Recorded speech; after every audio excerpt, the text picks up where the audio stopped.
Back to Solynod Hex, everybody. Today we are holding session number 290, and today's session is sponsored by our patrons. Thank you very much, patrons, for your generous pledges. Thank you so much. Thank you. We wouldn't have dynamic lighting without you. Players at this time, if you haven't already done so, please go into your character sheets on your main character and add a bonus of 290 points for showing up on time to session 290. And thank you very much for showing up on time. When last we left off, the superstars were traveling through the desert in the land of Nod, also known as Northeast Apresiba, towards a desert oasis.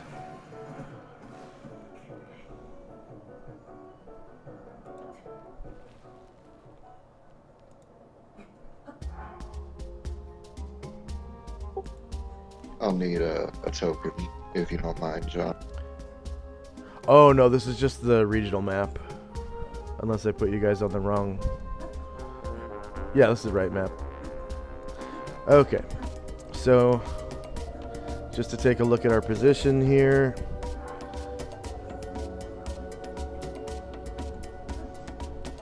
The group was originally making a beeline towards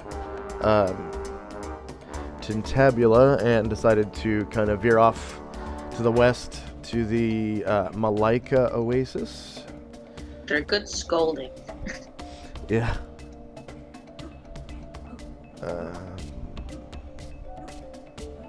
No idea what you're talking about.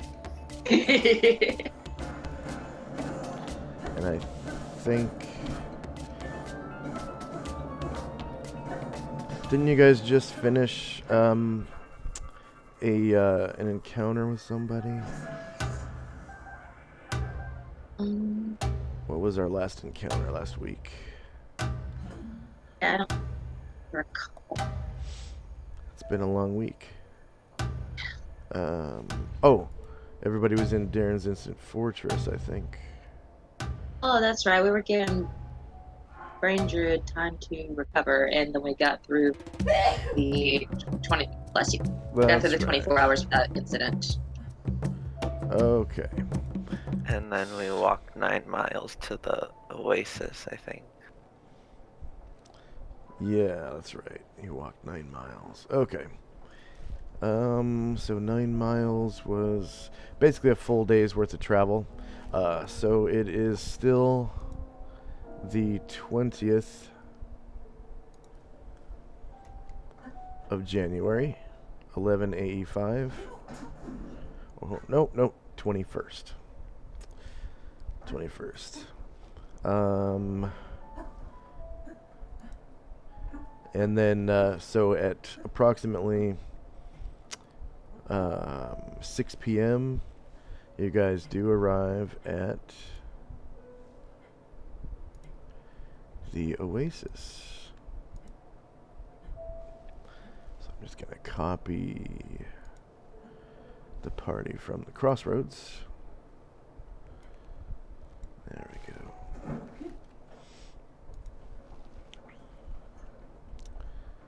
So, Malaika Oasis.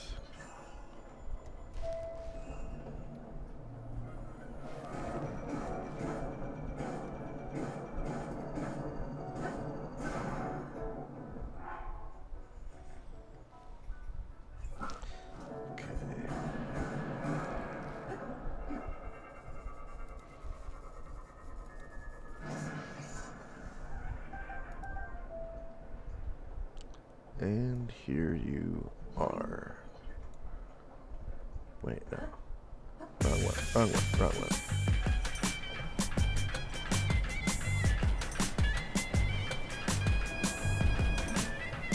There we go. So a little bit different ambience here. We're listening to Silver Flame by Kevin MacLeod and Rivertown by Tabletop Audio. Two duty-free track, or not duty-free, but copyright-free tracks. Oh, God, it's prolific. And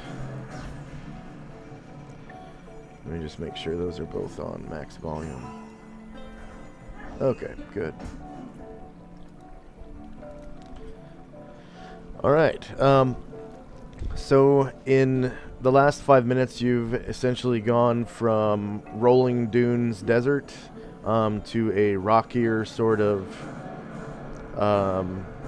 surrounding. Oh, hey, we just got Varen. All right. Welcome, Varen. Yay. Welcome, welcome, welcome, welcome. I called it. I totally called it. I knew. Everybody? I knew you were gonna show up. I knew you weren't gonna leave us hanging. Ah, yes. I would like to claim it was some deep metaphorical or emergent reason why I was late.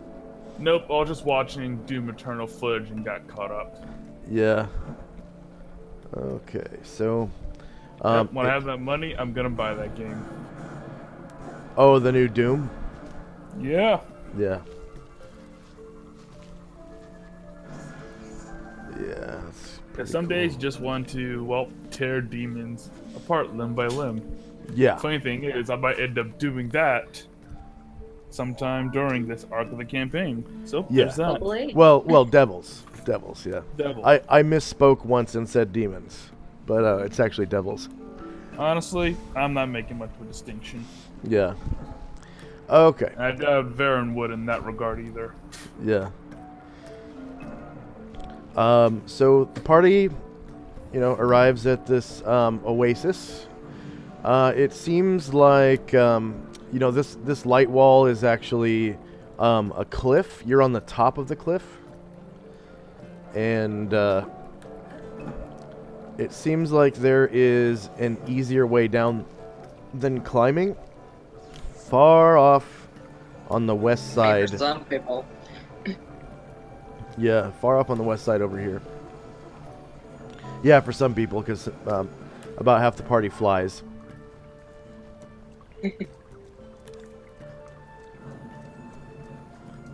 And And the thieves are pretty good at climbing too. So yeah. Some people are hella good at climbing. Yeah, we're pretty good at it.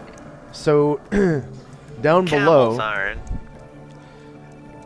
this oasis is in a very large depression. So a depression is sort of like a pit in otherwise flat surroundings. And in the center of the depression are several stone mesas.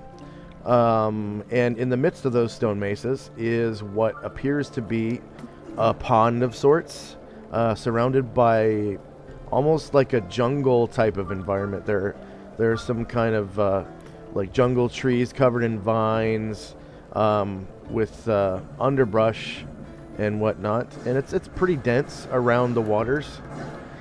And yeah, I guess we'll go from there. So 1 second while I remove everyone from the turn order.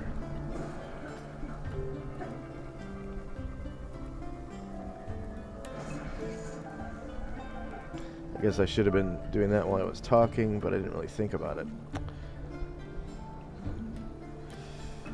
Slide this one's.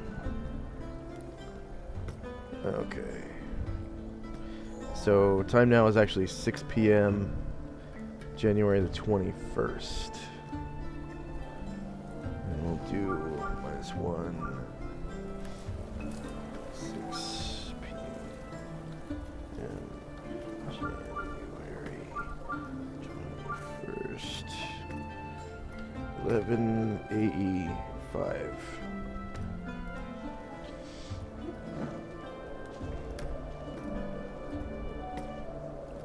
Okay. All right, players this time go ahead and click on your main character's token, and please roll initiative for size-based speed, or base size speed, yeah. Base size speed.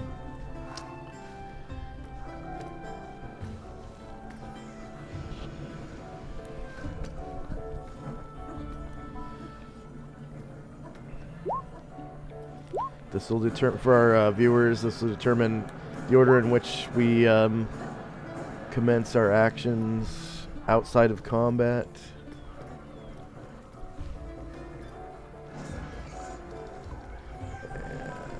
I need to actually find my token.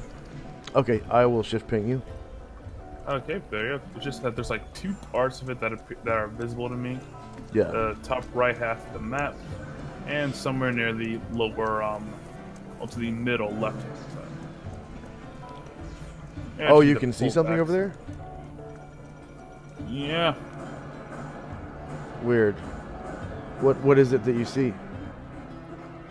Strips of a mountain. Oh wait, I can't see it anymore. I think whatever happened fixed it. We're good. Okay. Okay. All right. So we've got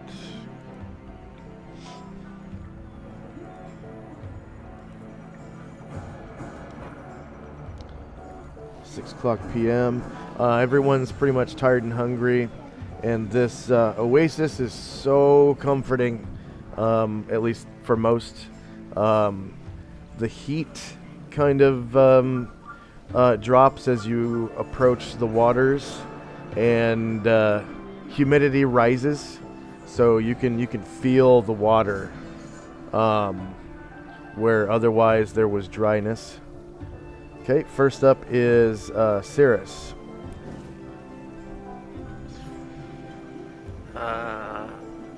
Can I hold off and wait to see what other people do first?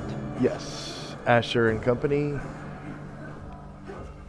Just kind of beginning to feel the different temperature effects. Where we don't actually see the oasis yet. Yeah, you can see it. It's approximately 350 feet due southwest. You're looking down over several cliffs to see it. You can see a large mesa right about here that's about 150 by 75 feet between you and the waters. And it looks like there's a way down if you were to travel west along this cliff, and you could get down that way. Alright, so everyone's gonna take their full movement, and Asher's like, whew, that feels a lot better. And Karen Glor says, yes, I'm looking forward to getting out of this desert and out of the city before. Do you think next time they might lose a building in the Forever Forest? And Asher says, I'll see what I can do.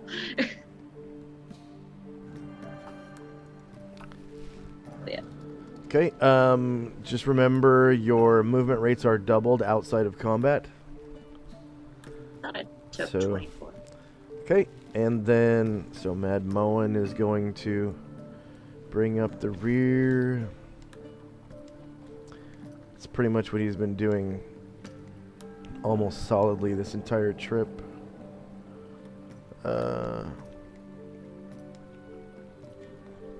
There he is.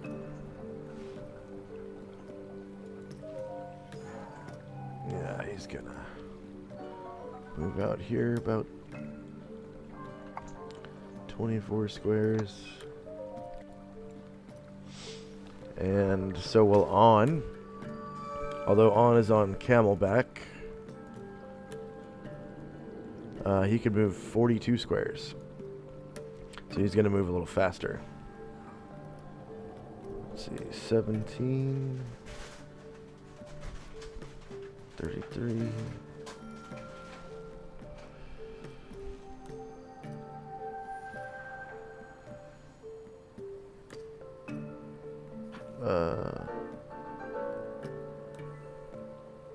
Okay, I see my square count. Right about there. Next up is Calamar and Company. Calamar says, I guess I'll follow them, I guess. So, everybody there is going to start moving. But he speaks to Asher while we're moving. He says, so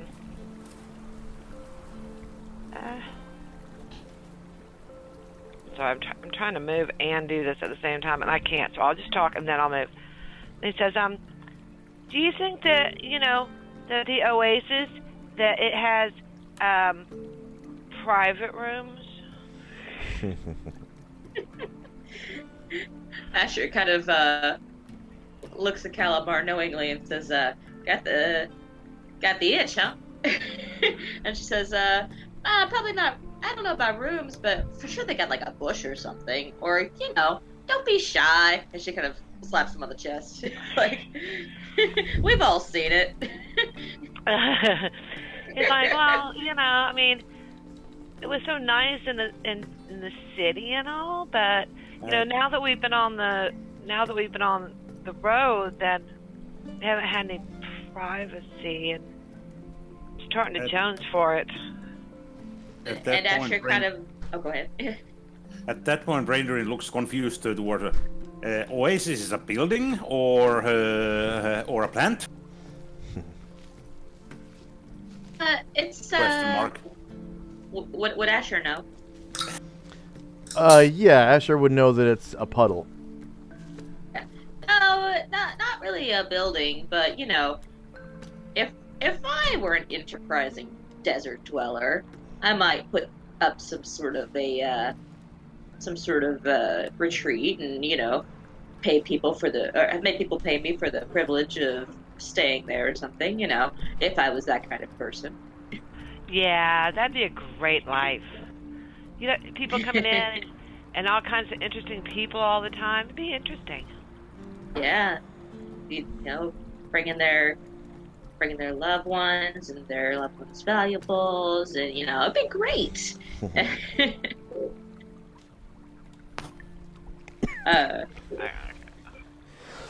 I moved myself on up to Asher, and we're, you know, chatting like this. And Asher says, but even if they don't, if you've only been together indoors, well, you know, barely scratch the surface of possibilities. And Varen and Company. Yes, that's what I've been thinking, yes.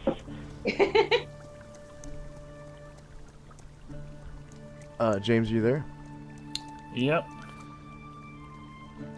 So if you want to fly down, I can take you over the dynamic lighting lines at the edge of the cliffs. That would be amazing. Okay, just go ahead and move whichever Asheras you want to take with you, if any. Yep, I'll just I think Werner just flies solo for this one. Okay. Alright. So as you fly over, you see there's a sudden drop of about 10 feet. And on the other side there is a darker, wetter plateau of earth. And it seems each descent into this depression in the desert brings more darkness and more wetness, until at the center there is a pond of sorts surrounded by jungle. And I'm sure you have movement left. You have like 66 squares. Oh yeah, that was hardly anything. Yeah, only 11 squares. I got a lot more than that. Hey, so Bavarian will maintain altitude, so you guys can see him. So he'll move further and further down.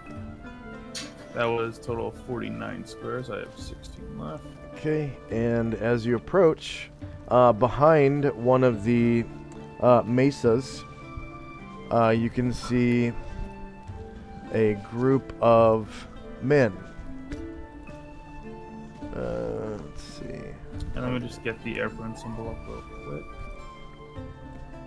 There it is. Yeah, oh yeah, what's the difference in height between the tallest ridge versus the lowest one? Approximately.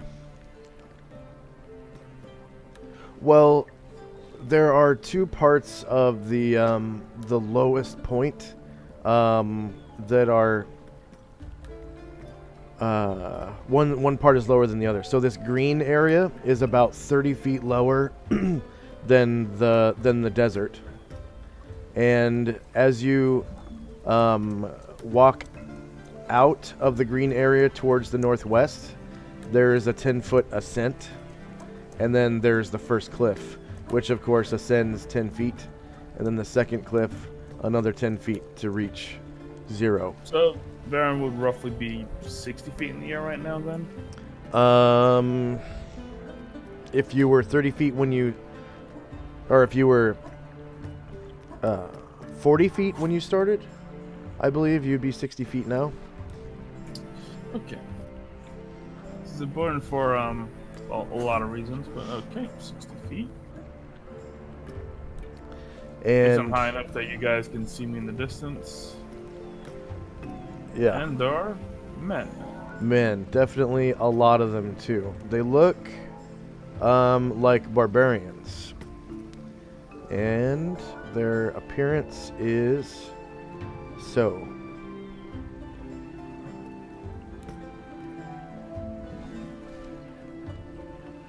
It's like Alright. a wandering tribe of barbarians. Okay.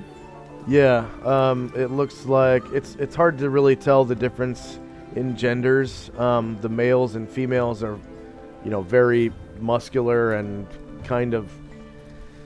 Yeah, there could be bearded ladies in there and shaved men, so it's kind of tough to determine.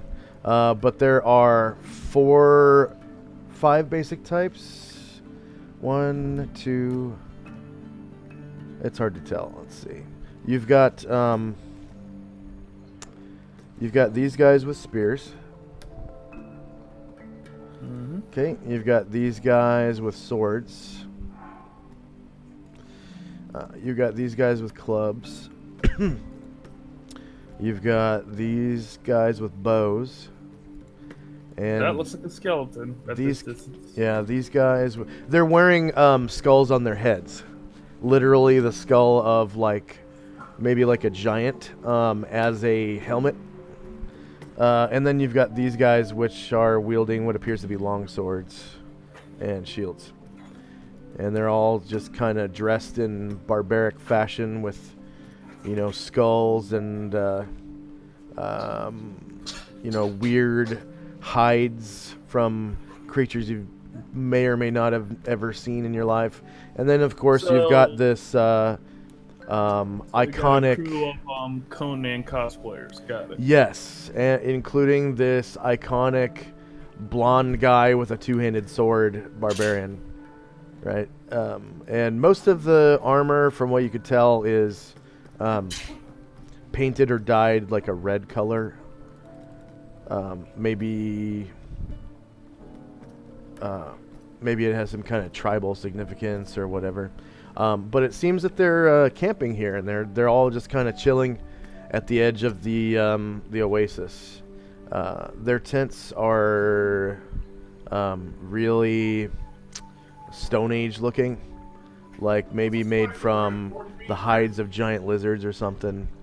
And instead of tent poles made of wood, they're probably held up by bones and whatnot. So just really Stone Age looking people with Stone Age looking equipment. Okay. And then, of course, go ahead and take any more movement you might have. Yep, Baron will gain. That's the end of his movement right there. Okay. All the squares used. All right. I need to roll.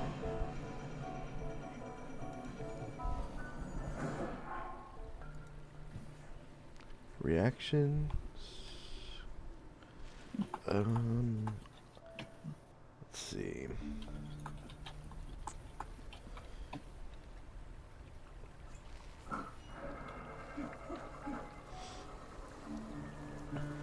Okay.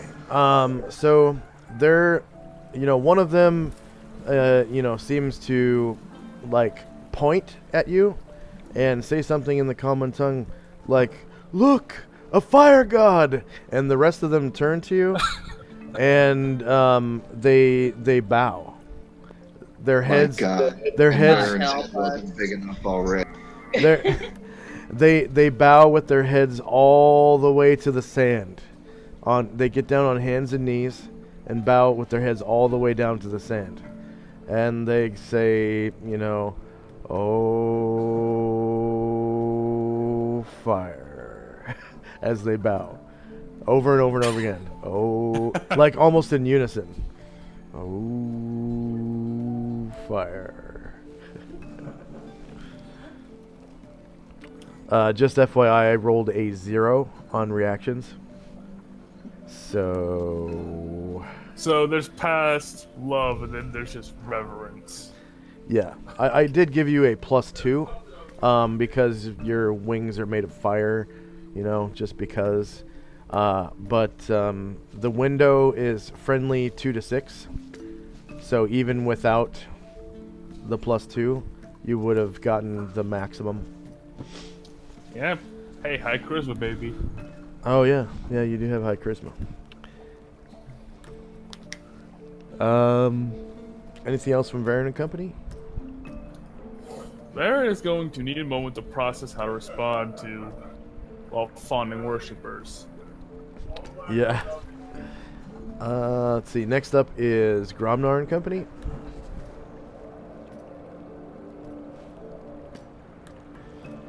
Paul, are you there? Okay. Yeah. Gromnar is going to move over to Dion and then continue walking with him as he goes, and, Okay. and kind of say to him, Dion, Gromnar not here for a bit. Gromnar been in Gromnar head, but Gromnar noticed when we at tower, you not see things, and Gromnar like offer you something. And he digs around in one of his sacks and pulls out this disgusting blood-soaked tiny bandana that glows with a continual light spell. Oh, And you have kept that. Yeah. The I bandana. thought it was helpful for you. The bandana has begun to decay. It has several holes in it, and the material seems to be thinner than it usually felt. Like if you were to have a washcloth for 20 years and run it through the washer and dryer for 20 years, the material kind of thins out and becomes kind of shredded and full of holes. That's basically what's going on with this bandana. And he'll say to him, you give this Gromnar when Gromnar first meet, and Gromnar only feel right giving back because Gromnar got birthday gift, and now Gromnar seeing dark, and you can't see now. You need it. Oh. How did you learn to see in dark? And he points to his really cool. What magic is that? You must tell me. Gromnar got this belt, and this belt let Gromnar see in dark. I don't need light no more. Oh, a magic item. Oh, and Amazing. Don't tell Dean, but Gromnar speak Dean language now. Oh. But if you need Good seeing for you. dark, I need to find something like that too. This will help me, but I can't see farther than it ends. Can you see far with that belt? Gromnar can see. So I keep when it gets dark, and I have this bandana. Can you see further than the bandana light?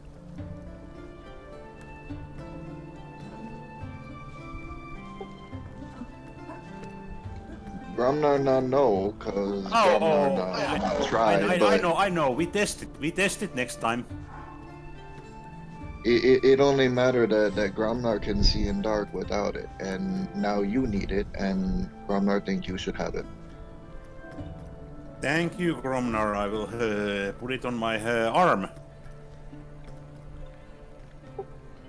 And that will be it from Gromnar, and he will continue with his movement with Dion as they converse about this band. Okay. Which arm does Dion place the bandana on? Left. Left arm. About how high on the arm? Wrist. Okay.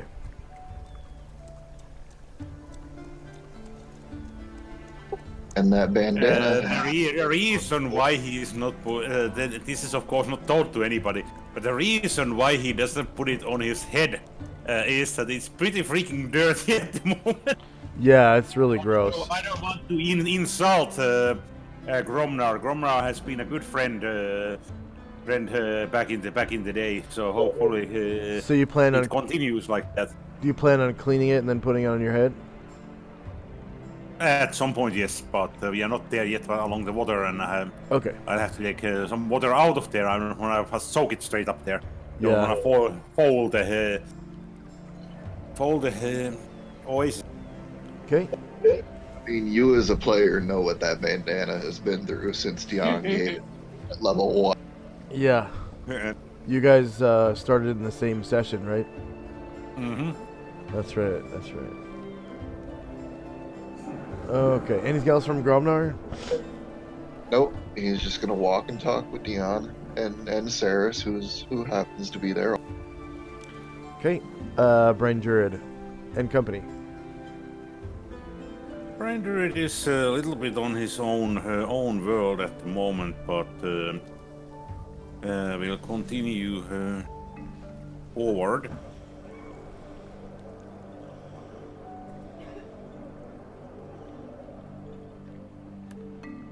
And catches up with Paranormal Mad Mo. Actually, yeah, more Mad Mo.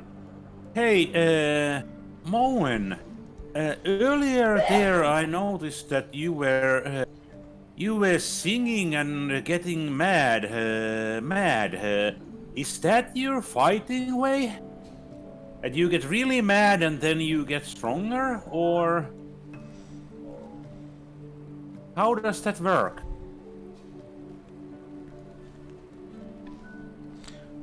Oh, to Moen. Yeah. Yeah, he says, I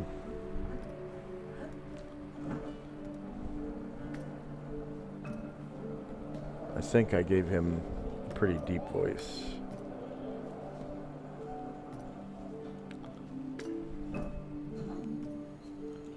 But he says, no, it's more like I have to psych myself up for about 10 minutes. And then I gain the confidence that I need to, well, while out. Ah. You know, go berserk. So you are doubting yourself, and then you psych yourself up, so you have courage to do what must be done. Pretty much, yeah, but sometimes it goes a little overboard, and sometimes I can't tell, you know, friend from foe. I go a little psycho sometimes. But you realize that just makes you even braver because you doubt yourself and you overcome it. It's more than just walking straight in. yeah, I guess. You're a brave man. Well, thanks. Although I don't really agree with that because this is all the result of a head injury. You know that, right? Huh? Yeah, back in the day when I was a lieutenant in the King's Army, I was on the front lines one day, and well, we received some friendly fire from a catapult. My whole platoon was wiped out, and well, one of those stones struck me right in the head. When I woke up, I couldn't remember who I was or where I was, but I had this ability to just go berserk. So I wandered the island for a while, the island of Enervia, and I met up with the Misfits up in the mountains one day. and tagged along with them for a while. I met the most amazing person of my life, which was, his name was, what was his name? What was his name? The brain his damage head is so injury, severe, yeah. he forgot the most impressive person in his life is. Yep, this is bad. That's how severe that brain damage was. Atronus, that's right. His name was Atronus. He was the son of Merid and a woman, so he was one of those Genasi. You know, Genasi, like an elemental man. He was part water elemental. And he had the most amazing hair, blue hair that floated around as though he was submerged underwater at all times. And he could create water whenever he wanted to, which would be pretty useful out here. Just at will. Just shoot water. But, Like yeah. water from nothing, and like he just and shoot water out of his hands and stuff. Yeah, he had this weird power, like he'd wave his hands around and then water would just kind of dump out of nowhere. Almost like out of a void. It would just dump into like a bowl, or like he'd dump it into a barrel, or dump it on someone's head as a joke. But anyways. Did he have any? Oh, go ahead, sorry. Yeah. Okay. Well, did he have? You know, he just did this by himself. He didn't use anything or anything. That's pretty cool. Oh yeah, no magic item. If that's what you're talking about. Yeah, that's what I'm talking about. Yeah, it was just this power he had that he could do. You know, like a couple times a day or something. I don't know. It must have been limited. I only ever saw him do it maybe 2 times a day. But, anyways, you know, he was the most interesting person I've ever met. And, well, one day, Gargamond and I decided we should probably just kind of head out on our own. Atronus wasn't interesting anymore, and him and his friends kind of started doing morally questionable stuff, and yeah, we weren't seeing eye to eye anymore. We were about his equal, and so we just decided to leave. But those were fun times. Yeah. And Gargamond and I traveled Panoplia for a while, and had a few other adventures with the circus, and here we are. Well, not Gargamond, but me. Have you ever met Gargamond? Don't think so. Oh. He's a Minotaur. You'd know him if you saw him. Carries a big axe. Oh, I've seen a Minotaur before. Yeah, remember we went and saw the baby Minotaur. Yeah, Brent. Oh, a baby Minotaur. That's cool. Yeah, but, you know, Gargamond's not a bad Minotaur. Like, I guess most of them are man-eating monsters. Yeah, he's got some compulsions. I will admit he's got some weird compulsions, like he kind of poops wherever, pees in front of people, humps things, you know. But anyways, he's a nice guy, kind of, not a bad guy, you know. But sounds good. You know, that sounds like a strong recommendation. Yeah. Housebreaker, though, sounds like.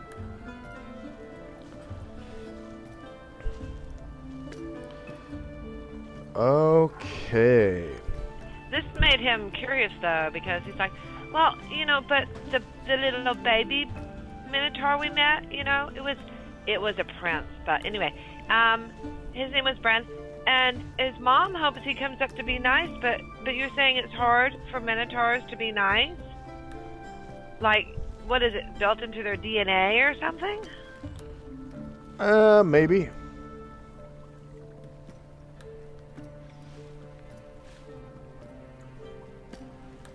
I mean, that's kind of what he told me.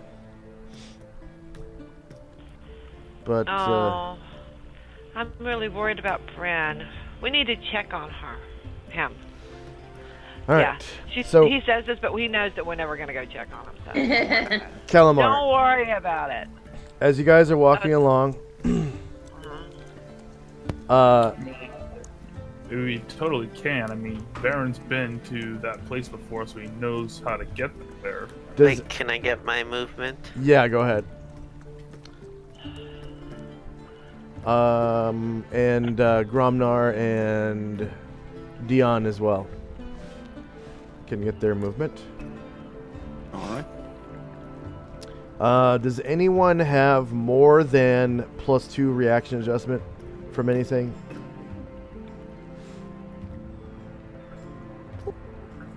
All I have is Asher 2 with alert. Okay.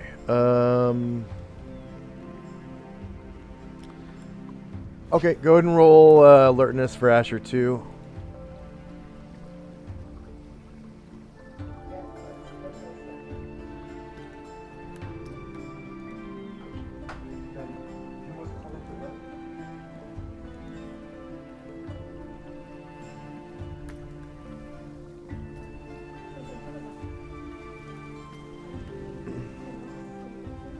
Oh. Nope, failure. Total Um, complete failure.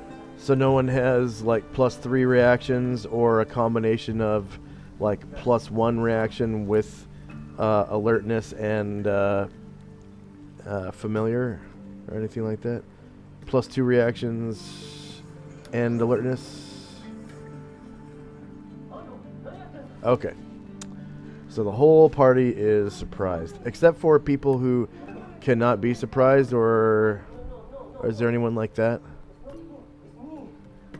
I doubt there is. Okay. So, fortunately, okay, you are surprised, but fortunately, this group appears at the bottom of the cliff you guys are right next to. Okay, so 1, 2, 3, 4.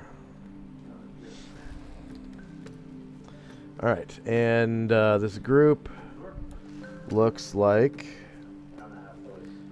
this. There's approximately 10 guys dressed like that. Okay, and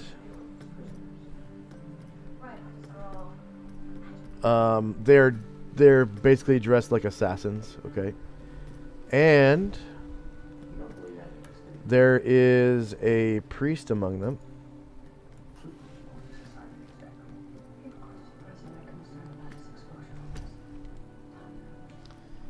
And he looks like this. And they get a full round of action before you guys can even act, because it is a surprise round. Okay. So these assassins,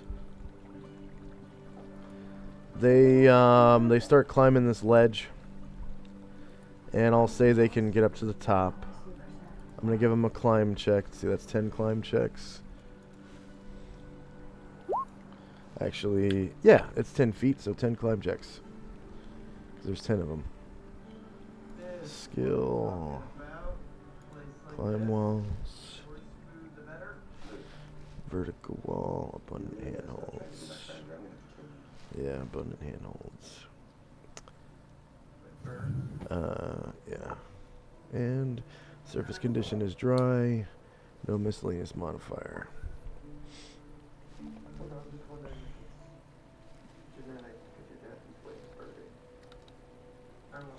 So the first one succeeds. Second one succeeds.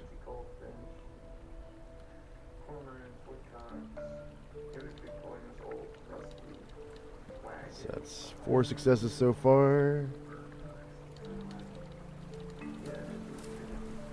5.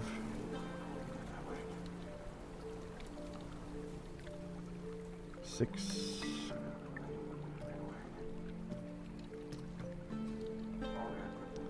7.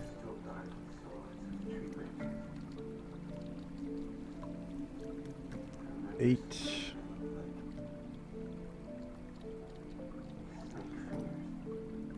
9. Oh, actually the 9th guy falls and takes a d6 damage. Oof. Okay. Oh, good. They're assassins. The new guy, I guess. Yeah, that FNG. Okay. So this guy, yeah, they all, except for one, make it to the top where you guys are at. I imagine Priest is just like, our recruiting standards have gotten so low. Pretty much. Okay, so they're all super close quarters. But because of their climb, I'm not going to let them have attacks.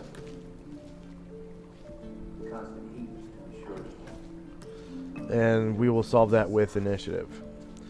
But you guys hear this novice down below chanting, right? And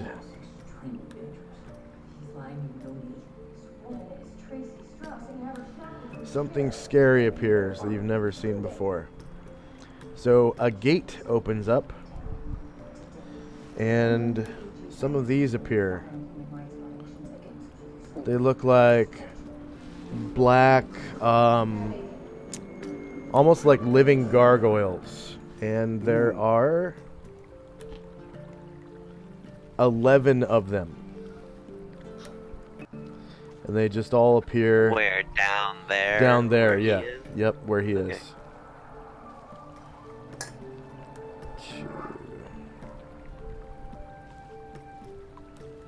3, 4, 5, 6, 7, 8, 9, 10, 11. 1, 2, 3, 4, 5, 6, 7, 8, 9, 10, 11. Okay. And then the gate disappears. And they turn to him and speak in some infernal language. Does anyone speak lower planar common? Lower planar common. I think I might have that language. Hold on. No, doesn't have it right now, but I can have it in a round. Huh. I don't think that'll help you though. Oh, nope, it's planar trade. Planar trade, okay. Yeah. So, no. Alright. So they speak in lower planar common. Rah, rah, rah, rah, rah. And he says, he goes, kill them all. And they turn to face you guys, and time for some combat. Ba-da-da, ba-da-da, da, da, da, da, da, da, da, da, da, da, da, da, da. Why is Super Mario Brothers your go-to combat theme?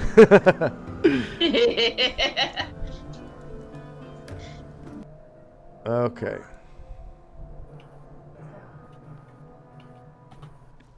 What's the weather like today? Flying is yeah, obviously flying is fine, or he wouldn't have been able to find them. So never Daily mind. Never mind. routine. Strong That's right. winds with no precipitation. So strong winds have rules and stuff. Wind effects show to players. As you can see, strong winds.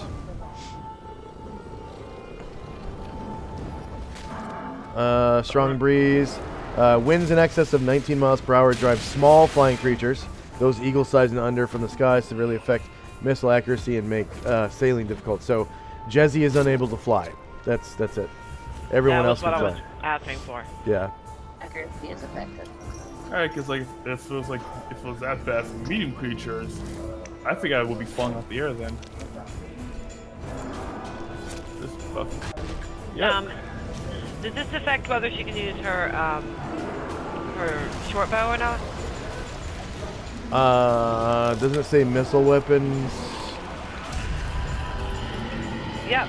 Severely affect missile accuracy. Yeah, so it's just anytime you shoot a bow or a crossbow, like normal missiles, or a sling, the round just kind of goes off target.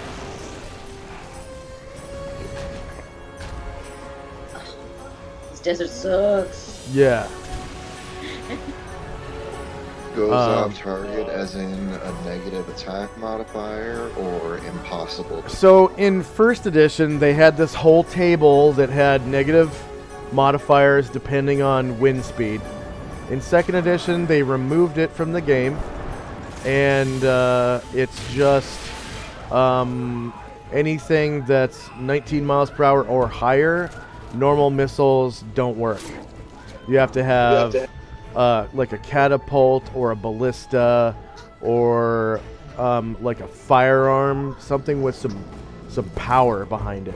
Giant throwing boulders.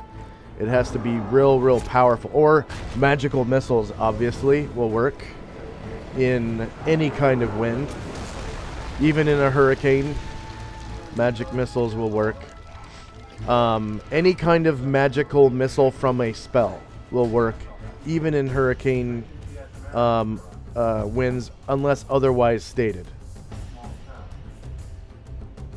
So, things like Magic Stone, the pre-spell, level 1 pre-spell, you know, that will work in hurricane speeds because it's literally a magical stone. Like, you create it from magic and all that. So, but anyways, I digress. I gotta roll initiative for these jerks. Hopefully they have... Yes, they have touch attack. All right. Because I know exactly what I want them to do first round. First round, kill all the PCs. By super death attacks. Are you supposed to reroll initiative? Because I did not. Yes, please roll initiative. Alright. And I don't have my fireballs, right? Correct. You haven't technically slept yet since you learned Fireball. Is there even a good boy place to put one? If you put it against the wall, it's gonna blow us up as well. Unless there's mobs that are actually separated enough to be able to use it. I was just asking. Okay, Yeah. Josh, here's a question. Now then, So- Burning Wind has a 30-foot radius, right? So, I thought it was 60. I'm sorry, it's 60-foot radius, so that's 60 foot down as well? Like up, down, left, right? It is a 60-foot orb. So... Well, no, you're correct. You're correct. It should be a 60-foot cylinder, because it needs to be, yeah, up, down, left, right, BA, start. Anyways. Okay, good. Then I know what to do in this current situation. There's 11 likely very evil creatures, along with a bunch of evil assassins. I think I know what to do. Just gotta hope and pray they don't have decent range attacks. So from what you guys know about Gate, is that for priests, it is a 9th level spell. Oh, fuck. So Oh, great. You know what that means? He has a lot of hit dice. You gonna worth some good XP, boys. Yeah. Girls. So you're looking at a pretty powerful priest, and then yeah, these assassins are no joke, and the gargoyle-like creatures are no joke as well. So Okay. you're probably looking at like 50,000 experience points ish. Hell yeah. Let's get him. Well, I was going to try to talk to him and stuff. You know, cast a spell and have the thing, but he said, you know... Kill them all, yeah. Kill them all, so I don't feel very good about that. Doesn't seem ambiguous. Yeah, I don't think that we're going I give these guys credit.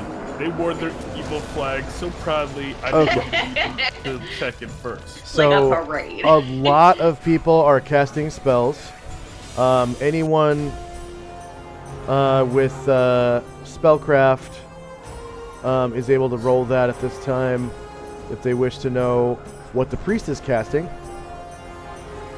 Yeah, let's do I'm it. pretty sure everyone can see him.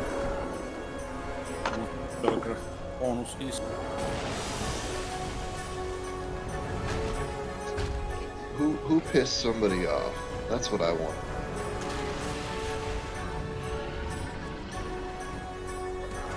Aaron, go get your new barbarian friends.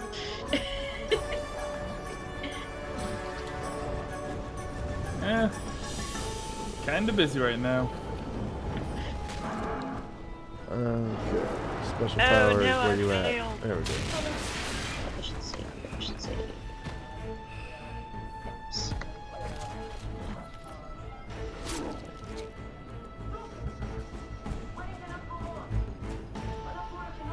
Aaron Glor succeeds. Okay. Yeah, Dion succeeds as well. Alright. Sarah succeed.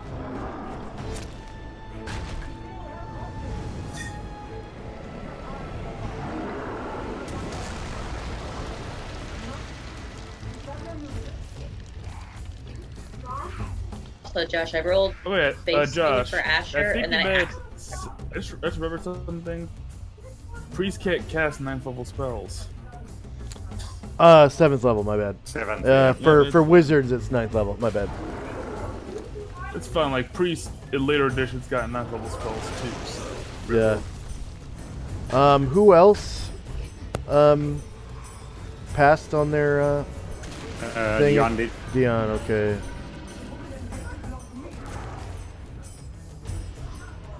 I already sent you the note. Who else? Who else has not Sarah. received a note? Okay.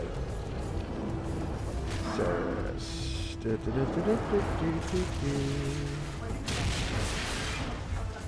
Oh, there he is. Gotcha.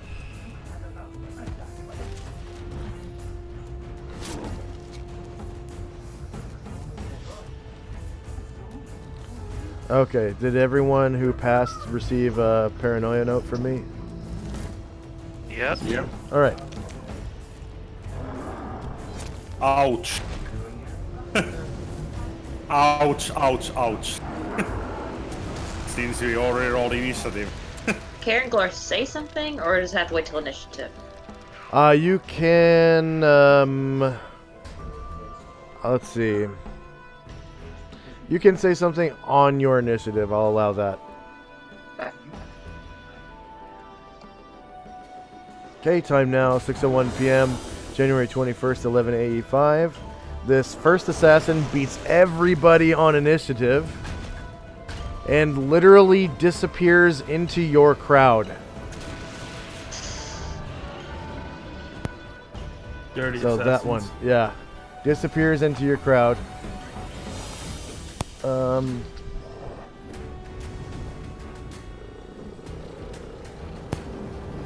Just a warning, I did not prepare race dead today, guys, so...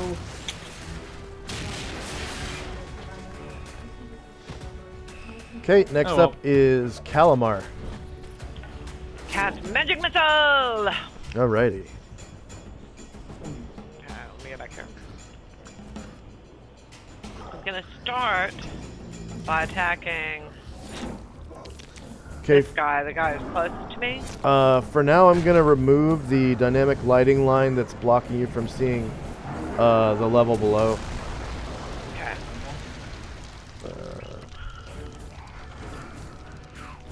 I just need to be able to grab it here.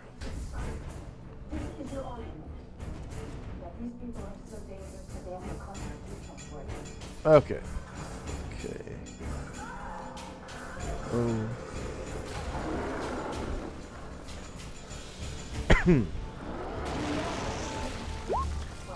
But in order to see anyone down here, I will say you need to be within about 10 feet of that ledge. Yeah, about 10 feet. Okay, so you shoot all of them at the same guy? Oh, or the first 3 at the same guy? The one right next to you? Okay, 5, Yeah, 10, I want to 15, get the guy 17. right next to me, right there. Okay, he's still alive. 5, 10, 15, 17, still alive. Okay, then I have, how many is that? Oh, wow. I have one more.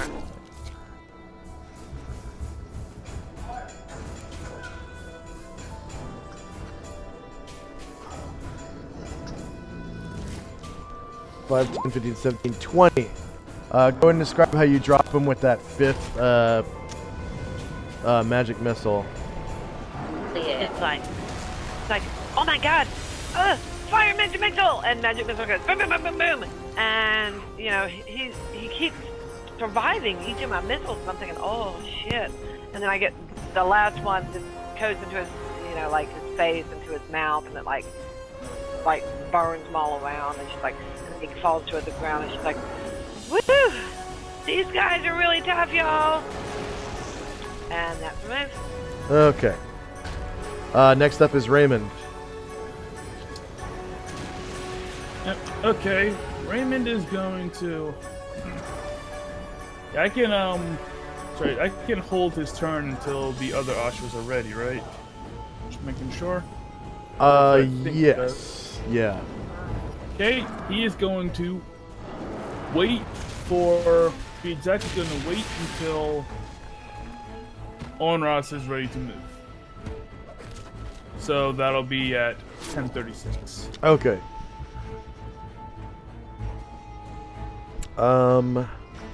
Next up is Jezzy, who is stuck grounded. Yeah, she's going to sneak her, sneak to right here, and then try to backstab this guy with her sword. Backstab with the orcish longsword against that guy. +4 doesn't have anything. Nope, that works. 9 level. It looks like they're wearing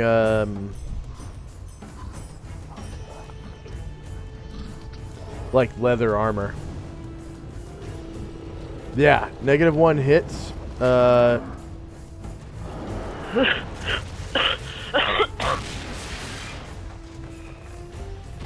Yeah, at 8. Okay, I had to roll a damage. 1. Why did I have to roll a 1? You rolled a 2. Oh, why did I have to roll a 2?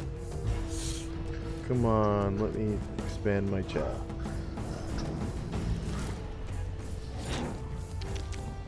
It's a very fine line where you can expand the chat towards the left.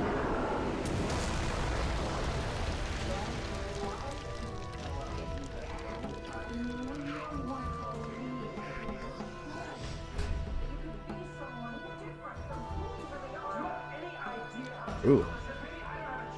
I'm lagging.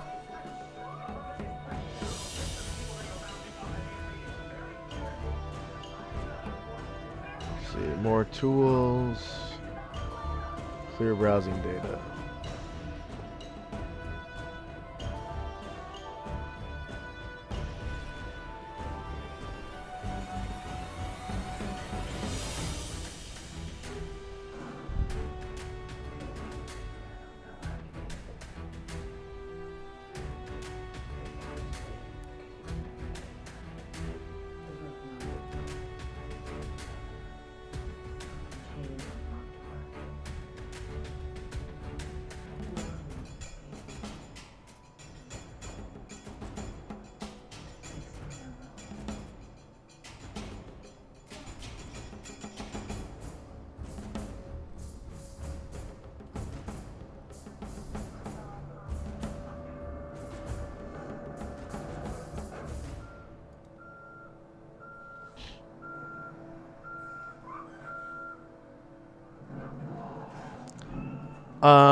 Excel, yeah. Magic arrows aren't good enough. Magic arrows aren't good enough. They no, I'm sorry. I think I've allowed that before. Yeah, I'm pretty sure I've allowed magic arrows before. Anything that's not normal normal missiles.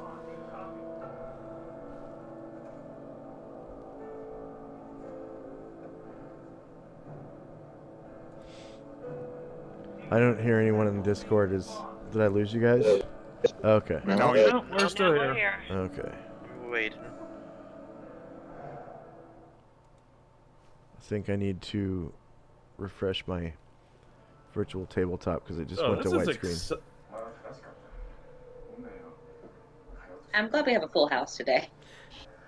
Yeah, Oh, this is like a bit exciting. This is the first time in a while we've had a serious, threatening combat encounter. Yeah, hell This yeah. might- this might go to hell in the handbasket very quickly. Well, thank goodness Varen is here, because without Varen, I Yeah. mean, we'd be sunk. Oh, we would be dead without him. Oh, not Yeah. true. Oh, It'll yeah. just be a little tougher than usual. Well, we'll discuss that in about 2-3 hours. Yeah.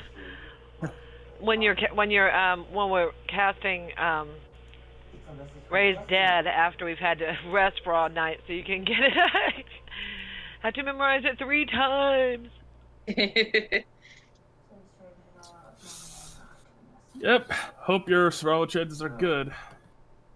And that's assuming Varen himself doesn't get dropped during this fight, which can happen. yeah. Not sure what these gargoyle-like creatures are, but if they got wings, they're a threat.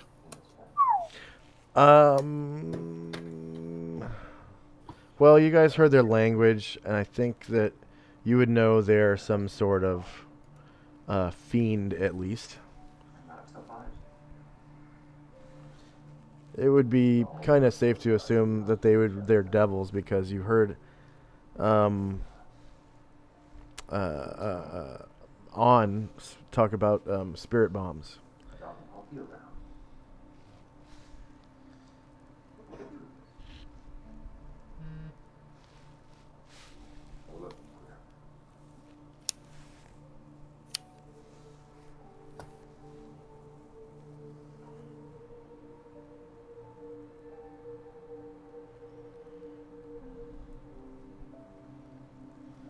So I'm just reloading my virtual tabletop.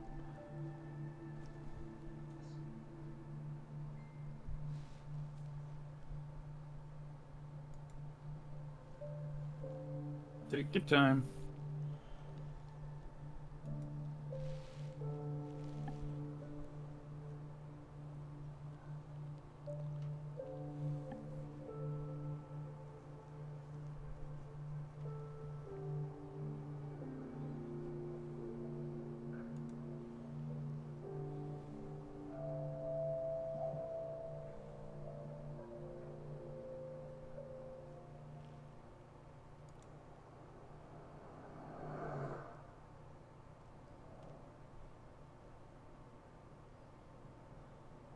Thanks for coming back for me. I didn't come back for you. I came back for this. You just happened to be there. Mm-hmm. Tracked me twice in less than a week. I knew if I kept tracking, it was only a matter of time before they caught up to me again. I needed to understand how they worked.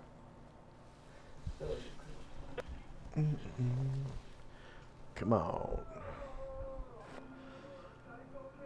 There we go. Connection to the server has been interrupted.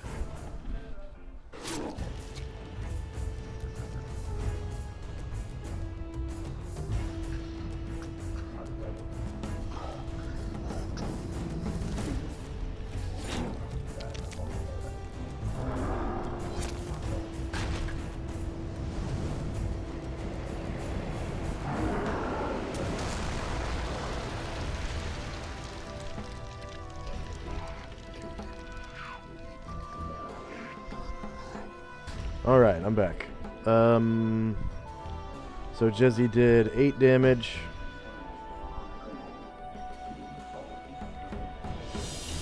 With a backstab. Yeah, she's sad. She's sad. But hey, she hit him. So, It's not nothing. that's all, yeah. That's somebody else doesn't have to hit him for. Yeah. Go ahead and make her visible. And I'll give him -8 to his health.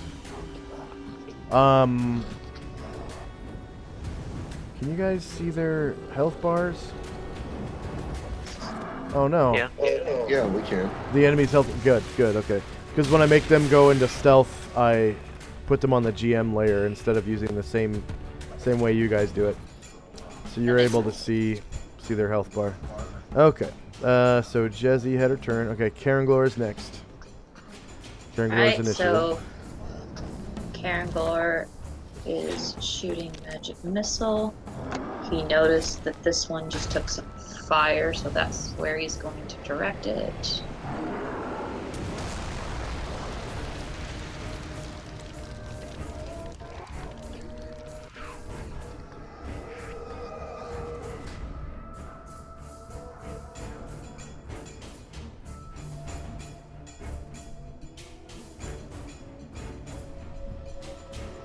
Got 2 targets, so he's gonna hit this guy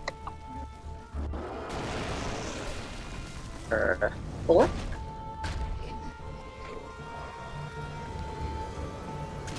Okay. And then he's gonna hit him again. Yep, he's still alive. After 4 damage. After 9 damage, he's still alive. And can one more? Karen Glor speak on this turn as well? Yes, that's fine. Alright, say, spread out, guys. Flame strike incoming.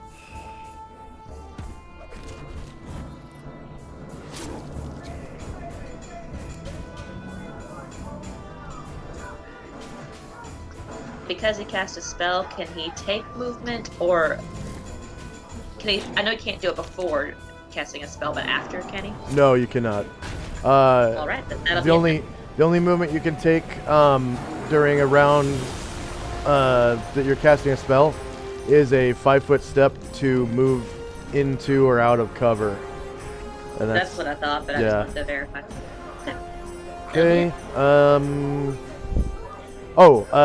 By the way, Calamar, you get 50 points for Magic Missile, divided equally among your classes. Woohoo! Karen Glor, you get 50 points as well, divided equally among your classes. For the same. Okay. Cirrus. Yep. Cirrus has initiative. I'm gonna. I should just roll the d4s, right? I'm casting Magic Missile.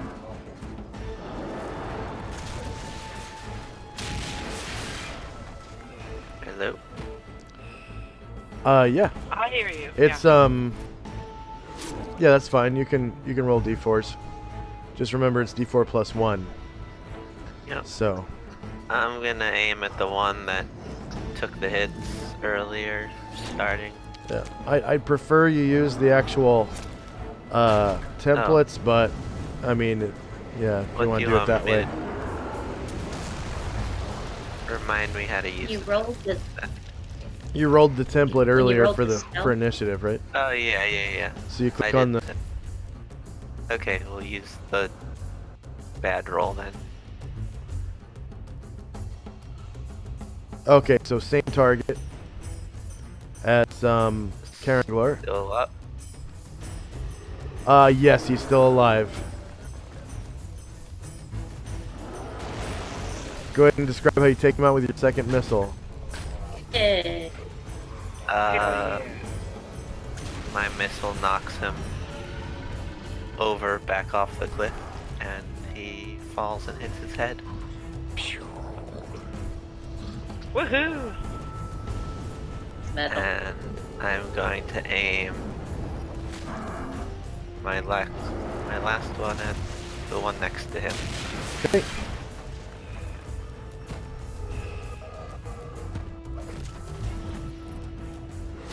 Okay, 4 force damage to him. He's like, ah!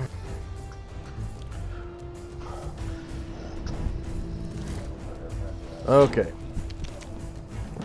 So, the first Beatizu,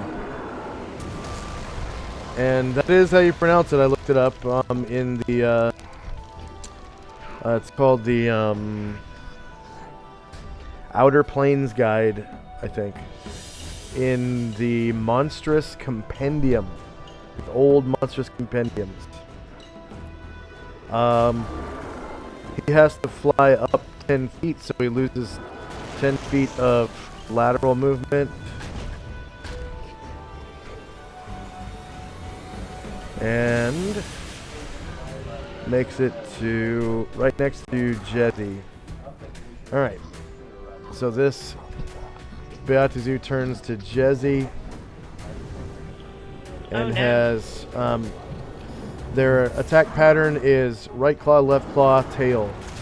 And the tail has a stinger on it. Looks like a scorpion stinger. So right claw. AC 9 is a miss. Left claw.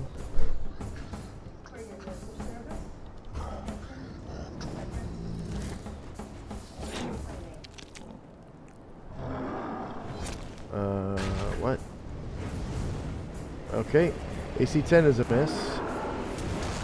And a tail.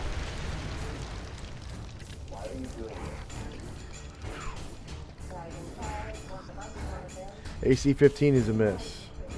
Oh, thank goodness. And you can tell what their Thaco is, right? Just by hovering over the hits AC. Not that impressive. Okay, next Beatizu. And they all have wings, they all fly. They have the same, let's see. Slightly worse maneuverability class than Jezzy. I think they're about as maneuverable as Varen. I think. Okay, Yeah, they're normal size, so, you know. Okay, this one flies up here and attacks Illuvio.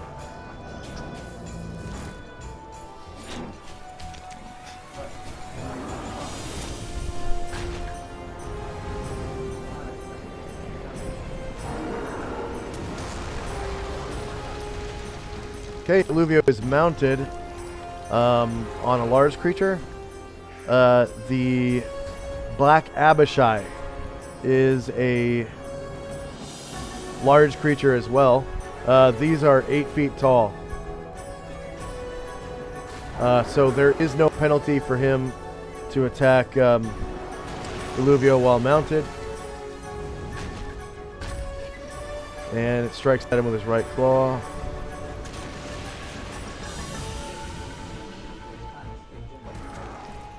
AC 11 is a miss. Left claw.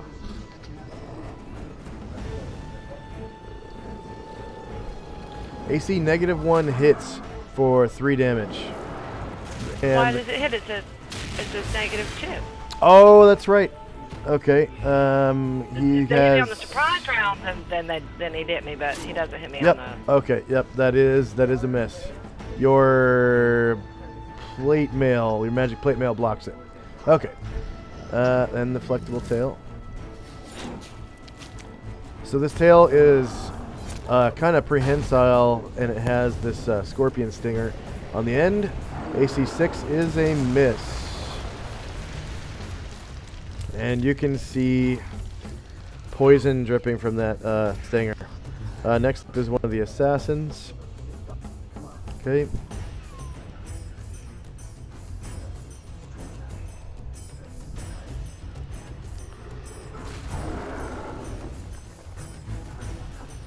Alright, he disappears into the crowd of people, taking cover initially behind one of his friends. Let's see, okay. And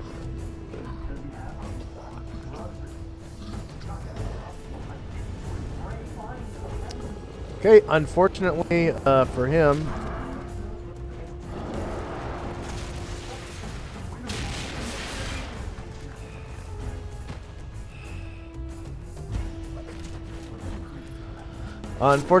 you guys can hear his footfalls. And you can track him all the way to there by sound. To where again?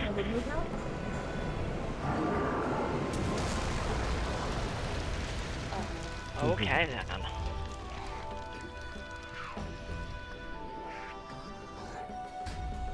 Yeah, all the way to there. Okay. All right, thank you.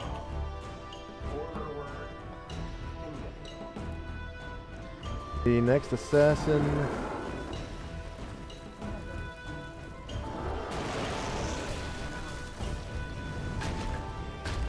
Tries to hide in shadows as well. Oh, and he whips it. And oh my God! Thank God. he tries to move into the crowd, so Illuvio can take attack of opportunity, as well as Boogie will. Oh yeah, well we'll do Olivier first. Do it. Yeah, Doc.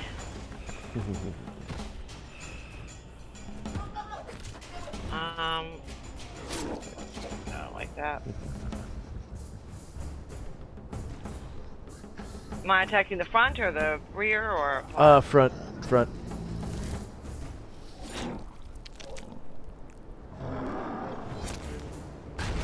Do I count as higher elevation because I'm on the horse? Illuvio does, yes.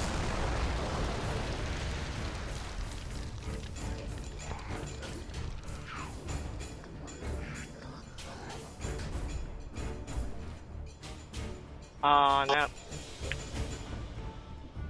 And Boogie Bell, then we'll try.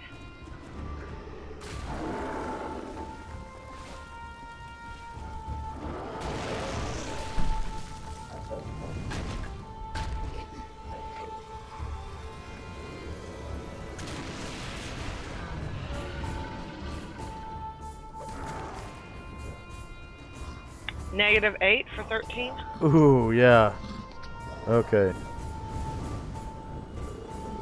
So you take him way down, but not out. Beat! That's Yeah. what I learned. I acted out on everybody. Beat, and they die. That's what I know. And he cannot successfully move into your crowd. Okay, the next assassin.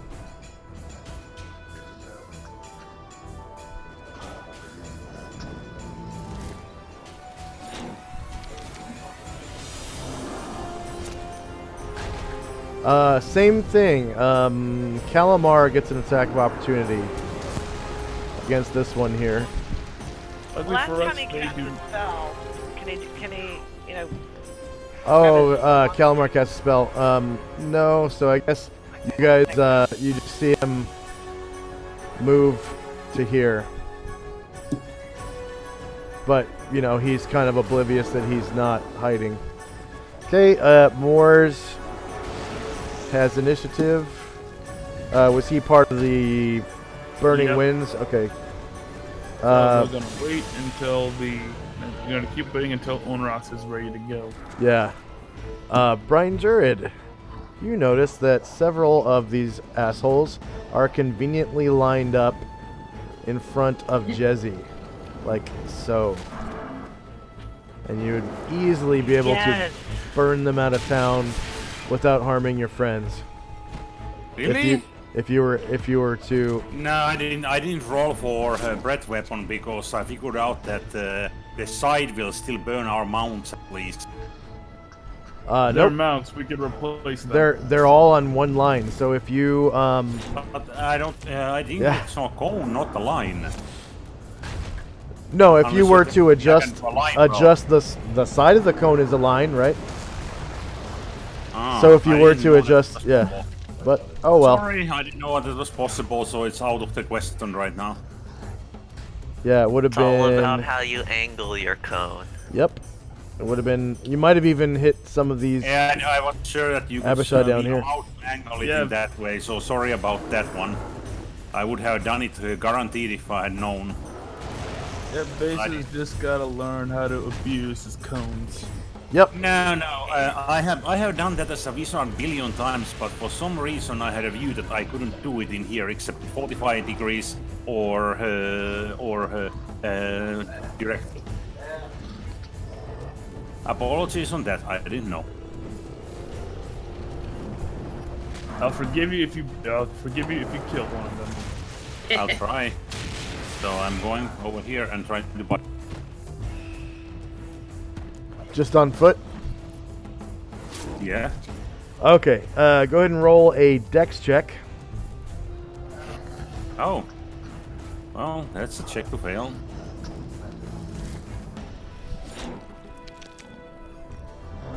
So we found him.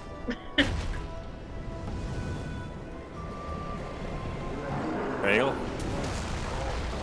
Okay, so something invisible kind of trips you prone. You have, you're still in the same spot, but you... What's the marker again? You have, looks like a little guy praying on his hands and knees. Okay. Little blue man. Yeah. And you have a -4 to hit. Until you regain your clip. Find where that is. Roll the praying god. Here it is. Oh, there. See, I see it.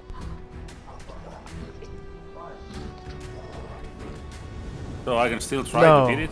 Not that one. No. It's this one. Oh. See it? See what it looks see. like? Okay. Oh, okay. That's the casting spell. If you hover over, Alright. it'll show you the name of them. Ah, okay. Well, did I get to attack or which that failed on that check? You failed the check, which gives you prone status and -4 to your attack I'll rolls. still try. So you can still do your, your bite or whatever. Yeah, they don't have great AC, so even with -4, you'll be fine. And he will turn to face you, of course. And -4. Actually, he's already Yeah. facing you. But you have great Thaco, so yeah, AC 0 hits him. You do 27 damage. Go ahead and describe how you one-shot him with a bite. I bump into something, I bite the air and hit the cup. And he falls on two pieces, upper and lower body. Oh yeah, Sickening definitely. crunch. Probably looks And like with when a that, cat he tries to regrets beat up coming a- out of bed this morning because he knows his evil overlords will not pay to bring him back from the dead.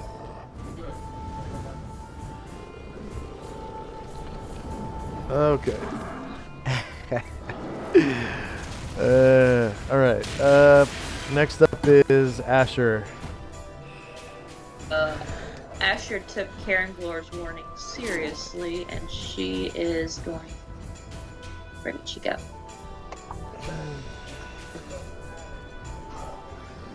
Her.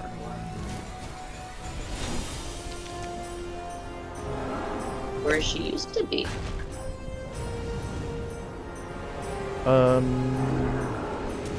Maybe she's under. Yeah, we're under Jim. Huh. Maybe accidentally, thought moved my mouse and had clicked on her. She used to be over here. Yeah. Got the ship back. Okay. And Jim was riding the camel, right? And she was riding. Nobody's it? riding, but Oh, yeah, he's okay. he's just kind of standing next to her. So Okay. I think he was like here-ish. Her and Okay, Jim just has so to Asher's give Karen Glor or Calamar an example of outdoor fun. That's what it was. Alright, so Asher is going to have this way. Oh, these two.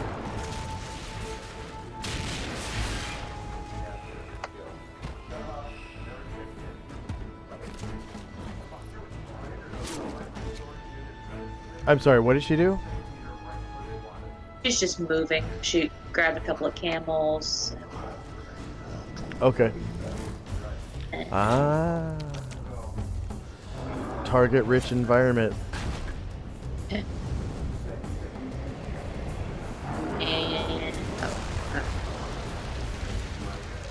And then she's going to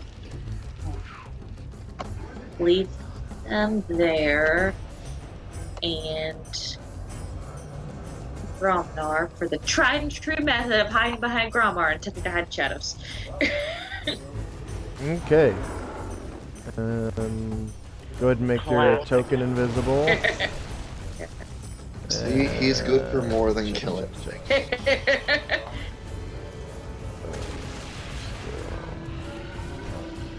Shadows. Alright.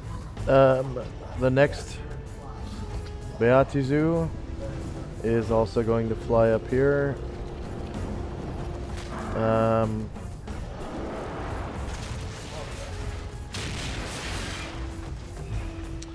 Just barely makes it up here behind Jezzy, but doesn't attack Jezzy. He's going to attack Turana on Camelback. Oh, hell no.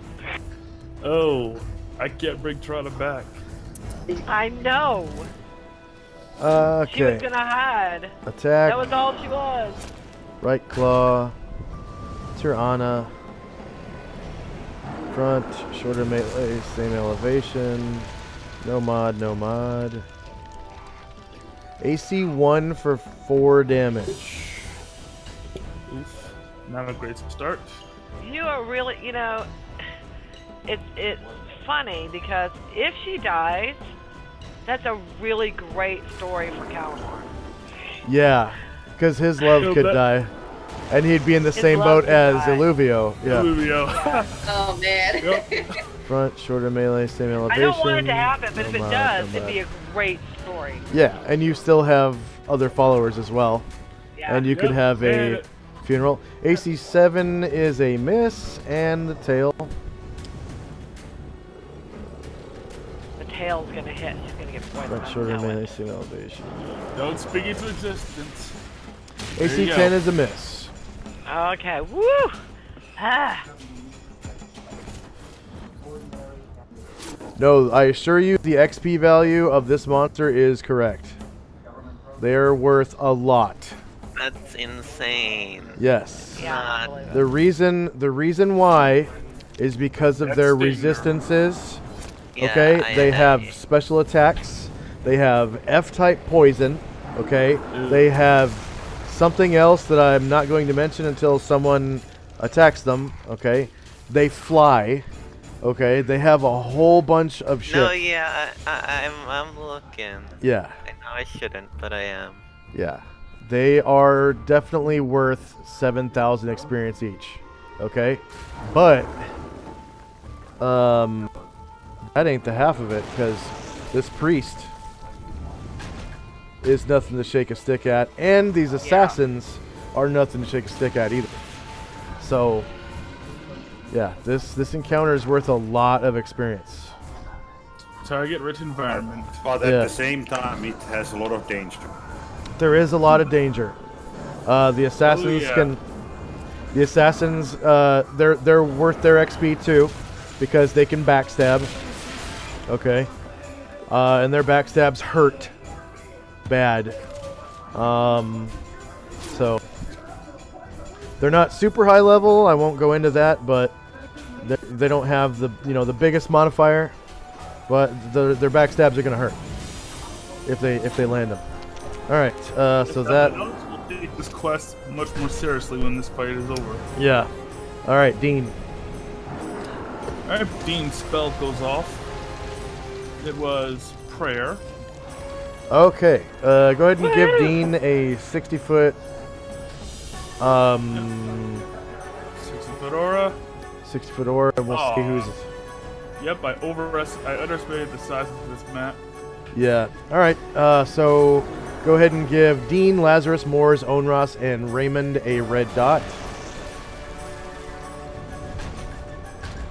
But yeah, they get +1 to attack rolls, +1 to damage rolls, and +1 to saving throws. Oh, that is life-saving right there. Yeah. If the fight takes much longer than this, I'll prepare something else.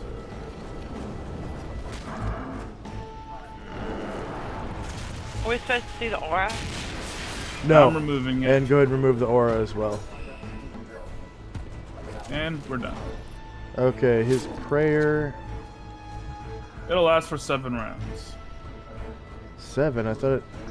Okay, yeah, because it's one round per level. Yep, he's a level 7 priest. Yeah.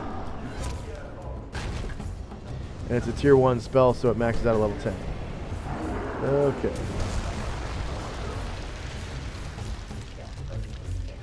-7, enter.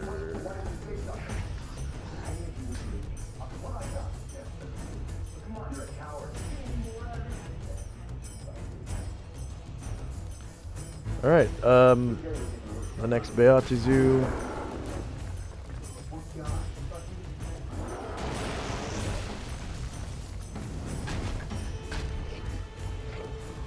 Alright, this one is going to fly. That's not enough square. That's too far. It's gonna fly here and attack. It looks like Calamar's camel. Oh man! I'll better the camel than you. Yeah, but I like Beta. We've developed a rapport. He spits on me when he, when we're talking. 9 is the miss. That's the way of affection. When they spit on you. Oh, AC 0 for 2 damage on your camel. Alrighty. We'll move it out and subtract 2 and then put it back. Okay, and the tail.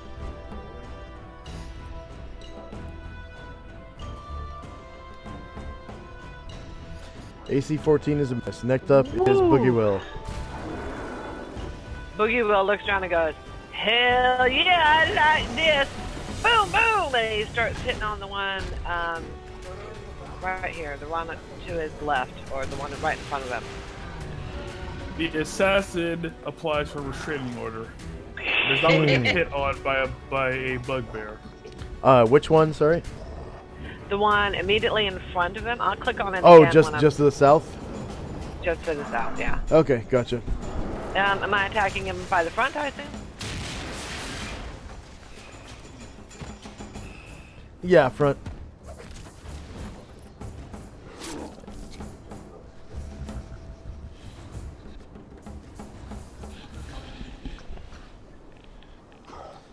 AC 5 hits, 10 damage.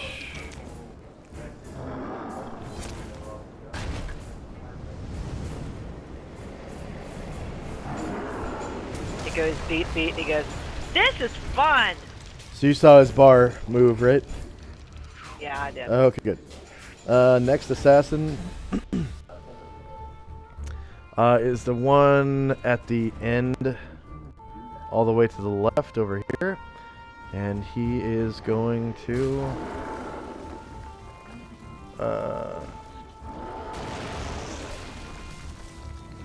try to hide in the shadows. Okay, and move silently. It's a cool thing about second edition stealth is it has a double failsafe, so it's kind of difficult.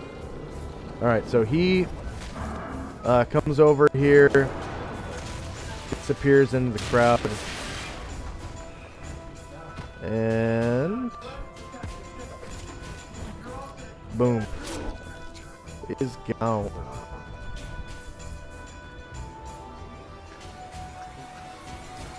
Okay, next up is one of the Beatizu.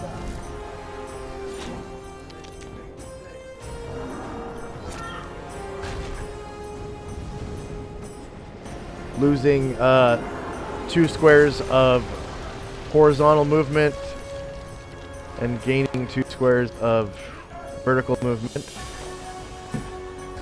He is going to land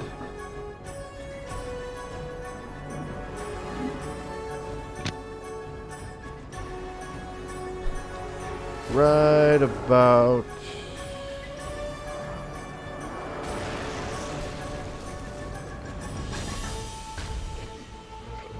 here and attack the gold dragon. Oh. And Uh-oh. this guy was the one that failed something. I don't remember what. Thank you.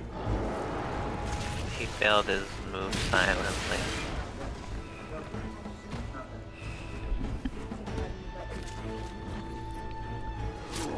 Okay. And he's got a claw bite pattern. Be right back. I know how prone Brine Druid is to failing poison saves. So let's see if he can even hit your AC. I have failed every single one ever rolled, I believe. Let's see if he can even hit your AC with his tail. Hey, I'm on ground. He gets bonuses. Plus, you wouldn't die until the end of next round because there's a minimum 1 round. AC 0 So for actually, one. no, yeah. Oh yeah, Did that's a he miss. count, -4. Oh no, I didn't. So I need to re-roll that actually. Right claw, and it's actually a +4 for him. Just trying to be fair, yeah. Yeah. It works both ways. Enter. AC -2 for 3 damage. Alright. Okay, left claw. It's a stinger, right? Let me put a note on what the No, damage. that was a claw. That was a claw. Okay. So this is the left claw.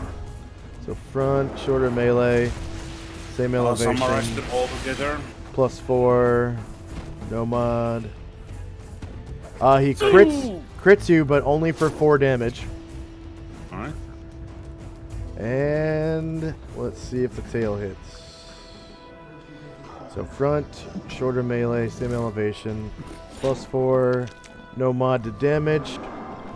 AC 2 is a miss. He misses you with his tail. At least that. All right. Man, every single time a Beatizu attacks, it is clutch, isn't it? So clutch. Onras. Okay, it's go time, boys. Here's the secret weapon.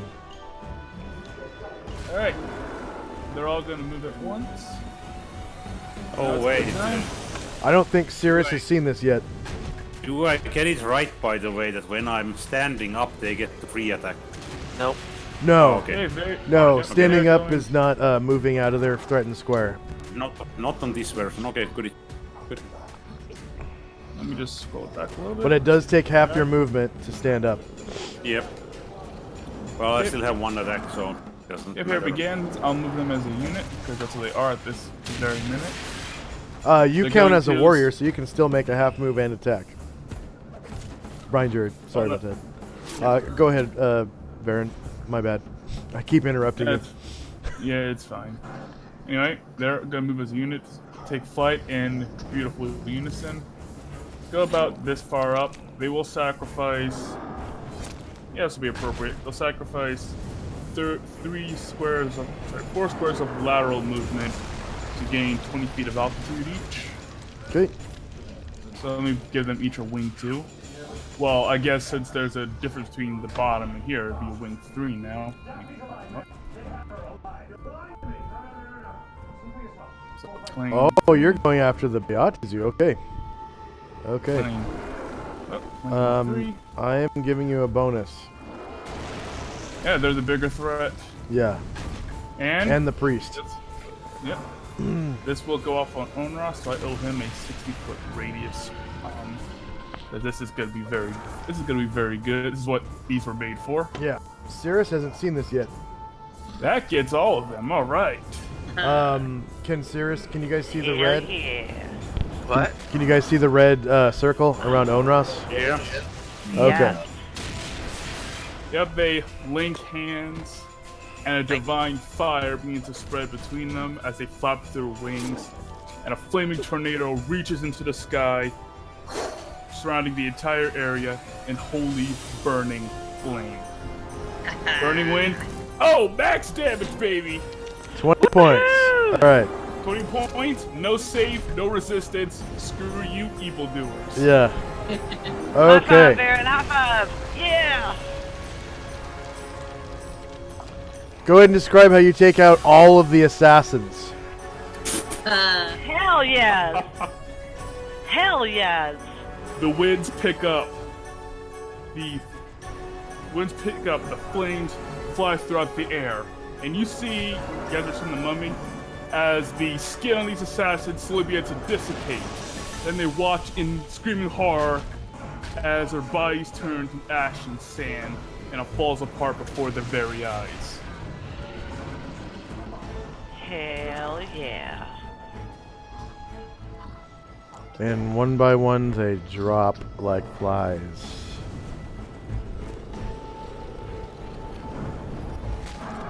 Have I told you lately, Baron, that I love you, man? I love you, man! And also, the Gratizu are going to be a bit scorched. Oh yeah, yep, and the priest as well. And the priest. If And you're evil, and you it foil hurts. his spell.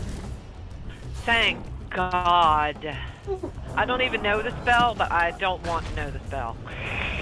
I mean, I want to know the spell, because that could be useful for me. Well, I failed my my spellcraft check, so that's why. But nothing he's gonna cast can be good. No, probably not. It's good because like Varrett is like 2 rounds away, so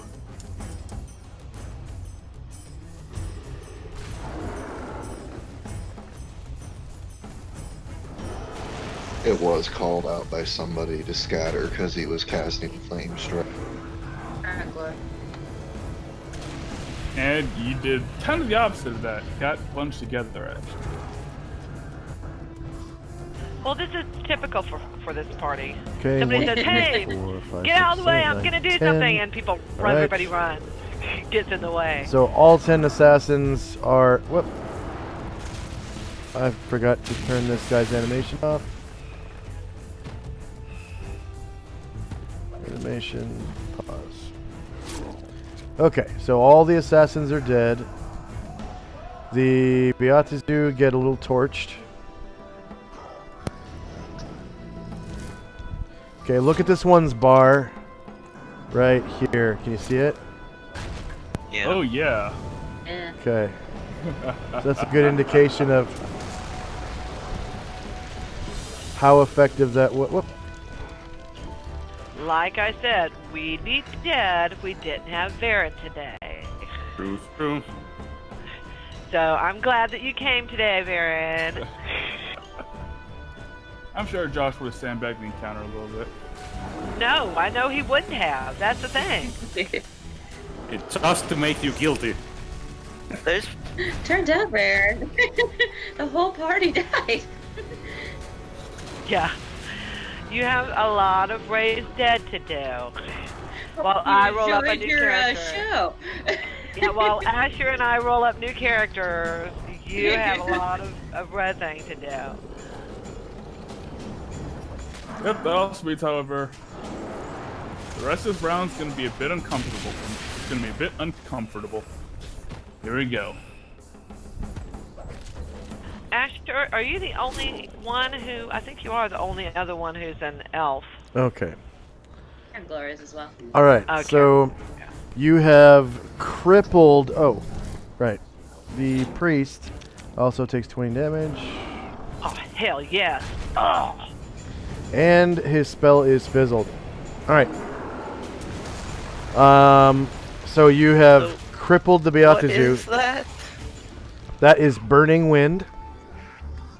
It is Yeah. a special ability of Asheras, where 3 or more Asheras of any level working together can create a burning wind with their wings. Each round, this hot blast of air inflicts 2d10 points of damage, no saving throw, upon all evil beings within a 60-foot radius. Only evil creatures can feel the burning wind. It inflicts no injury upon good or neutral beings. Ashura engaged in creating a burning wind cannot otherwise participate in combat. Basically, they are going to be... Basically, while they're doing this, they can't, you know, fight or cast spells. That's pretty insane AoE dot that selectively attacks enemies. Yeah, that does mean it takes care of our fight. It's like fireball every round that doesn't hurt you, friend. Would be nice. A very weak fireball, yes. Because it is 2d10. And he got max on damage, too. He did. Well, it's like level 6 A1 fireball. So that was a very lucky roll to get max damage on that. Oh yeah. That's what was clutch with this encounter, is that max damage on that burning wind. Okay, Tirana. Tirana is shocked. She's like, ah, ow. So she's going to get off of her horse on this side, you know, the side away from the thing, and she's going to go. Move. Oh, so I meant to be here. Okay. 1, 2, 3, 4, like that. And then she's gonna hide in shadows. Okay. And she's thinking, I think everybody else doesn't need me now. I think we'll be fine. Self-preservation. At first, she was going to help, you know, strike and beat things, and then, ouch, yeah, I think I'll hide. You know, now this makes sense why Calamar always wants me to hide. She's like, I can fight, then beats a actual serious fight. She's like, never mind. Oh, wow, I didn't give her the ability to turn invisible, did I? Okay, I was looking for that, yeah. Okay. I'll have to fix that. Yeah. Well, right. It's fine, as long as... I figure she's out of it for now, so... Yeah, just give her... I'll give her this, stealth symbol that I did just in case this ever happened. Looks like... It's on the very bottom line, looks like a ninja. Ah. Okay. There it is. Oh, yeah, that's great, yeah. And... checks. Skill. Yep, and now it's Lazarus' turn. He is going yes, to... it is. Wait, he's going to... Well, fly. And he's going to... Oh, attack this Abishai. I'm assuming it'll turn to face him. Yes. Yeah, that Abishai will turn to face. That give Jesse an AOL? Jesse is facing the other one, so no. Okay. Alright. Front. Short melee. Same elevation. +1. +1 to hit from, +1 to hit because of prayer. Normal. Oh, does it count as avian by any chance? No, it doesn't have feathers. There. Normal. +1 the damage. And, come on. Off by just 1. Ain't that a tease? Let's see. I think we'll let you have it that you missed on that one. You hit all of them before. You missed one now. It's okay. It's okay. You can't do everything. I mean, just like we need to start clearing some of them out. All right, so Bright Talon. One second. Hold on. I just need to look something up real quick about that sword.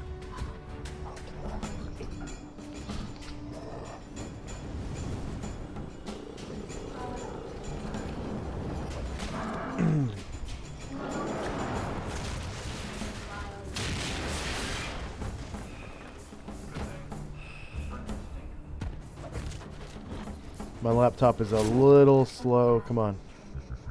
There we go.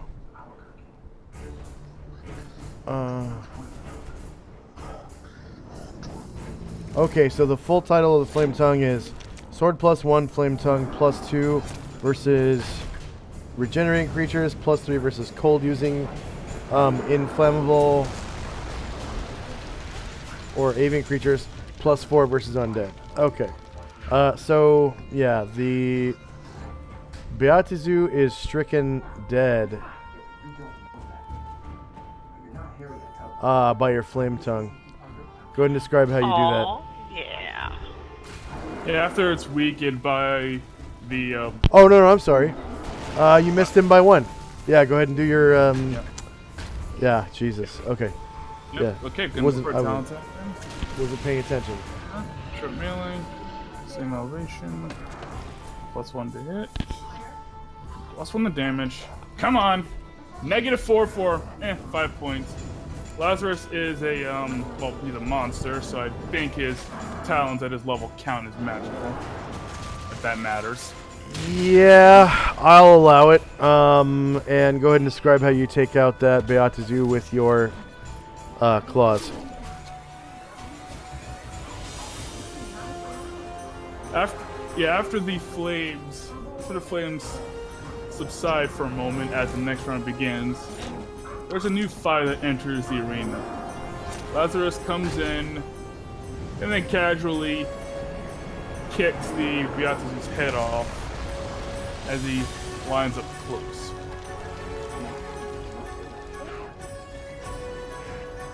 Fighting evil, it's what they do. And he already made half a move to get here. He attacked. So yeah, I think his round is over for now. Okay.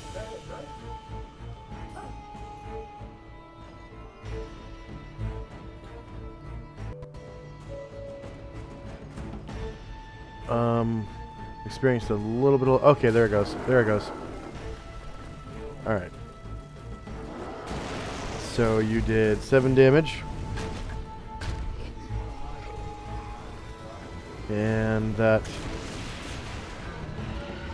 Abishai falls down dead. The map layer. Back to the pit. Yeah. Did Lazarus have any more movement left? Yes, he has quite a bit of movement left.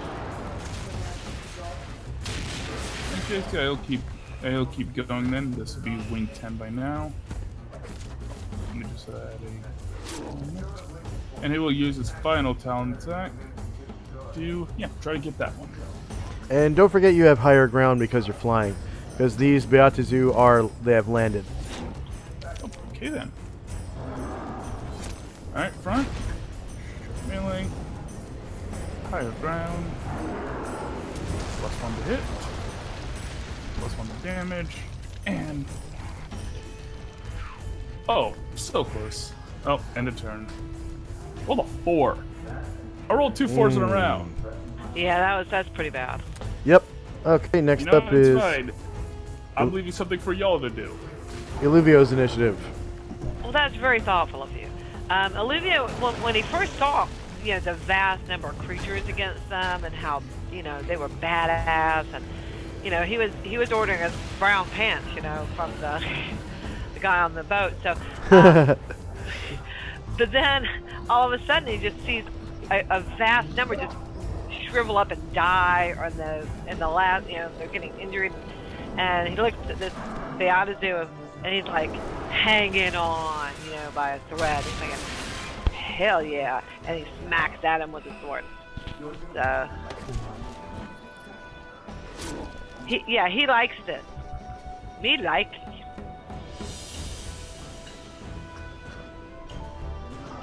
Do I get higher ground? No, they're tall. They're big. Yeah. They're as large as your mount, so no. Yeah. But it has like 1 hit point to finish it off. Yeah. There we go! There you go! That'll do it. Go ahead and describe how you take it out with your longsword +2. So when he looks at it and thinks, hell yeah, he takes the sword and he goes to, and he stabs it through the heart. And he could have just like cut his arm off, or could have nicked his face, and that would have killed him. But no, he wanted to do it right. And then the guy falls, and he looks, and Illuvio looks around and just sees the the numbers are just dead and slaughtered, and how weak everybody is, and pretty much it's just the the priest to fight. And he's thinking, we did this in one round. Less than Holy one round. Crap. Yeah. Yeah. Holy crap. And that's all we'll do. Oh wait, he was instructed to move, right?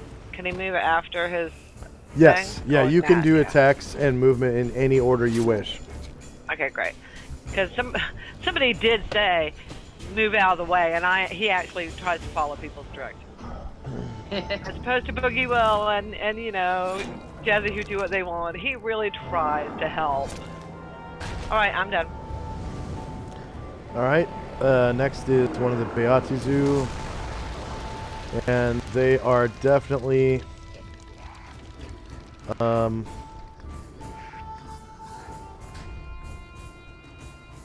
Oh yeah, they're summoned. They don't fall down dead. Just to reiterate, summoning creatures. They disappear. Okay. So this one is attacking Moors. Yep, here we go. Right claw.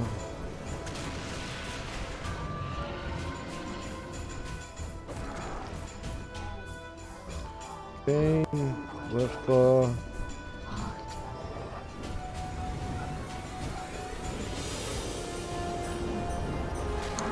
And fail.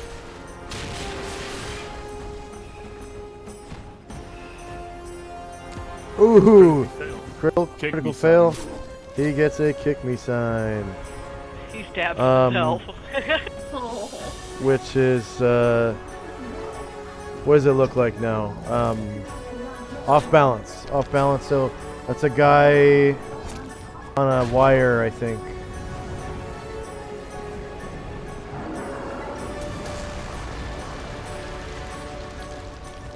Yep, in the last round of his existence on the prime material plane, he embarrassed himself. Oh yeah, balance. Okay, Yeah. off. It's the scales. The scales. That's it. Okay. Next up is Baron. Okay. So Josh, I heard you like removing dynamic lighting lines. Because I essentially plan to Bear's gonna take the most direct route to the combat. So through here and stopping at this many squares. You see where my line's pointed? Yeah. Yep, most direct route. Okay. And you're there. Okay, let me just do another quick measure while I'm here. All right, I'll be ready. All right, I'll be there. I'll be there to murder the priest in the next round. All right, that's my turn. Dion. Hey, somebody else might murder him first now. I hope so. Yeah, the only question, these things are question is simple. Can he see the priest? Must have, because I got to roll spellcraft. Yes. And the reason for that is because you're within 10 feet of the edge of the cliff. So the priest and all those Abishai can only see with anything within 10 feet of the edge of the cliff, and only you guys can see them if you're within 10 feet. I'll finish up my magic missile on that target then.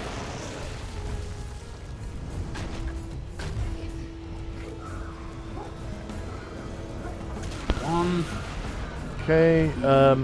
After 2 damage, he survives. 4 damage, 9 damage, he survives. Total of 9. Alright. So he just wanted to make sure that he doesn't get the cast off. Yeah. Dion gets 50 points divided equally among his classes for Magic Missile. Have I forgotten anyone else who has casted a spell? Oh, me. And you cast a... Which spell? Magic Missile? Magic Missile. Yeah, so you get 50 points, and you're single classed, so it all goes into one class. Next up is Jim. Cast yet? Yeah.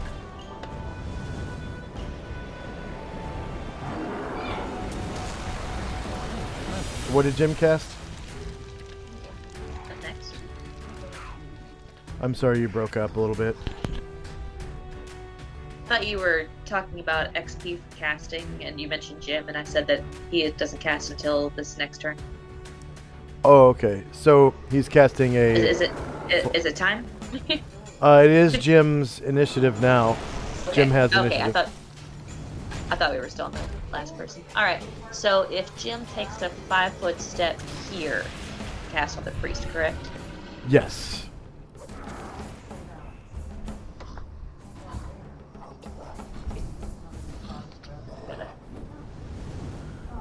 When that bar gets in front of the character. Alright, so he's going to take a 5-foot step. And he's going to cast Hold Person. So all the way up to where it was. On the priest? Yes. Okay. Actually, I don't have to go to the template, I just need the AoE. Just the range is all I need, and I'm pretty sure it has a pretty long range. Like 120 yards. Yeah. 120 yards, area of effect is 1 to 4 persons, 20 cubic feet. And he gets a save, right? Okay, save versus spell.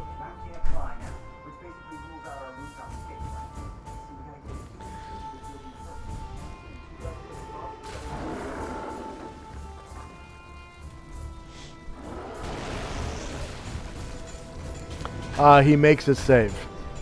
Okay. So his target number was 10. He rolled a 12. Okay. Does Jim get XP for that then, or no? No, it was ineffective. Ineffective. But if it had worked, girl, then Yeah. woo! Yeah, that would have been, That what is would've that, been 100? clutch. Was that Yeah. from his priest side? Oh, he only has priest Yeah, spells, yeah. so- Okay. Yeah, he's a player. Yeah. Alright, so he's going to take a 5-foot step back. Yep. And then, Jim's just like, I got here because I was getting late. God damn it. this other Beatuzu is ganging up on Moors. You have sex once with an opportunist, and all of a sudden you're having to cast spells and shit. Well, you know, you need to take it as a compliment, Asher.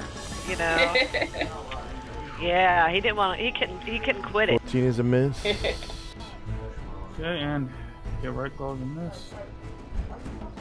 Okay, left claw is a miss. And the tail. There we go.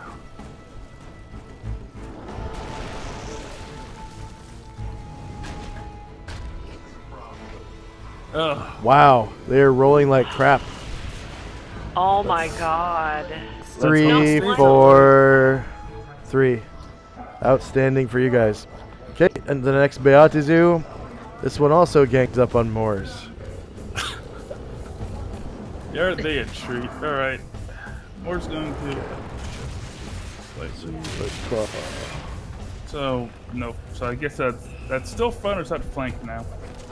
I mean, AC 10 is a miss. Left claw.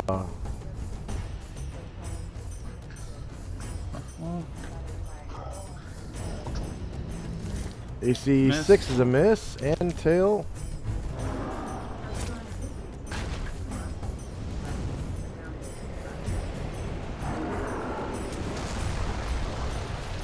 Come on, tail. There we go.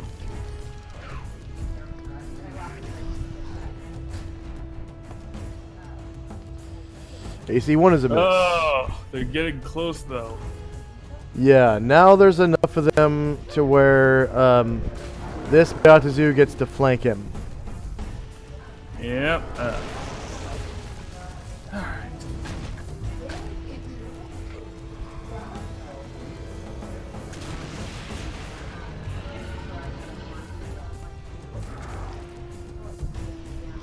Yep.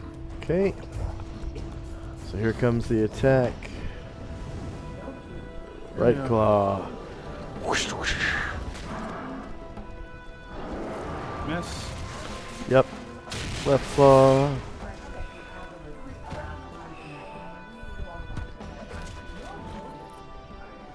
12. Yes. They're rolling like crap. And here comes the tail.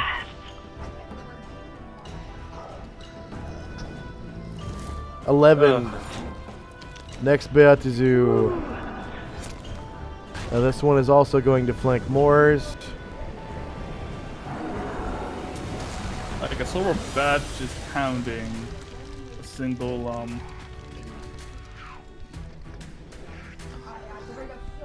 Yeah, they figure they're more effective that way.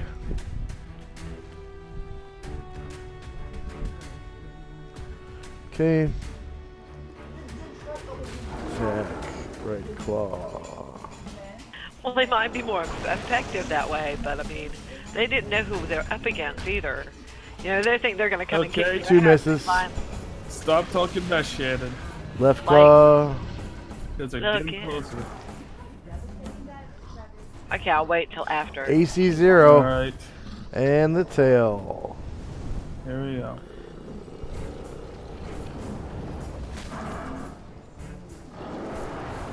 AC 6 is a miss. Alright. The They're novices. He's like kicking toddlers everywhere, you know? They're kind of like, he's like, The novice was casting a spell. It was fizzled, so his turn is gone. Next up is Gromnar. Wait, what could novices cascade? My god. He is a novice of the Brotherhood. It's different. Oh, okay. It's different. You remember the Kong Cabal? I knew it! Okay, yeah, that's different then. Yeah. Yes, he's a novice, but still an elite by He is a novice of the Kong Cabal. Quit. Oh.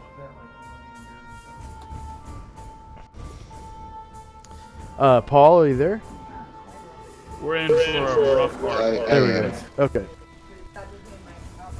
I'm stopping him on the camel because Gromnar has had one single focus since it occurred. There is a very large creature attacking Jezzy, and that's not cool. Yeah.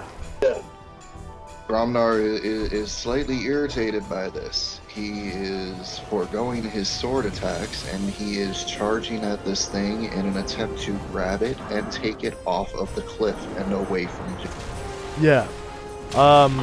The camel Hey, gets what? out of your way. The camel gets out of your way. First of all, I need a touch attack from you. Gromnar's got some big hands. And with it facing Jezzy, does it turn to face him, or is this from the flank? He's facing Lazarus and does not want to turn away, so you do get the flank. Aha. So it is a touch attack against his flank. Oh yeah, you definitely get the grab. Okay. Now I need let's see, attack. I need attack option. I mean, yeah, he's just straight up trying to run into this thing and Yeah. continue running through it I to need- go right off the... I need the overbear. I need the overbear from you. It does not have more than 2 legs. It is a large creature, but so are you. And no one's assisting you, obviously. You have the last initiative. Okay. That is Gromnar. Choose the target. Okay, how many additional attackers are helping you? 0. Please ask the DM for the target token's natural AC. Be sure to include plus or minus for positive or negative AC. Okay. So, yeah, the natural AC would be 10. I mean, it's for an overbear. So, plus 10. And I know there's this 0 probably helping be able to use do natural this AC. thing you 1 could probably successes. do, but the simple fact is, Jezzy's being attacked, and Jezzy's Alright. the littlest one in the... You critted on your overbear attack. The M button. This is so Gromnar. Like, I want Gromnar to just basically shoulder check this Abishai out of existence.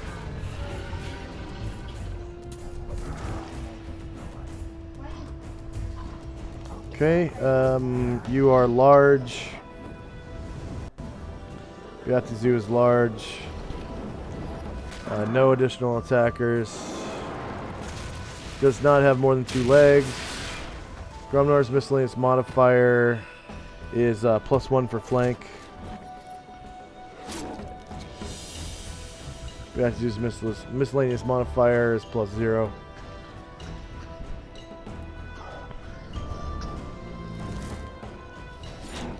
Gromnar, 1 success. Okay, now Gromnar, I need a dex check from you to land on the Beatazu at the bottom. Otherwise, it will land on you. Ooh. This is probably where he fails. Yeah. Holy shit. All right, you cause. Whoops. So falling damage is special damage. Okay, so you cause. Yeah, he passed all his dice rolls. How far is the fall? Yeah, it's a 10-foot fall. I mean, I just wanted to get it away from The Beatazu takes 3 damage at the end of the fall. You land on top of him, taking no damage. Go ahead and describe how you take him out by landing on him and squishing him. I mean, we all know nobody attacks Gromnar's tribe, and oh, gets you are away with prone. it. You are prone. Jezzy being the littlest one, there's no reason she should be getting attacked, and he's not happy. He just straight up charges it, grabs it, and jumps off the cliff with it. His only intention is to get it away from Jezzy. I have never. Lazarus approves. And you are We don't deserve Gromnar, y'all. We don't deserve him. He's too good for this world. Nope, the ushers give you a thumbs up even more, so he's trying not to get speared. Yeah, he breaks your fall. It wasn't too far of a fall, so I think he should be able to break your fall, and you would take no damage. You are prone on top of him, and you squish him. He just turns into a pancake underneath your weight. And that will be the end of round, and we'll take a 5-minute break and come back, hopefully with a snack and a drink, and we will conduct round 2. You. Be right back. Thank you. Yep, here's the Paul, who literally smashed a demon with his fat ogre gut. Yeah. And you love him. You can't help but love him. It's really funny because in another campaign I played a grappling battle rager, and because it was special damage, managed to choke a white.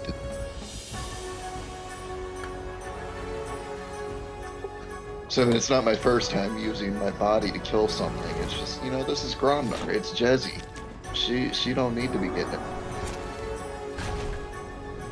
That's so sweet. But Jezzy can take care of herself. I know this, and Gromnar may somewhere in the back of his mind know this, but he's only seen her do things from afar. He's never seen her up close, and this thing is like his. She doesn't get up close. She doesn't. We did a like purple it. worm together. Yeah. I mean, this is the We second were time. performed together. Oh my god, I forgot that. Yeah, this is the second time that he has put his own life at risk to save Jezzy. I would almost feel really bad about the practical joke I played on him, but I don't. No, she wouldn't. I don't. She's a pixie. No, she wouldn't. That's what I say. I almost could, but no, really. I mean, I played Gromnar this way from the moment he met the party, so I mean, I can't stop him. Oh, and you're right. You can't.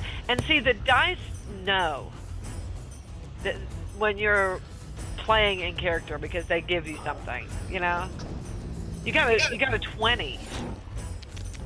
I thought for sure that dex check was going to be the failure. I mean, Oh, I did too. Gromnar is very, very far below average dexterity. He's literally a big, clumsy oaf. Yeah, it's just as likely to kill you with a sword as it is to sit on you, type thing. Kinda, yeah. Yeah.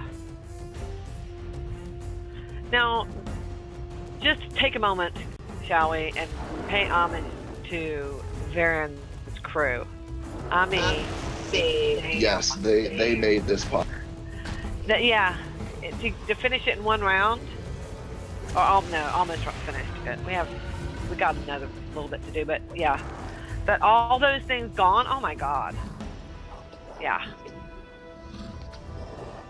I mean, for any of us to even hit these things, we needed some big mojo weapons. I won't go into detail, but they're with.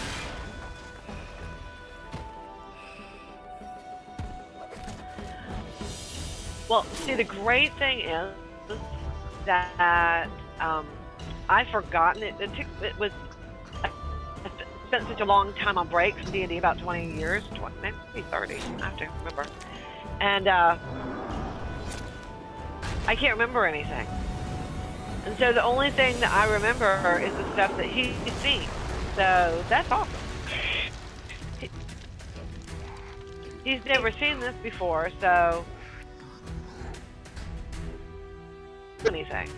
From my D&D experience on the player and DM end, Josh threw some big shit at us with this encounter.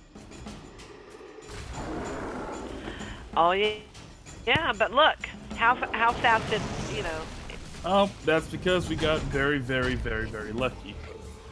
Yes. Well, we needed to get very, very, very, very lucky to get this far. But all that same stuff would have thing. The problem is that the things have a chance to sting with their tail so many more times if they're attacking. Yeah, and one thing keep in mind, look this way. Out of all the things that Gate could have pulled in, this actually ain't half bad. Because one of the things Gate can summon is a Pit Fiend. It's the funny thing about Pit Fiends. You know what they can do? Now. Gate in another Pit Fiend.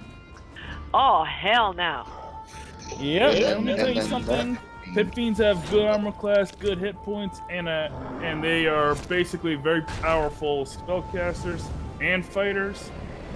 These guys can gate in more of them. They just need a group to concentrate for like a little bit. But we are give denying them time. Yep. Luckily for us, we have denied them that opportunity, because had this whole thing not happened, they might have done just that.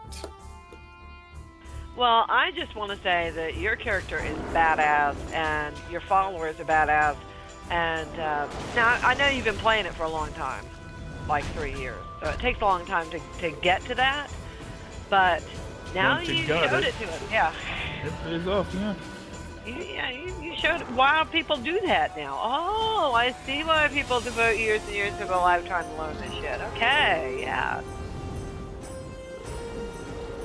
Mm-hmm. To be honest, racial abilities alone make it worth it. I'm not sure why they decided I also need spellcasting, but you know what? That's cool too. I'll take it. Well, we really rely on you as a healer, especially now that you have followers and all of them healers. Oh my god. We're bathing in it. We're bathing in money. Mm-hmm.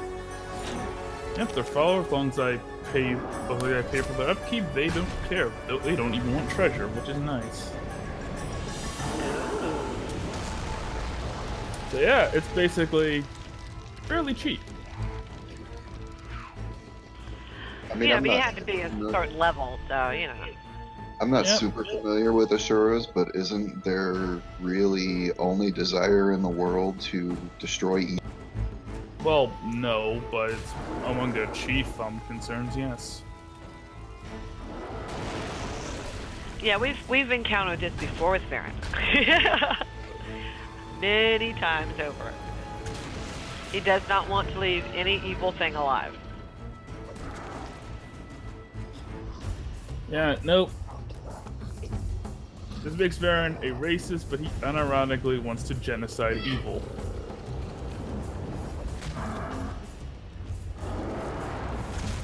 But, you know, that's not going to happen, but he can try. You know, saying that it's never going to happen, that's quitter's talk. A magic weapon like yesterday for Asher. Well, it probably doesn't help that demons and devils multiply far faster than, well, angels do. Far faster. Because, you know, the Abyss is basically, like, the Abyss for demon side basically spits out evil without the need of new souls. Of course, it might not work that way in Josh's universe, so maybe not. Are you saying that evil is more powerful because it doesn't need... It is more frequent, not more powerful. It's the paradigm of a church of evil where quantity, not quality, is our motto. Well, ironically, we got a lot of both.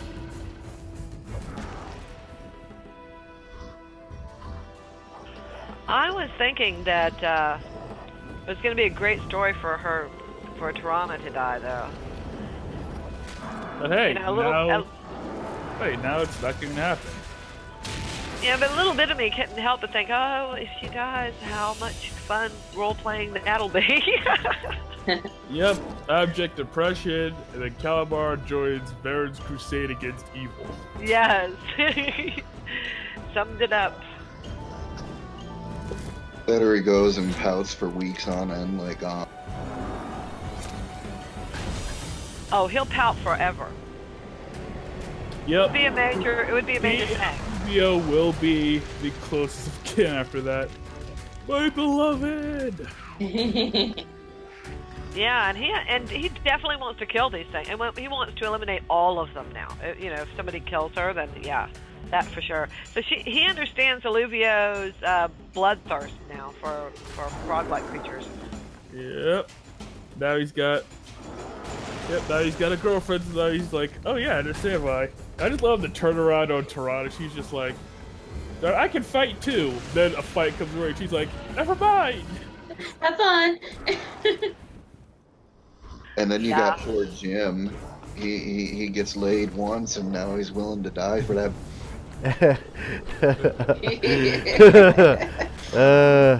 All right, and I'm back. Time to roll initiative for the next round.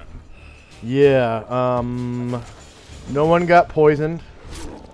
Regeneration would happen right now at the end of round.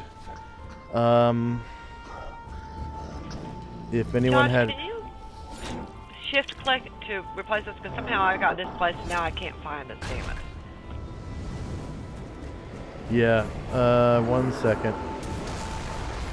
Okay, so everyone notices that the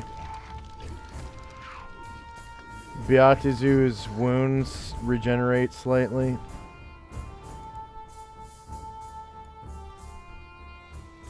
And that's a shift ping right there.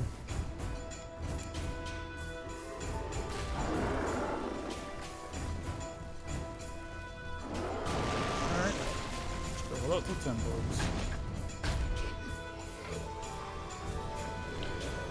Only slightly. Like super, super slightly. Alright, they'll probably die this round. The question is, will they take any of us with them? That's the scary part. So does your fire thing happen again this round? It'll happen again off of the next officer's lowest initiative. Which in this case is 10.64. Well, although they might die sooner, Varen can roll decent on his sword initiative. I mean, he might. We'll see.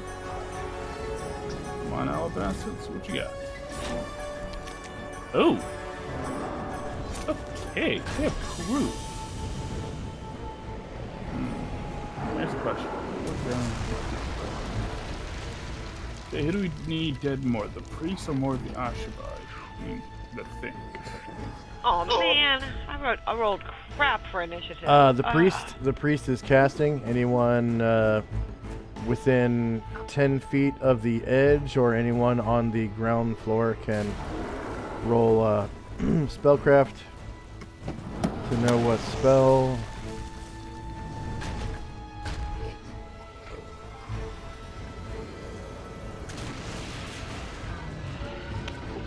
I feel like what Varen would do would be to kill the closest thing and then kill the next closest thing until everything is dead. Going berserk, basically. But a controlled berserk. Yeah.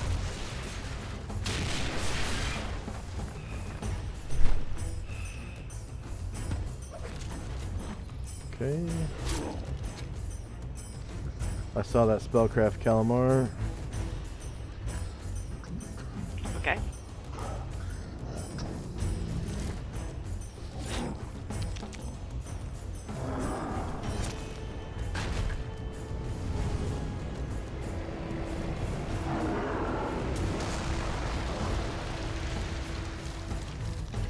Hell, I don't even know what that is.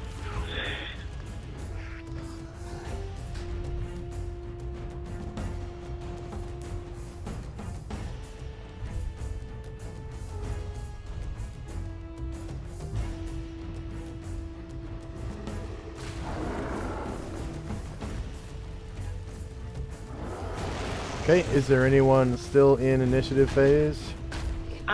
Real quick, yeah. Can you give Boogie Will a second attack? Because he gets to attack. Yes, ma'am. Anyone else? Nope. I'm ready. Here we go. Give me a moment. I'm double. Oh yeah, I have both my characters there. All right.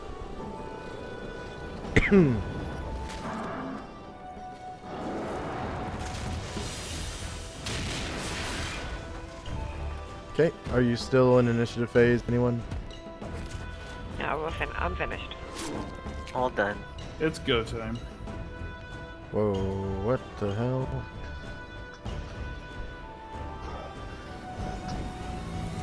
Okay. Apparently, I have a macro turn on universal that I didn't want to turn on the universal.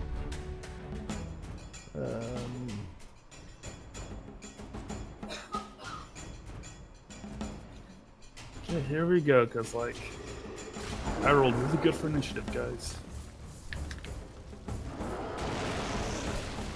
Oh, it was followers. Okay. Weird. Alright. So, nobody is still in initiative phase. Okay, here we go. Let's do this. Alright, so red dot is Dean's Prayer.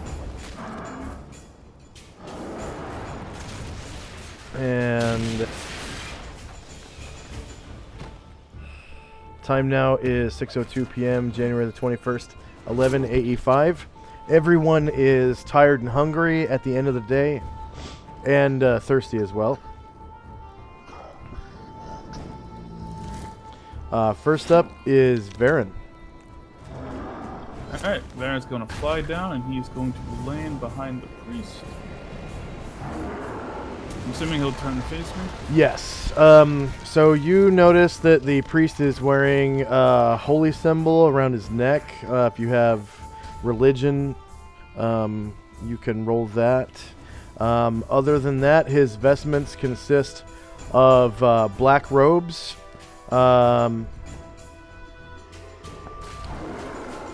He's wearing really good-looking ringmail. So it's very breathable. It's medium-sized, obviously. He has a beautifully crafted medium shield. On his belt, wrapped in chains, there is a book of some kind. Looks like it's bound in a special kind of leather. And He's That's pretty about well it. decked out. Yeah, it's definitely no normal book. Yeah, I'm gonna. Alright. Book I'll have to burn later. Noted. And No, it doesn't have What? any. It doesn't have any holy symbols on it or anything. It's it is a book without holy symbols. It's obviously not religious. It's like no canon, no normal holy or unholy book or whatever. Okay, so I won't have to burn his book. Alright, anyway, Baron's gonna open in with a cut to his face. AC, oh, I hit exactly. 1 second. You got it.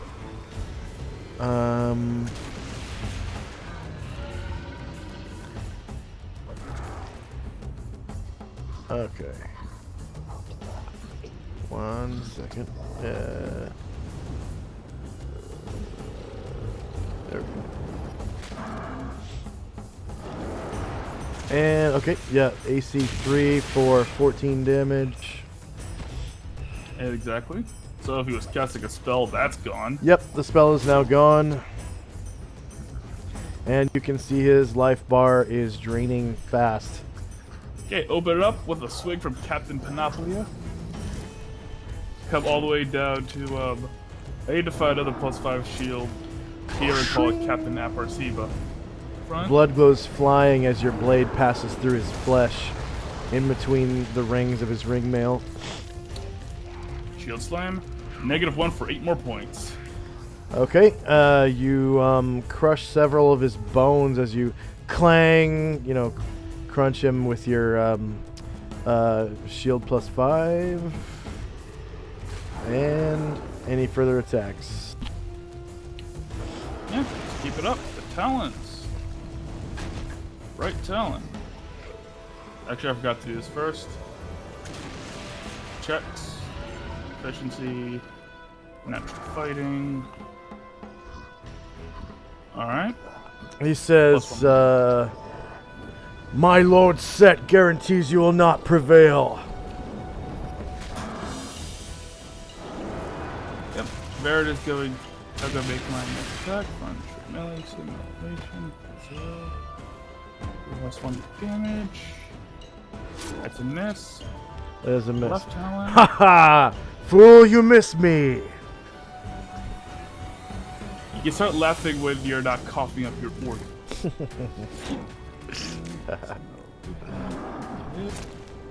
Damage. Ah! Lucky him.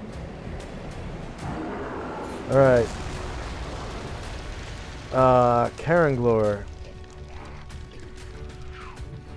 Floor is going to. So,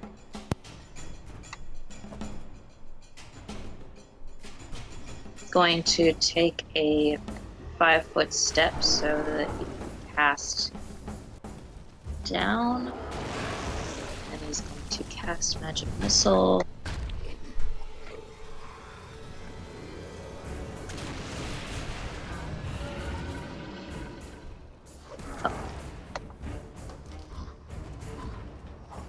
Finding it. There it is. Okay. So first target is going to be this right here. Okay. Or 2. Is he still alive? Oh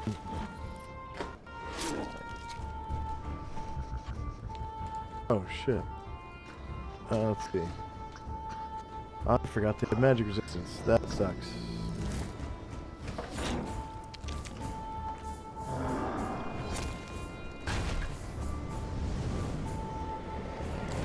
Okay, go ahead and describe how you take him out with your first missile.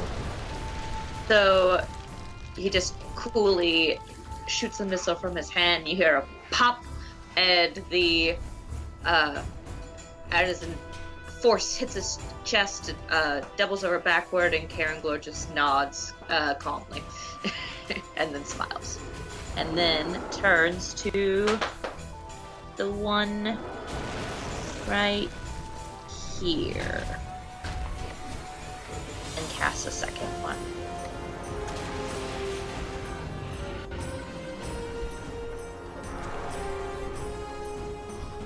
Okay.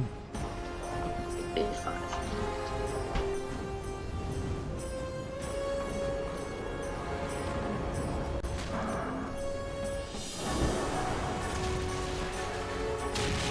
All right. The magic missile flies down, pop, and explodes just before it gets to the Beatizu, and is deflected by this black, like, glistening shield that sort of absorbs the power of the magic missile, and it just it goes in a like an arc around the Beatizu and dissipates on the backside. Aaronglor's smile fades. Was that his last missile? Yes. Yeah. And will Okay. he get 50 per class? Yes, ma'am. Oh, yes, definitely. You did damage of some kind, so it was effective. Okay. Asher. There is going to attempt to move silently, so that's just going to be 3 movement. And she's going to stop here and just continue to observe, all stealthy like. Okay.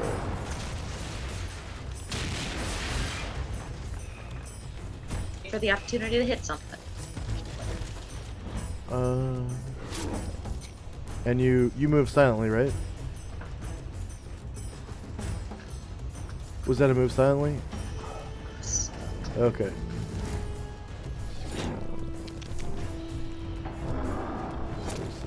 Because she can move 4. I'm going to take 1 more. I forgot. It's a third of the movement. Okay. Yeah, you do get 4 squares. Yep.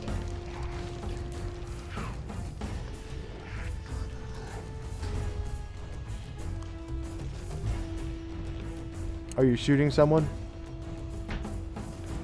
My understanding is that missile weapons are not working. Oh, that's correct. Okay. Okay. Illuvio. Olivia looks around, sees very little alive. So he's... Wait, is this ever... This one? That one? Is that one? Is that alive or is it dead?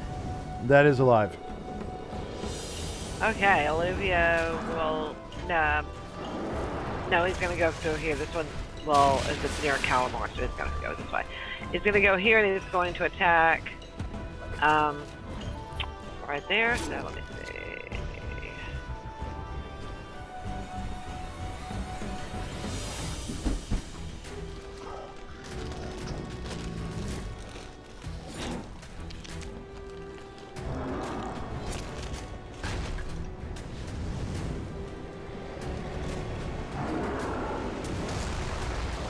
Needs milk.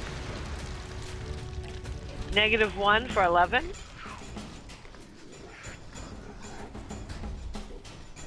Alright. Illuvio's longsword +2 slices right through that bad boy. Yeah. Killing it, and go ahead and describe how you take him out with your longsword +2. Mirror shine. He walks up to him and swipes, like one of the known, he knows it's gonna strike, he strikes, he cuts off the thing's head, it drops, and he turns around and looks around for something to kill, but there's nobody near him, so he's gonna have to wait till next time, but oh well. Okay, Boogie Will. Boogie will move up to this guy here. No. Oh, I'm sorry. Yeah. I killed the wrong one. Yeah. I look over there and I went, I was sworn he was alive. Alright, go ahead. Boogie Wall's gonna be over there and go pop, and there he does. It will turn to face you because technically it's flanking Brian Druid. Cricket does get an attack of opportunity. Hell yeah. But it's ineffective.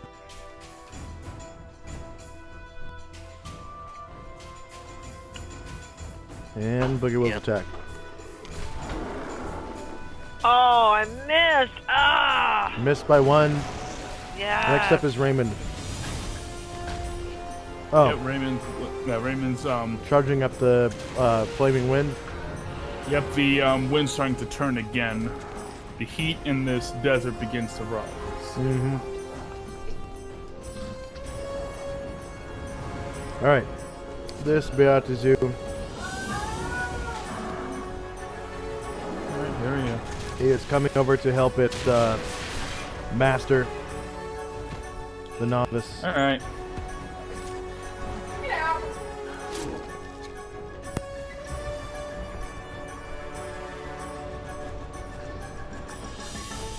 Swings at Varen with its right claw. From the front, of course. That's a miss. And left claw.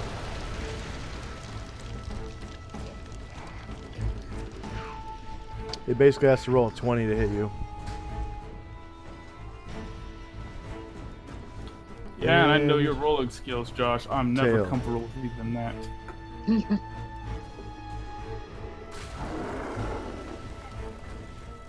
Pretty amazing to be in a situation where 20 is needed to hit you.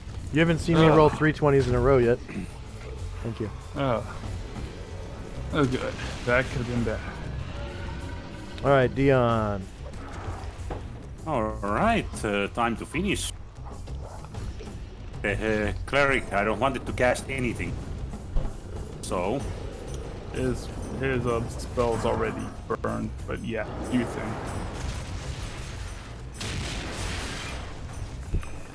It's a good strategy. He 9 survives points. the first, the second, and dies on the third. Thank you. Woohoo! Jan fist bumps. Death by 1,000 cuts! As the last magic missile hits it straight to the forehead and it collapses.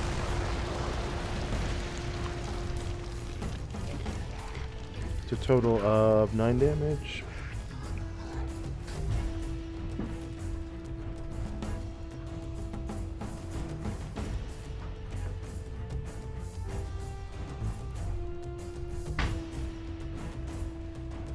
Come on.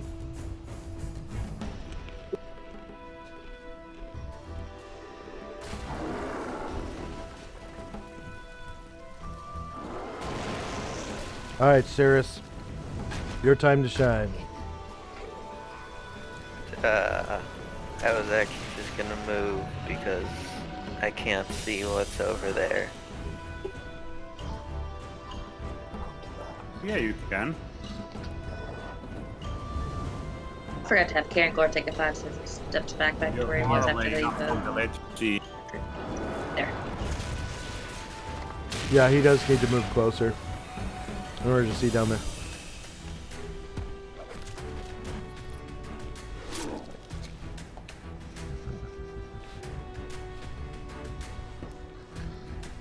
And that's more or less what I do this turn.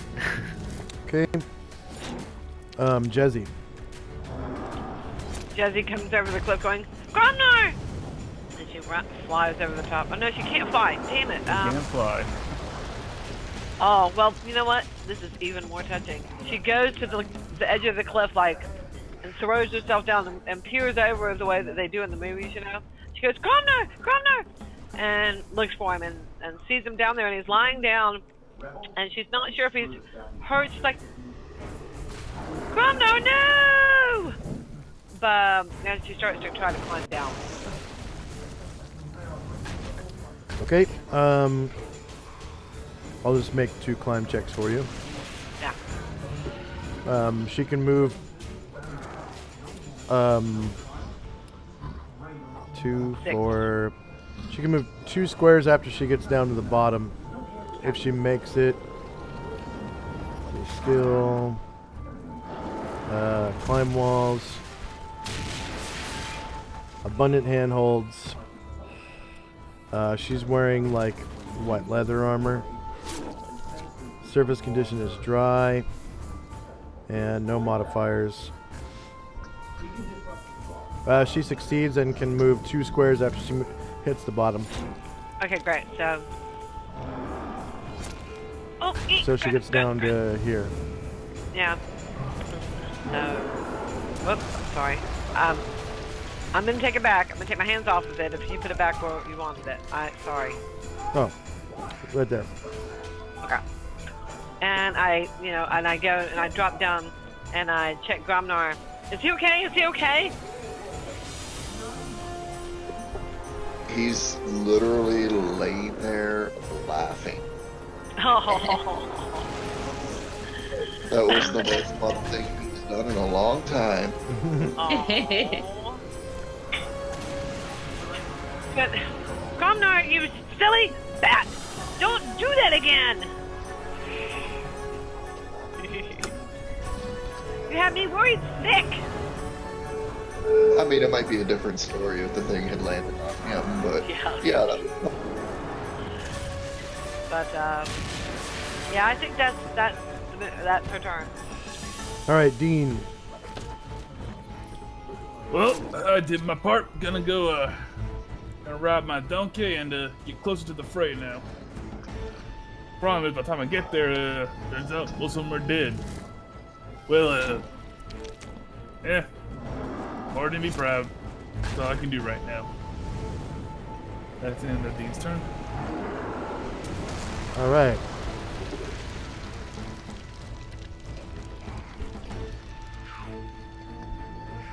This Beatizu is gonna roll for morale.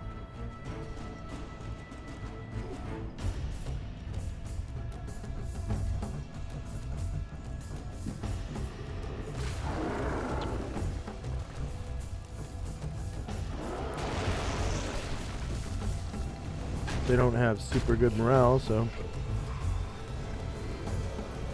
Alright. This Beatizu just sort of lays down and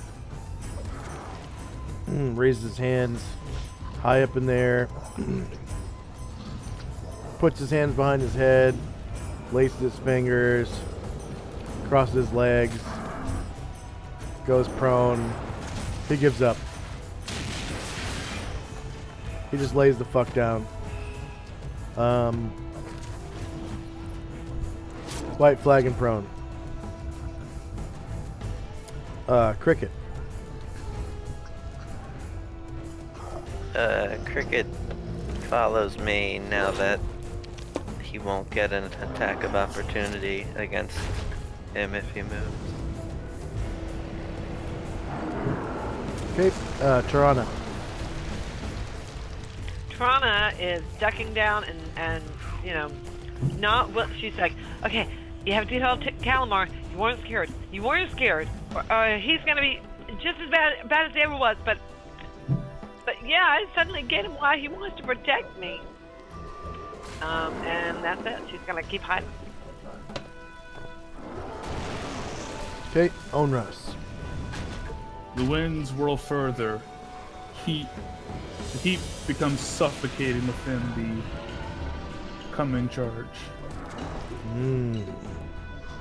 The Abishai's skin begins to crackle. And the Beatizu's skin begins to crackle. I'm not.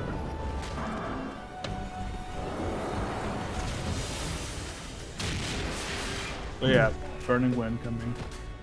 Okay, Gromnar. Picks his laughing self up off the ground and digs around because his swords are laying up on the cliff to pull his spear out of his sack to try and be used. Okay, you still have a half move and attacks with whatever weapon you have.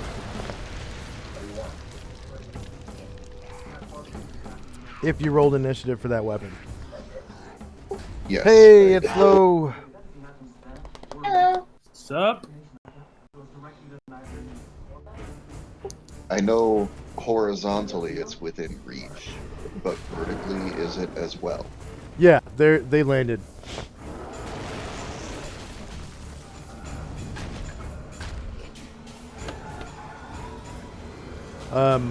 It will turn to face you. I mean, even if it hits, I know it's not going to do any damage, but that's what Grom. Yeah. Yep, the spear misses. Next up is Moore's. Is that the third one? Yep. Okay. Hell yeah. Here it comes. It's going to be a doozy. 10 more points of damage, no save. Not quite as 10 high as the initial points. blast. Alright, that kills them all, and that is combat. Woo! That Okay. Yeah, went just like very the- smoothly because the rolls that we got and the rolls that Josh made were insane. Thought that was gonna be a lot more Yep, painful. the winds turn, the flames build up, and they also to coalesce into a single point up into the sky, the color of the sun. The Astros say, and the Astros speak in unison with their voices echoing throughout the oasis. Begone, fiends! Thou art not welcome here. They push down, and the small bead slams into the earth. The giant flash of flame, the color of the setting sun. Very nice. Very nice. Okay, I just want to check how many Beatizu there were supposed to be. 1, There were Well, 11. 2, 3. While you have these up, I'll be right back. I'm gonna run to the bathroom. Yep. I believe there were 11 Beatizu.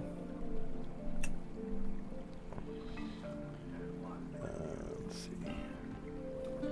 Content. Chat archive.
Yeah, 11. Okay.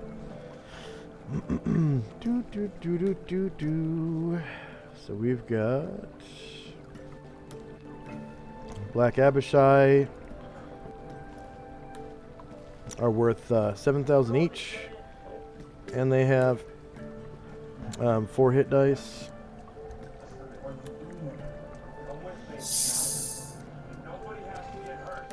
$11 Black Abishai.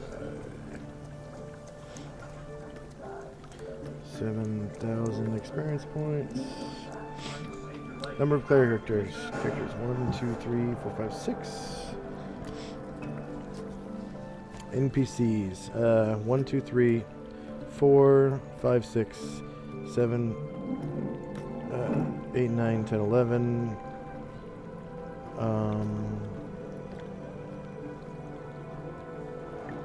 12, 13.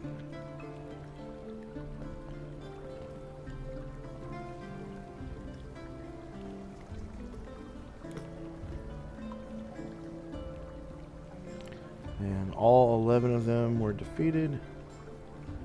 They have 4 hit dice. Warriors and Bards.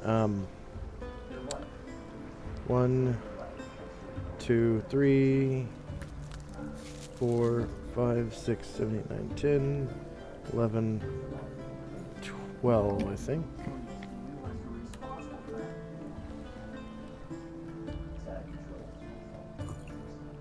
All right, that's just from the Abishai. Ooh.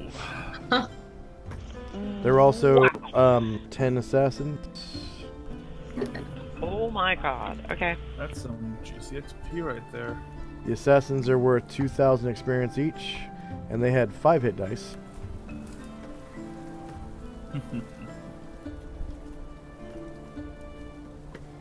Okay, 10. Yep, destroying evil, both fun and profitable.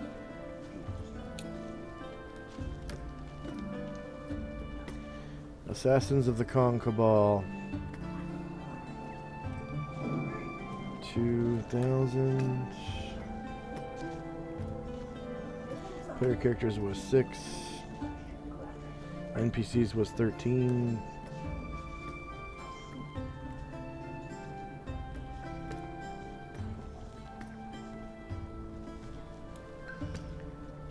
All 10 of the creatures were defeated, and there were 12. Oh, they had 5 hit dice, and there were 12 warriors and bards, right? Yeah. 12. Mm-hmm. And whoops. Okay. The novice is worth 11,000, and he had 15 hit dice.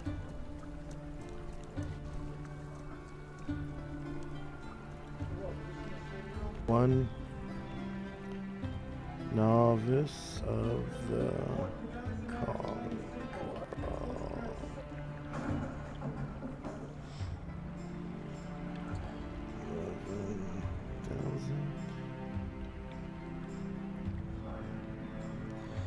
6 player characters, 13 NPCs.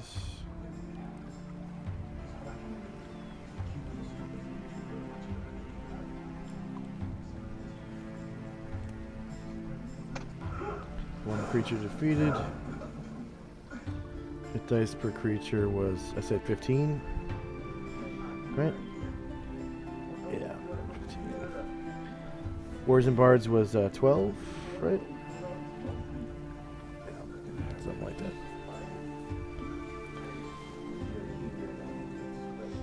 All right. So each PC got a total of the 2480, 8480, 85, 80, 86, 40. 8,640 points for each PC, divided equally among classes.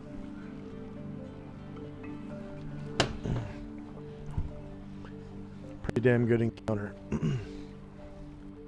Yeah, that is.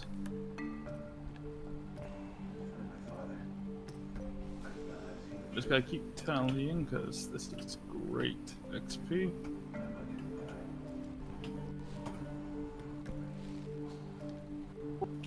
Hooray, Gromnar's under 100,000 to level 9.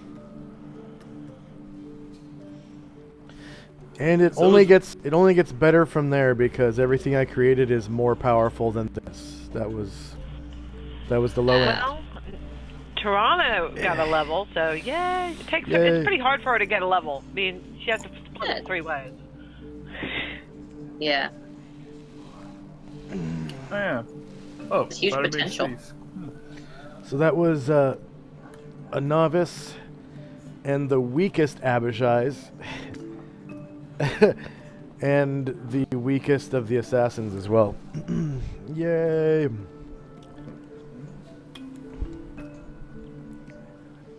Alright. Let's see.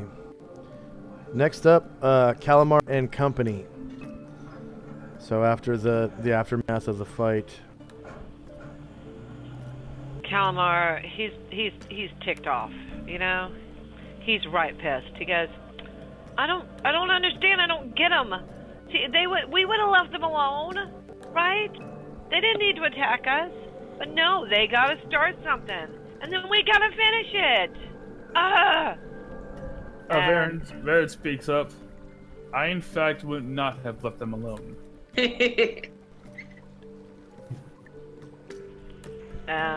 And Calamar looks at you and says, well, obviously we wouldn't have because they attacked us, okay? But yeah. And he's going to go over to Tirana and he's going to I got to move. I'm still in the process of entering experience, and now I've got to move my. There we go. She's going to go over here to the Tirana and see where she's bleeding, and is it, where's the wound, and he's going to touch her face and see how she's doing, and basically that's about it. Okay. So she needs to be healed. She needs to. Dean. Well, now hold your horses. You see, the master of my destiny is currently trying to put together my earnings this round. So she ain't gonna die in the next 5 minutes, is she? But no, but she's gonna hurt. As I said, she'll be fine. Yeah. Okay, we're done. all right. Next up is Brian Druid and Company. All right. Well, I believe. Well, hey, wait a minute. How do I see still one alive, or is that accidental? It's one accidental. Next to me. Yeah, Okay. that one's dead. They're all Got dead. it. Ouch. That burning wind took them all out. Hey, Dion, they disappeared actually. Jan, can you help a bit? I'm still not recovered from the previous one, and I scraped pretty bad again. Another comment. Wow, I didn't know that we were going to manage. You guys are amazing. Looking mostly at Asuras. Who pretty much swept the board.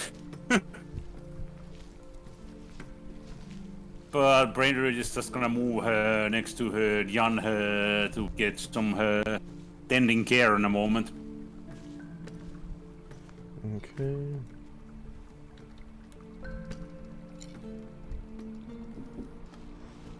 All right. Red dot is Dean's Prayer. It still has 6 rounds left at the end of this round. Yeah, let me remove the aura. Give me a minute. Wrong notch, you're up. Time now is 6:03 p.m. January the 21st, 11:85. Everyone's tired and hungry. The moon.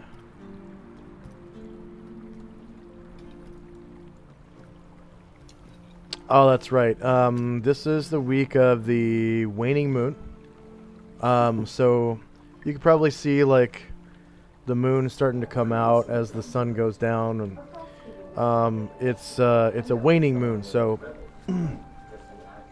the right side is darkened. The left side is turning into a crescent, but it's just under half a moon right now. Just under half a moon. So the crescent points are facing towards the right, and the sliver is shrinking. The temperature is starting to drop drastically, and you can feel the cool, wet air emanating from the spring down below. Actually, some of you have been pretty close to it. I think Baron, you got pretty close to the water, and got a pretty decent look at the water and how there's actually in the center a little weak jet shooting water up out of the ground. And it's pretty shallow. The water dries up and evaporates pretty quickly. But the pond is big. You know, it's wide. And it's, you know, you can bathe in it and drink out of it and stuff, but Consider that's everybody's drinking water. I probably wouldn't recommend bathing in it. yeah. Okay. First up is Varen and Company. Yep, Varen is going to fleece this priest. Basically, take his shield, remove that book, strip him out of his armor, tear out his holy symbol. Yeah, the book is covered in some kind of special leather. Like, it's not your normal book leather. It's really thick.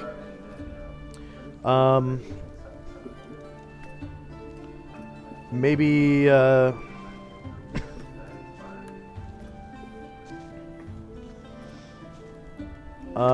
maybe it is from some kind of bird.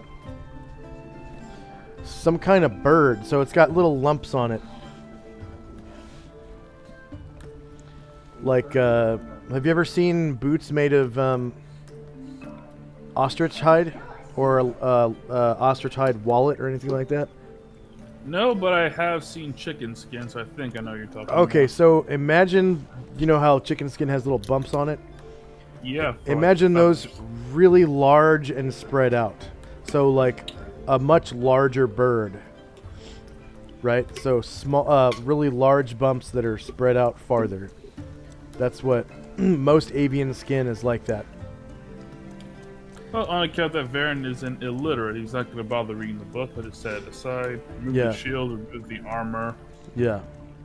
Oh yeah, what did the priest have a weapon? He had...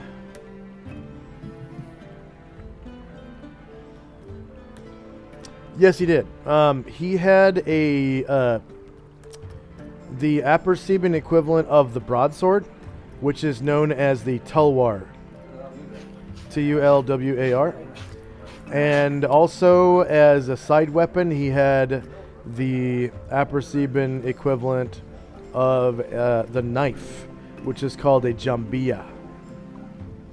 And both of these weapons are curved in a similar fashion, kind of like a katana almost, and a tanto. But of course the blades are nowhere near as strong, and the steel is nowhere near as strong. It's actually kind of low quality steel compared to what you're used to. Steel in the desert is, or in this culture, is a little different. Most of the time it's like hammer beaten rather than heated. So it kind of looks funny. Like, you can see individual hammer beats on the blade and everything. The blade is kind of sloppy. It has little creases in it, and maybe even like edges of rust inside of the creases. Like it's been used to kill people, and their blood has kind of dried in some cases and not been completely cleaned out, and has begun to rust the inside of some of the creases on the blades. And both blades are like that.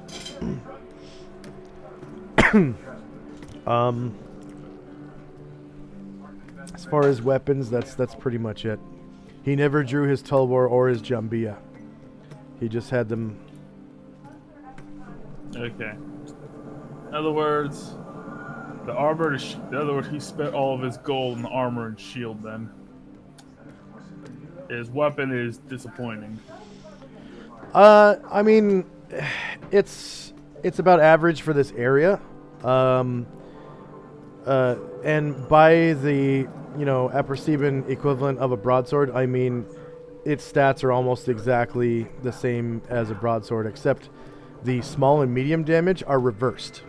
So on a broadsword, it does 2d4 d6 plus 1. A tall war does d6 plus 1 2d4. And the speed is the same. It's 5. The weight on a tall war is a little higher. It's 8 pounds. So yeah, broadswords are a little lighter than that. I think it's because the basket hilt on a tall war is a little bit more substantial. What's going on here? Come on, And then the Jambia, it kind of feels like a heavy dagger. Like it's better than a dagger, but a little slower. Just a little bit. Alright, so I can infer that, at the very least, his god Set allows his priest to use edged weapons. Yeah, yeah. The speed of the Jambia is 3. It does d4, d4. And it weighs... I don't think I recorded the weight correctly.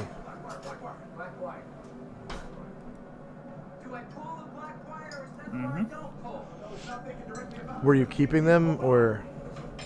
No, I'm gonna leave the Tor and the Jambia, like, in the sand. Okay. We'll overtake the shield, the armor, and the book.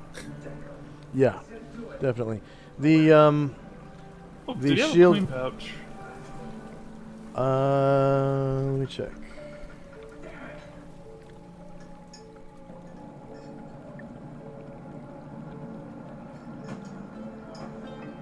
Yeah, he did. He did. Okay. Inside is, it's like a small belt pouch. Inside it you find 5 gold, 10 silver, and 15 copper. Okay. So, not a very rich man, but 5 gold, 10 silver, how many copper? 15. Huh. In multiples of 5, no less. Convenient. Yep. May I please have a template? A template for... Writing down the record. stuff, yeah. Oh, right. I've been doing it in my notes, but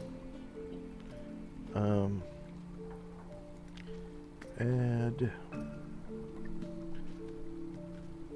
handout.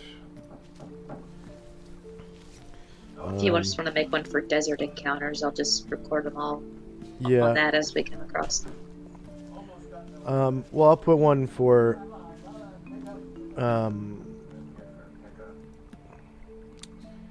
Malaika? Yeah, Malaika.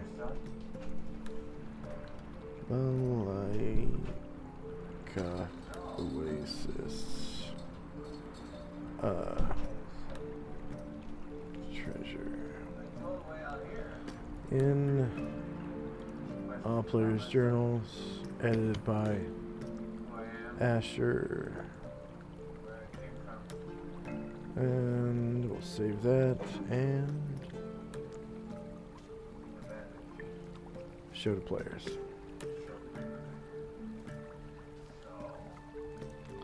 Okay, is that good enough? That'd be great, thank you. Okay, and that's how you spell Malaika.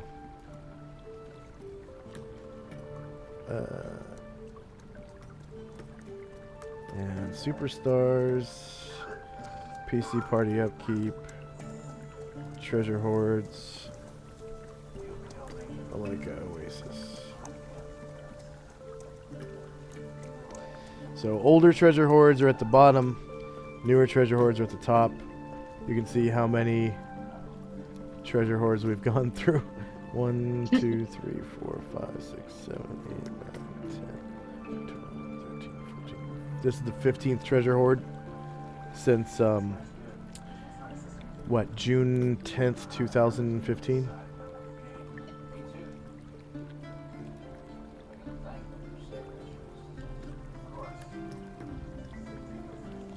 No, 2016. Sorry. Okay. So that was medium-sized ring mail, medium-sized shield, like a medium shield, and a book, and the coins.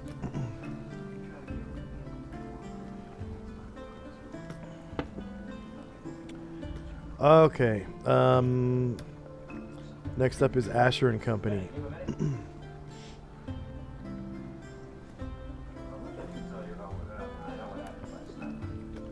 Did I lose you guys? Can you still hear me? I was Yeah, talking. right Sorry. there. Okay. All right, so Asher can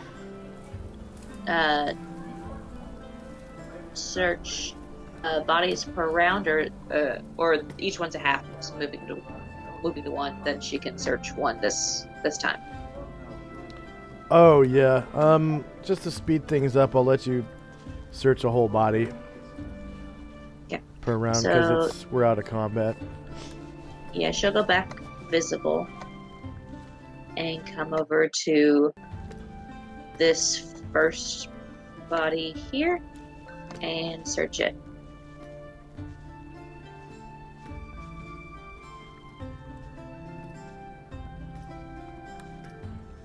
The assassin.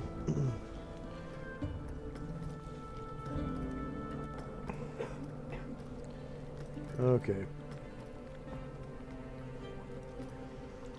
So each assassin had standard equipment.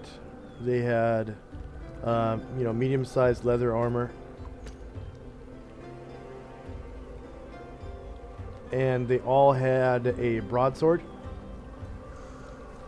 and an offhand short sword and a short bow. And one quiver with each quiver had let's see,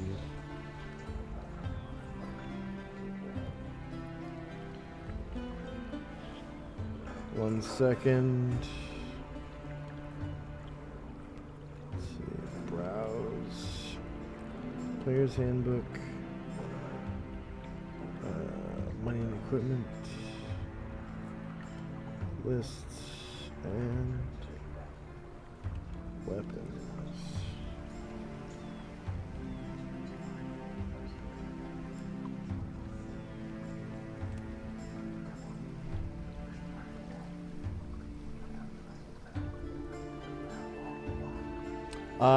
They each had 12 flight arrows.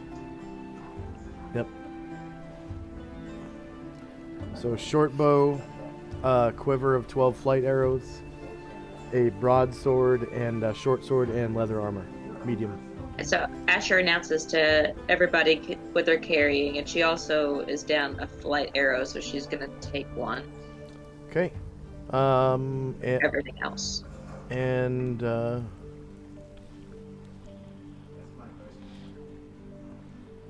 I need to check to see if they have money.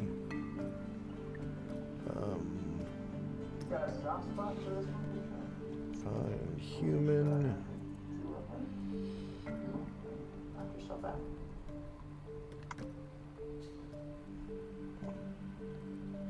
And adventure,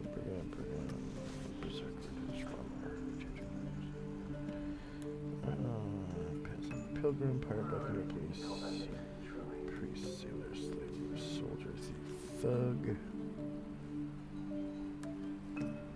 treasure, J, M, and Q.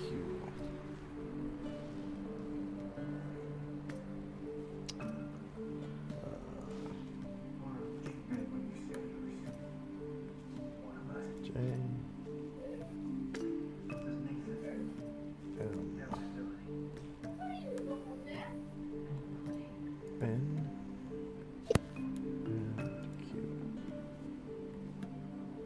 Wow. Okay.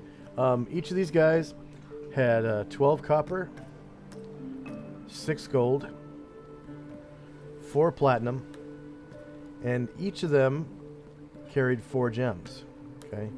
Wow. There were 10 of them, so there's a total of 40 gems. Yeah. 40 And each of them gems. has 4 gems. Yeah, and there were 10 of them, right? And so Asher will take 1 flight arrow and the entire monetary and gem amount off of this first body, and Karen Glore will do so to this assassin, and well, he'll take the money off of this assassin, and then Jim will take the money off of this assassin.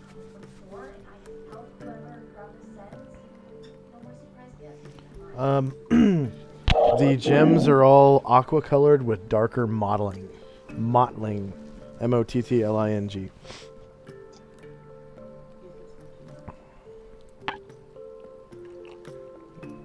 So aqua colored stones. It's been a while. Does Asher record XP for treasure as soon as she picks it up, or once we divide it as a team? Once you divide it, it's yeah. So the money that you yourself are due as Now, if you're payment. planning to steal what you just got and don't tell anybody that we got that, then That's you true. get the points right now, because that's being given to you. She has more qualms from Which would probably take a from taking pickpockets from roll. people who Yeah. yeah. She has more qualms about taking things from people who routinely save her life than she does from people who piss her off.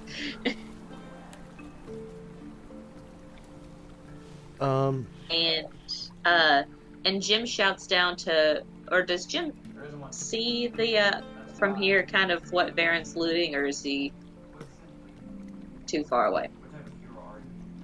He can see, Varen's pulling stuff off the guy's body, pulling swords out and throwing them in the sand. So he shouts down to Varen, like, "Hey, I'd really like that shield if you're not using it."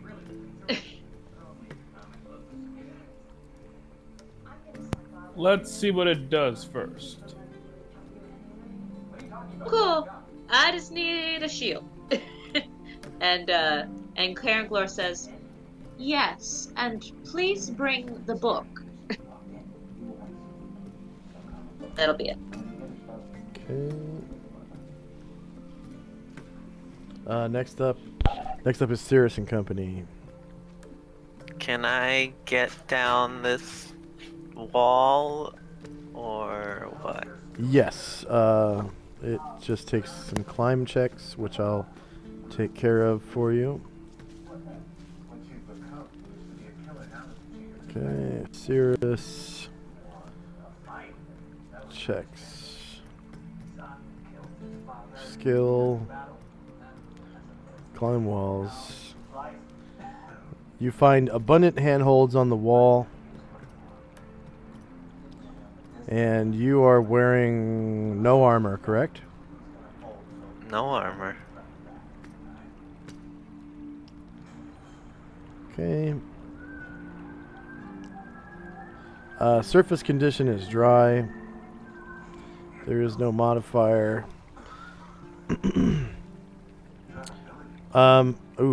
You...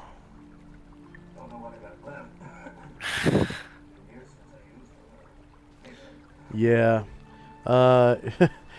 You reach down to yeah, it sucks. You reach down, it's not much of a fall though. But you reach down to begin climbing and you slip right off the edge and fall 10 feet. No. You take 1 damage from the fall. Okay, can I keep moving, or do I have to stop? Yeah, you can keep moving. I'll allow it. I'm gonna go over to Varen and ask for Varen, give me the book.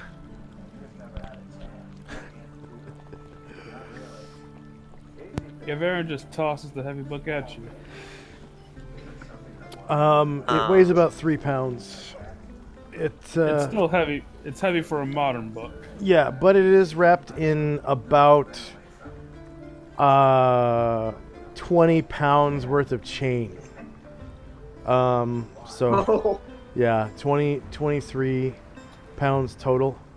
Oh.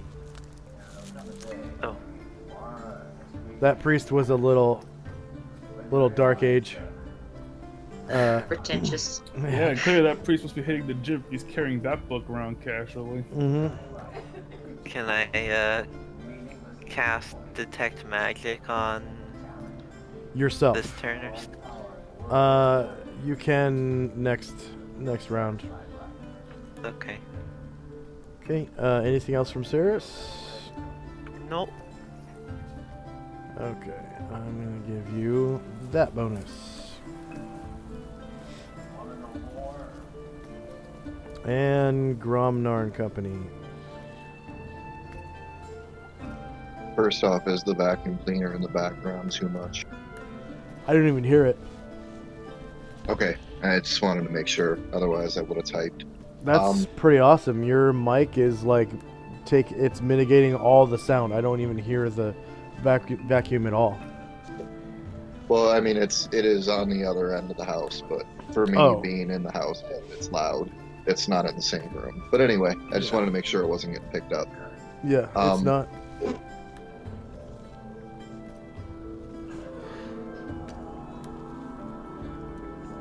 I think that was 7. He's going to attempt to climb back up slowly and carefully to go and retrieve his swords that he dropped to save. Checks. Skill. Climb walls. Okay, you beat me to it. I have all that in so it should. What are you wearing?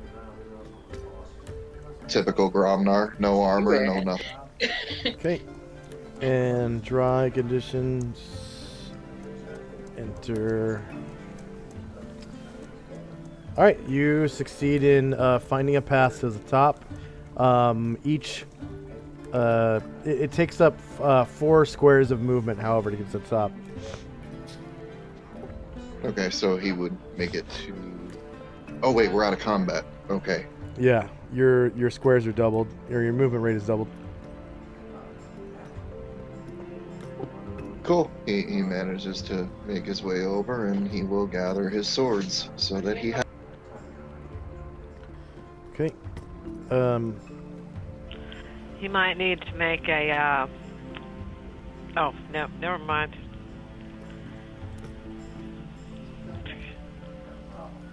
Calamar and Company. I thought he ended up in my square, but he didn't end up in my square. Calamar is still comforting Tarana, and she is upset, but she's trying not to play like she's like, I'm okay, God, yeah. And Calamar turns and says, Dean, I thought you were coming last round. She's hurting. She's in pain.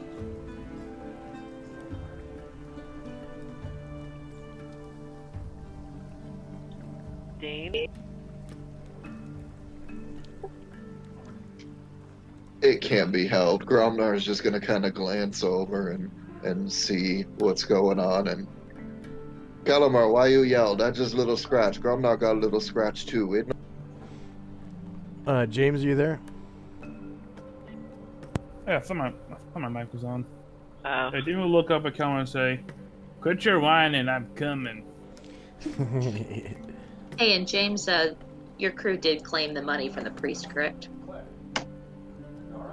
Yeah, Varen's holding on to it, but if you want to include with the party treasure, go ahead. Yeah.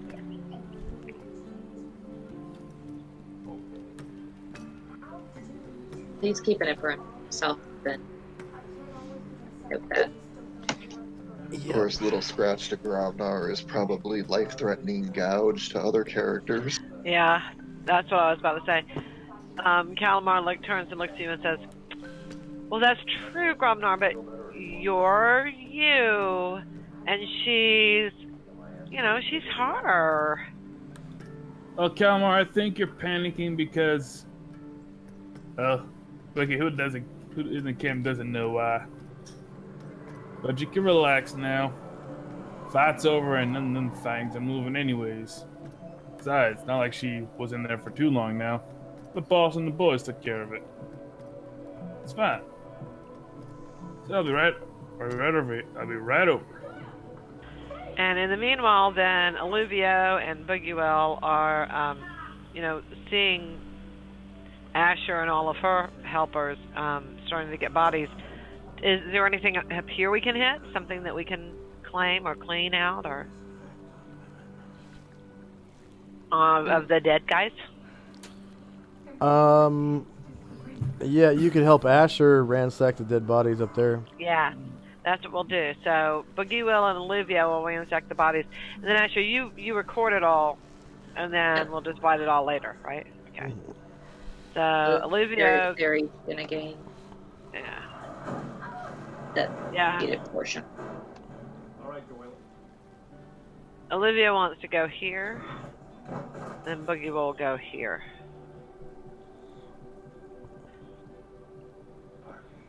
Okay. Anything else from Calamar and Company? No, that's it.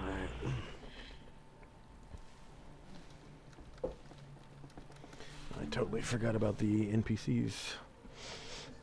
What the f...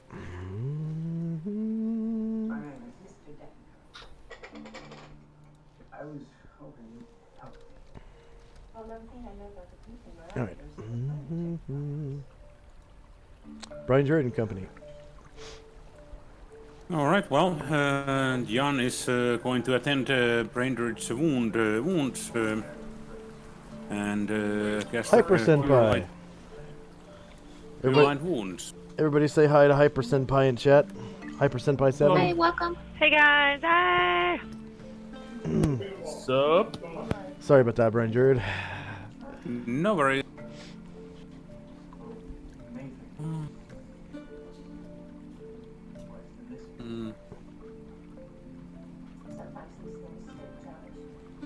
Okay, I'm just gonna put this dynamic lighting line back on the dynamic lighting layer.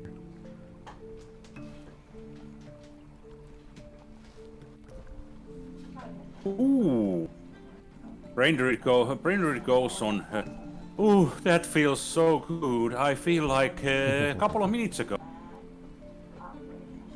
When the two claw marks from his side disappear and a tiny bit of the claw marks on his back as well. But just a tiny bit. Dion gets 100 points.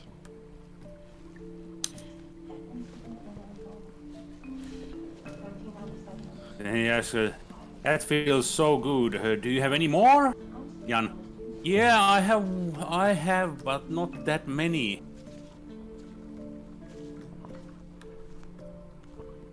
I appreciate it. Bro.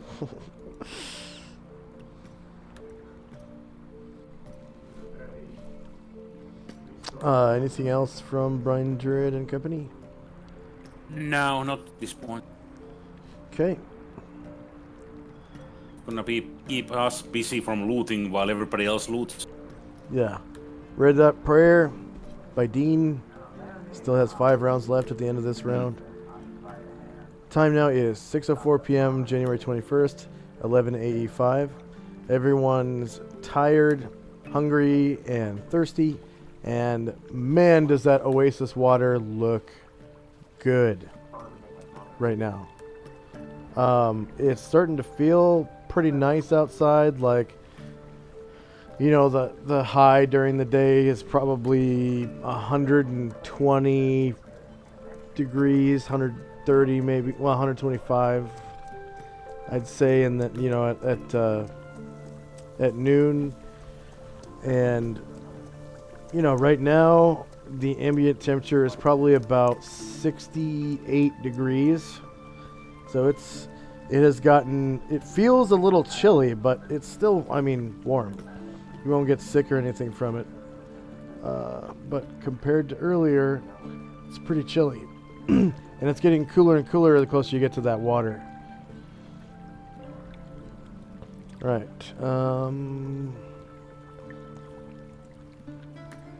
First up is Varen and Company.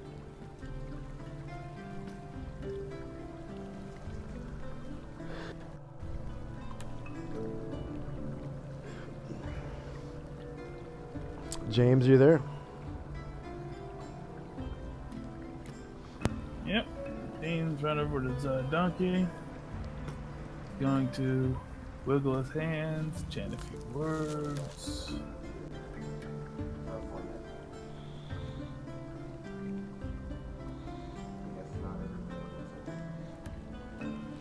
And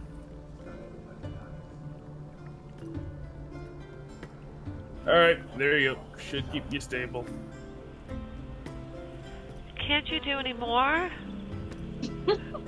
Well, I would, but I see an injury. Oh, I would, but apparently I need help Gromnar too. Besides, you'll be fine. Father Dwarvo has not exactly run out. Just give it a moment. Although Yeah. it appears that judged by the grace of my Lord and Savior Mordin, it appears your need, as he deems it, is left. She said, I'm fine. Really, really, I'm fine. And Calamar is being, are you sure, baby? Are you okay? Yes, I'm fine. Really okay. Okay. Yep, crisis averted. And after taking... How long does it take me to rip this guy's armor off? Not long. Just long. You've already got it off. Oh, great. In that case, Varen's going to take flight. Land on the... Wait, do you have the armor with you? Yep, I took it with me. Okay. I was gonna, as you fly, I say leave the armor, I'm gonna detect magic. detect magic for it. Leave the armor and shield if you're gonna fly away. Yeah, Varen will hold on to the armored shield and wait for you to cast a spell then. Okay. That's up for Varen and company. Alright. Next is Asher and Company. Okay.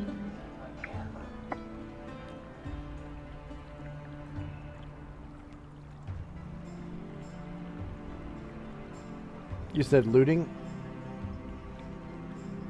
1 second, I was updating the list as we go. So, yeah, they're going to move on. They're going to try and push these two camels out of the way so they can stand where they are. I think they might be Calamar's camels. Ash is like, Calamar, move your camels! They move. You can push them out of the way. Okay. Okay. That's so accurate for camels too, because most times you do have to force them where you want. Going to move on to these three bodies. You've ridden camels, Paul? And I was in a juvenile boot camp that had me placed in Texas, and on the site they had camels, and I actually watched one latch onto my drill instructor's arm, and he punched it right between the eyes. But yes, they're very stubborn, and they spit, and they're ugly, and they're stinky, and I don't like them. Yeah. Wow. Calamar has a great bond with his. He loves it when it spits at him and hisses. they're gonna loot the money and gems from these bodies. Yeah, the rest of the bodies. There's two remaining, but yeah. Okay. And On is going to... Where is On? On is right over here. He's going to come back towards you guys. They really are, in my experience anyway, some of the most mean-tempered animals I've ever encountered. Have you ever been stung by a yellow jacket?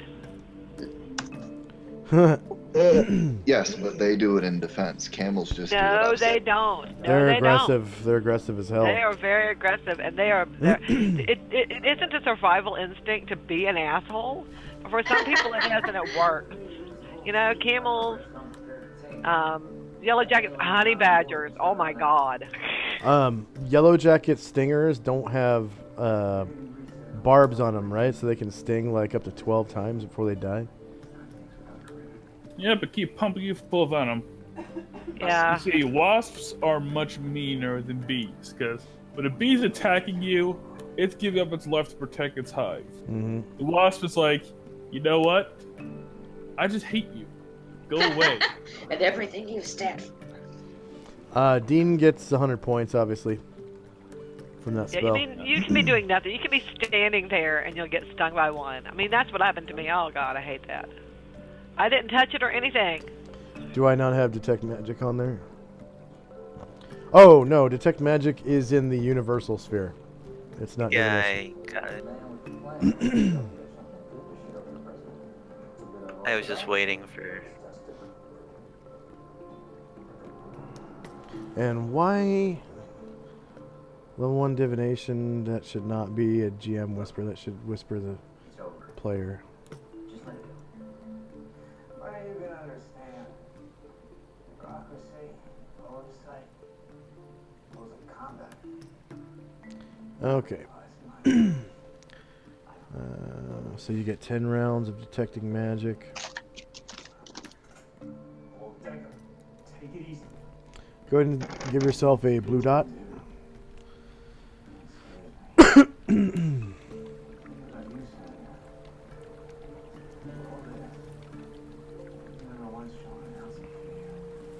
Okay.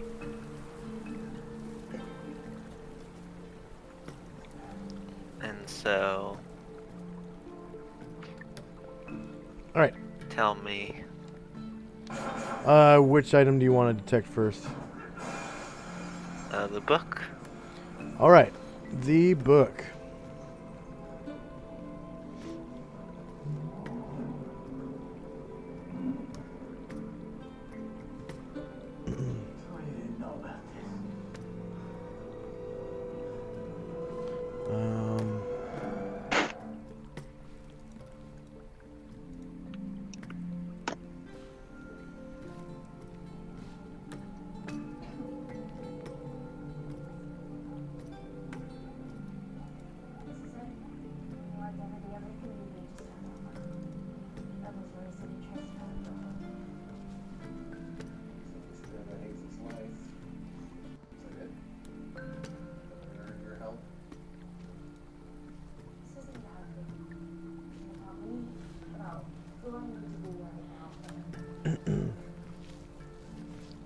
Okay.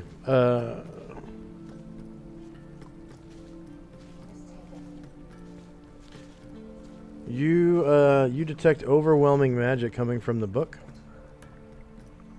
Ooh. Okay. And I know you rolled 0 successes to recognize the school, but I'm going to tell you the school anyway. It's Alteration. Wow. Oh, It's a manual. Wow. that book. Whoever gets it owes everybody gazillion. Yeah, basically, you take this book, you better back You away take this from the book next, and like, next year or two. yeah, just back away from like the next couple of loot drops, cause you don't deserve nothing. Not Wow, that's couple, amazing. not couple, more than couple. Yeah.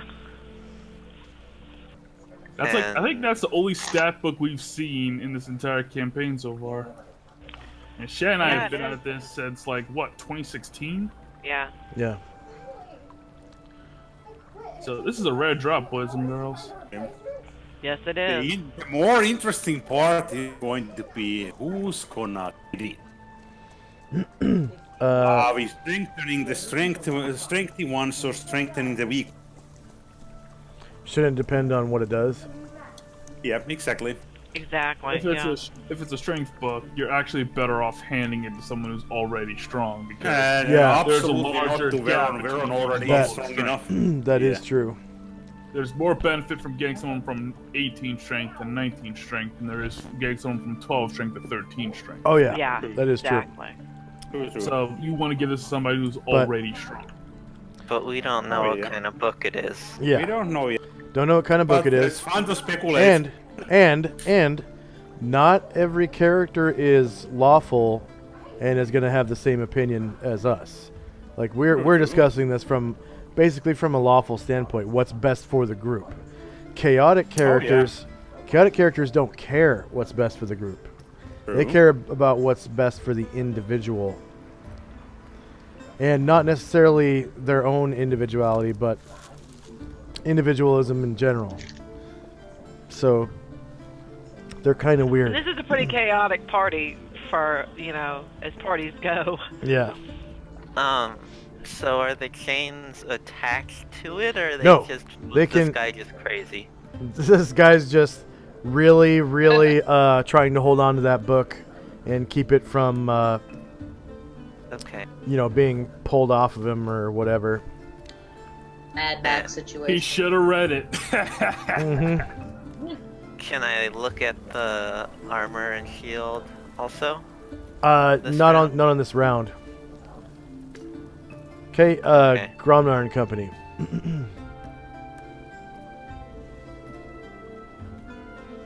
Paul, are you there? Yes. Okay. He is leading his doggy down and around to the water. Okay. And that Do you want to jog? Do you want to double move? Or are you just taking a stroll? why not? It's cool. And water awaits as well.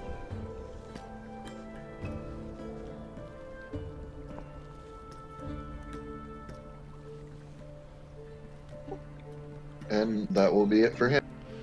Okay. You get a jog symbol, which looks like a little runner guy. Next up is Mad Moen, who's going to do the same. He's like, water? What? I mean, don't get me wrong, treasure is nice, but water is life. It's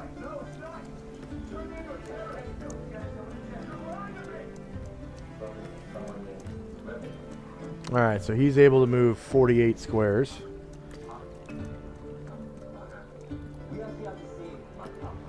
$16, 37,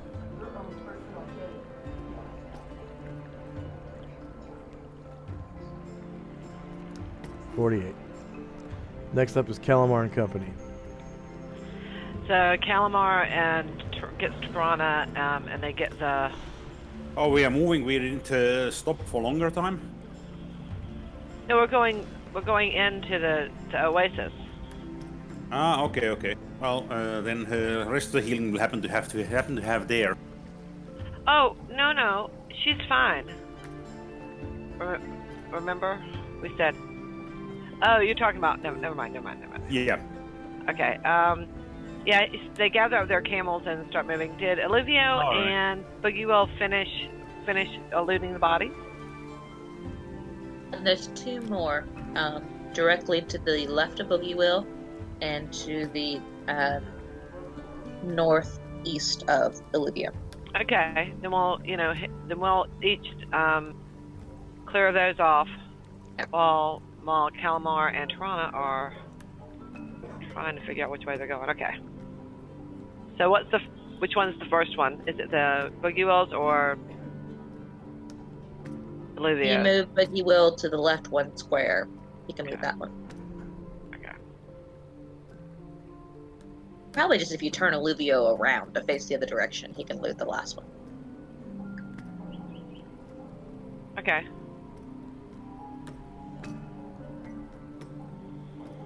That'll be that. That looks Okay. great to me. So Yeah, the last two. that's it for Calamar and Company? Oh, we're looting bodies, right? Yeah, anything else from Calamar and Company? Yeah, I'm just gonna move. Take the camels and move. Okay. And remember, we're outside of combat right now, so your the number of squares in your blue circle is doubled for your movement. And you can also, with characters, you can jog with no check. If you're writing, you can make a land-based writing check if you have that type of animal if you're proficient with that kind of animal, to spur them on to a faster movement rate.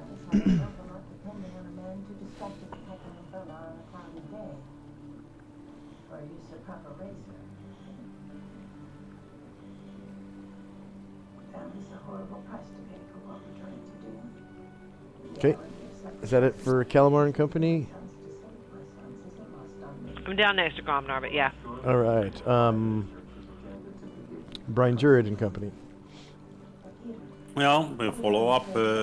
I guess. Hey, everybody else is leaving. Let's just finish up the wound tending when we get to the oasis. Diane goes, okay, you look like you are a tiny bit better than you were before the attack. Oh, Brian Jurid's no longer prone. You can remove that. Yeah, no, oh yeah. And he's not flying. And not flying. You deleted your whole token? No, I didn't. Really? I moved it. Yep, he's not flying. Oh, not flying that you moved way. it. Okay. Yeah. trying. Where's other? This bottom. Oh, did you just want to? Yeah. Did you just want to fly towards the center, or you're following everyone else? Actually, following everyone else, Okay. so that's gonna be a lower movement speed.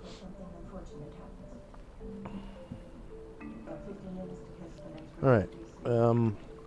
Just make sure you move it more back. at least half your movement speed. All right.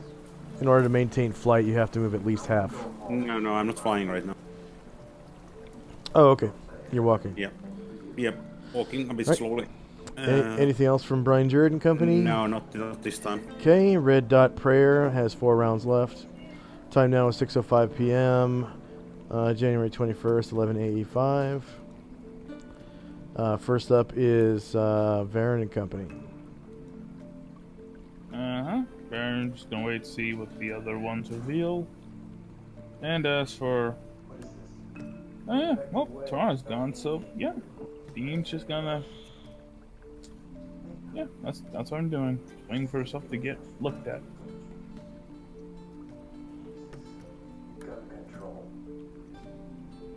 That's my turn. Okay. Asher and Company. Just each gonna grab a camel and head toward that direction. Alrighty.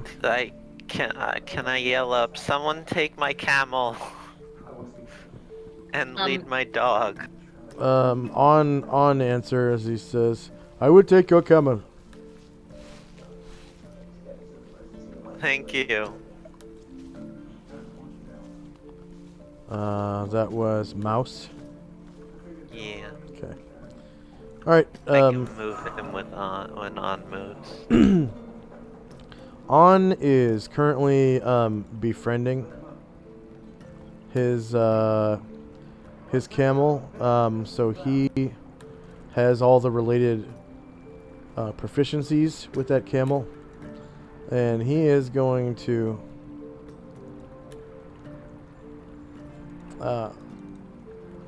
land-based riding it right now to try to spur it on to faster whatevers.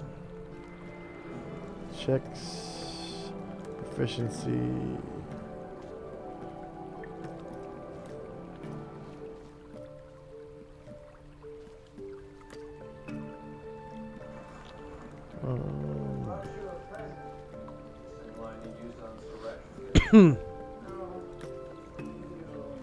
I deleted one of his proficiency lines and now it's all jacked up.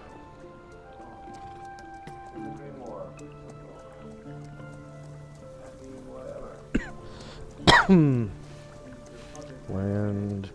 Whoops. By the way, I'm the only one that knows anything about the book. I didn't say anything. That is correct. That is correct. You didn't say.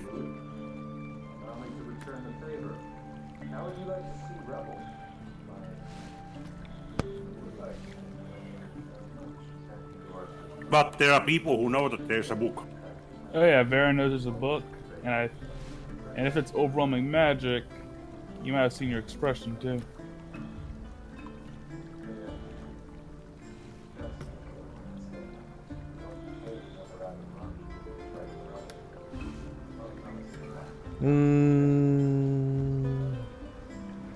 Baron, go ahead and roll. Do you have observation? You know what? I don't, so never mind then. Go ahead and roll a wisdom check with a -8. Okay. So, checks.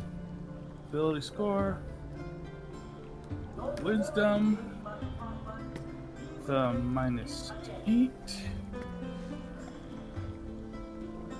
Wow, natural 20. Yeah, no, you don't. Right, You don't ouch. notice. You Nope. don't notice anything about Cirrus's demeanor that would give away anything about what he's discovered.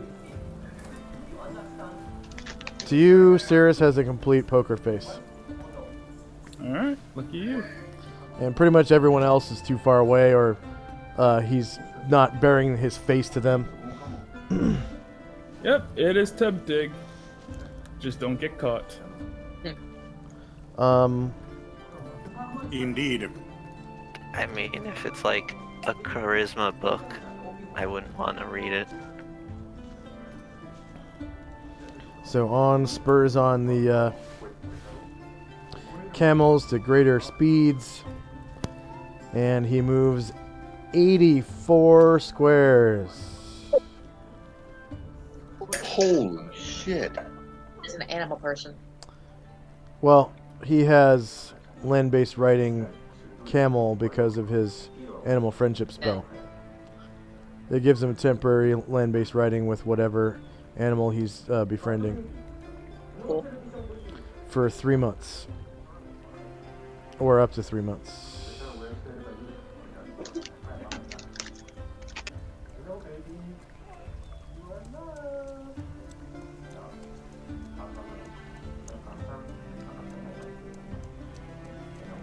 Okay, and he makes it pretty far. But camels move at 21 normally, and he doubled their movement rate to 42, and you guys are outside of combat, so that further doubled is 84. Yeah, Okay. he was the archdruid. Now he's a camel driver. Mm-hmm. Oh. He's a camel druid. Yeah. So blue dot is Cirrus's detect magic. Still has 9 rounds left. And Cirrus, which item are you gonna scan next? The shield. Okay.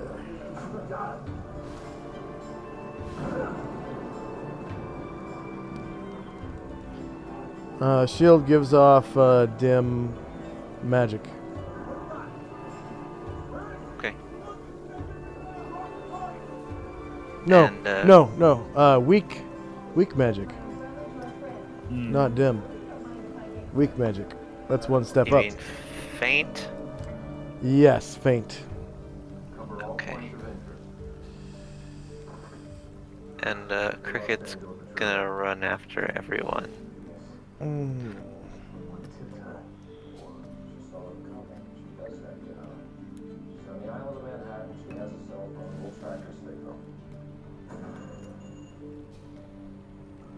Okay. Okay.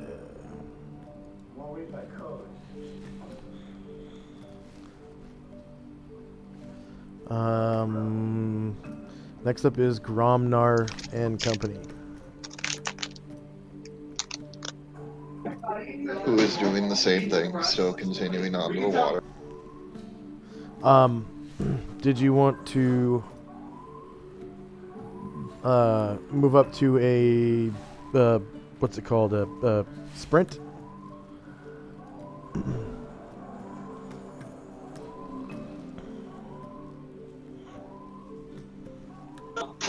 I think maybe I might want to, yeah, because, you know, it's hot. It's been a long dust. Okay, just go ahead and click on Gromnar. Click on jog and run. And then You've already been jogging for 1 round, but you haven't been sprinting. So if it asks you for rounds spent sprinting and at what echelons, just put 0. I think default is 0. So, and the exhaustion check is it's automatic in the macro, but it's not necessarily necessary until the second round of sprinting. So next round, if you continue sprinting, then you have to roll that. Okay. His movement is done then. Okay, so that gives you an extra 9 squares on top of Yeah. what you already had. So total of let's see, 27 times 2 would be 54 squares. Because sprint, that was sprint times 3. 9 times 3 is 27. Times 2 is 54. No, Calamar.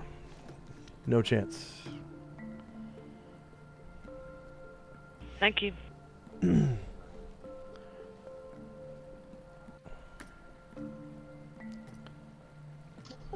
All right. There's his total 54. He's actually caught up to on. Yeah. And then we've got Mad Moen, who also is going to try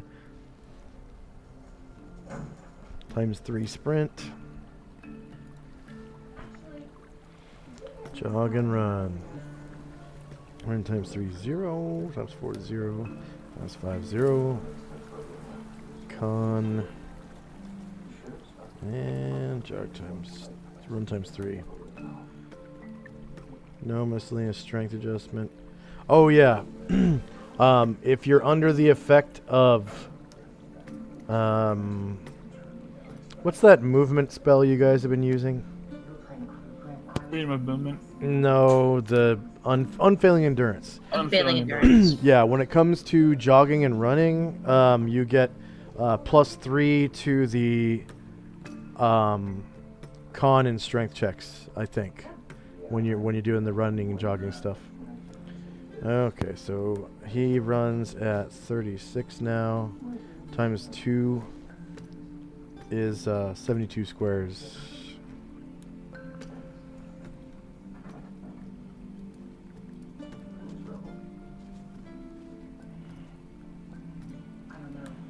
$59, 67, 72. So Mad Moen zips by. Next up is Calamar and Company. Calamar and Toronto are just chatting away, you know, while in Elvish while they try to move around. The other two, did they finish? They finished searching the bodies. So, are they done? Yeah, I think so. All Well, the you know bodies what? searched.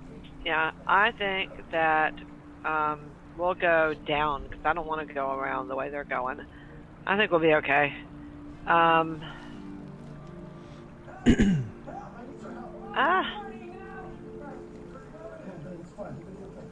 So I'll try to send them down in a minute, but I haven't got to move these guys.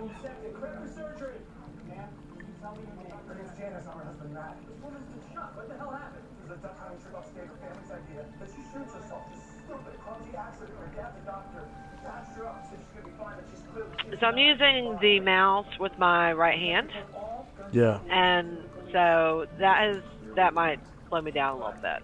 But the thing is, I'm using my right hand, so that, you know. But Was that a milestone? yeah, it is. I've been using it for the last couple of weeks, but Good job. okay. I won't be right as far as them. No, back there. Okay, and now I've got to go back and climb down. Who, Calamar is? No, Olivia and Boogie Bell. Okay. They don't believe that we'll walk all around. Besides, they want to. Oh, they know Jessie's down there, and they want to, you know, catch up with Okay, her. so here's a check for Luvio. See, skill, climb walls. Come on, climb walls. So you find abundant handholds. What is Alluvio wearing? He's wearing plate mail. Okay. Plate armor.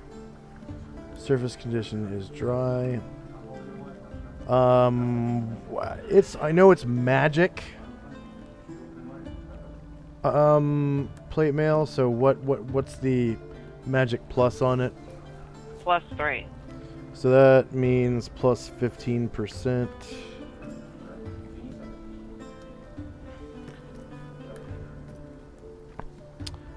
Yeah, Alluvio can't really find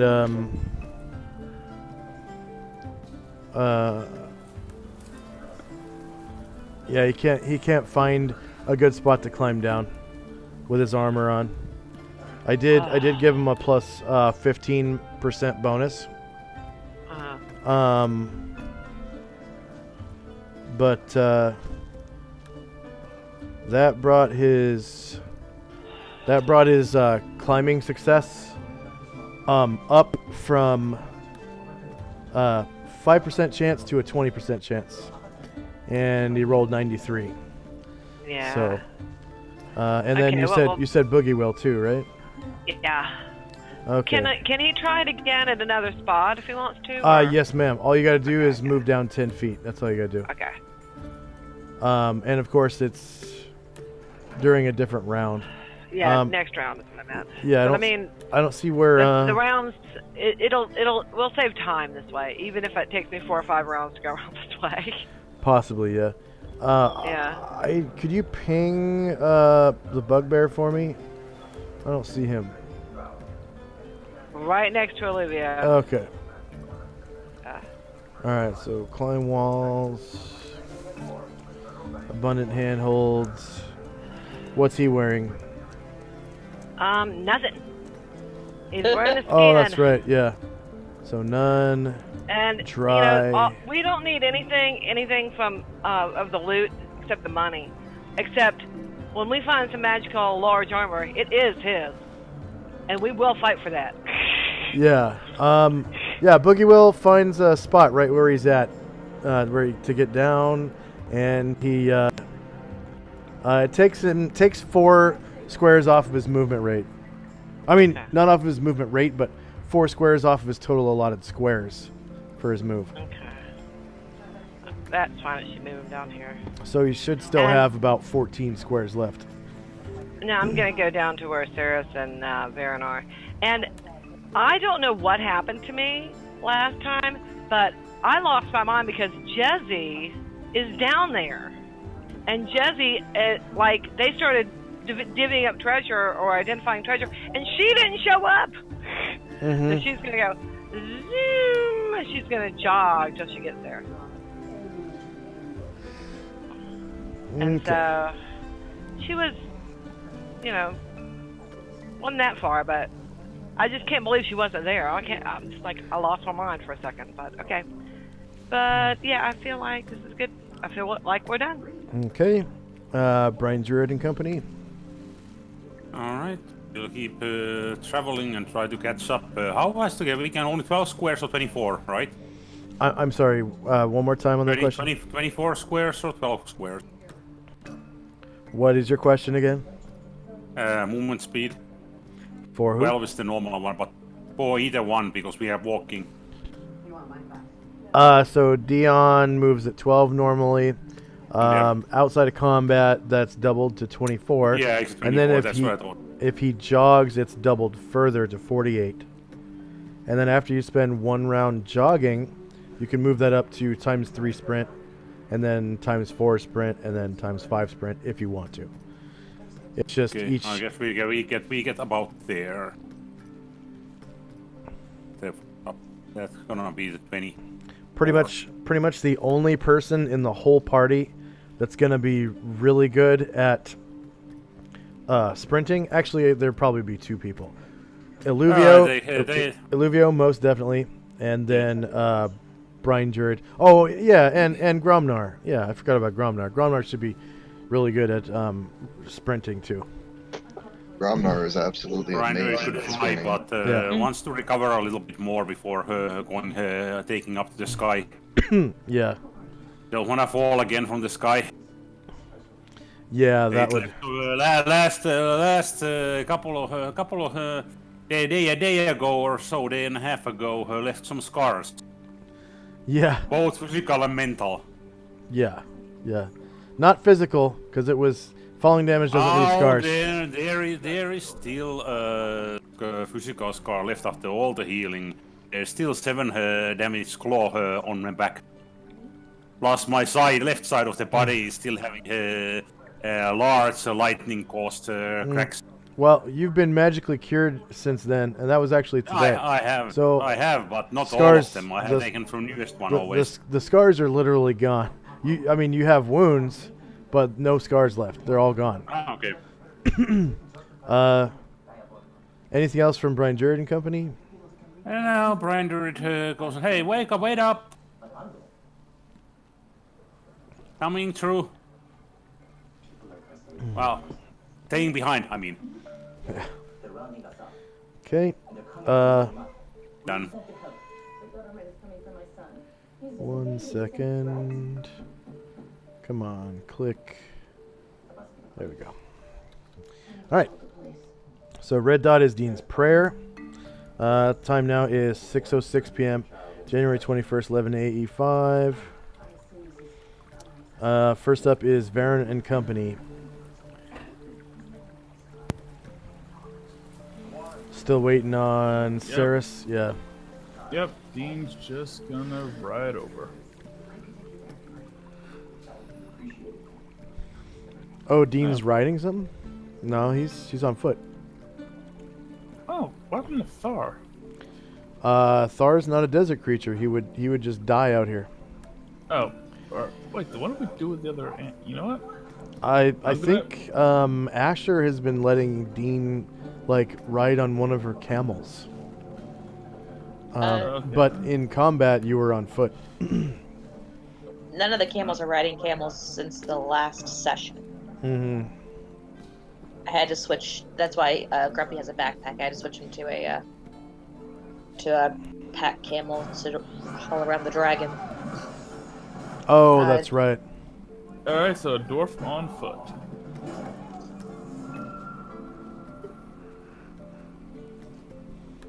Okay. And that's it for Varen and company? Yep, Dean just gonna keep moving on his stubby leg. Yeah. Oh, yeah, I forgot. Dean should be really good at sprinting as well. I think he's dwarf got get bonuses to running. Yeah. And he, I think he has pretty decent strength, and I know he's got a good con.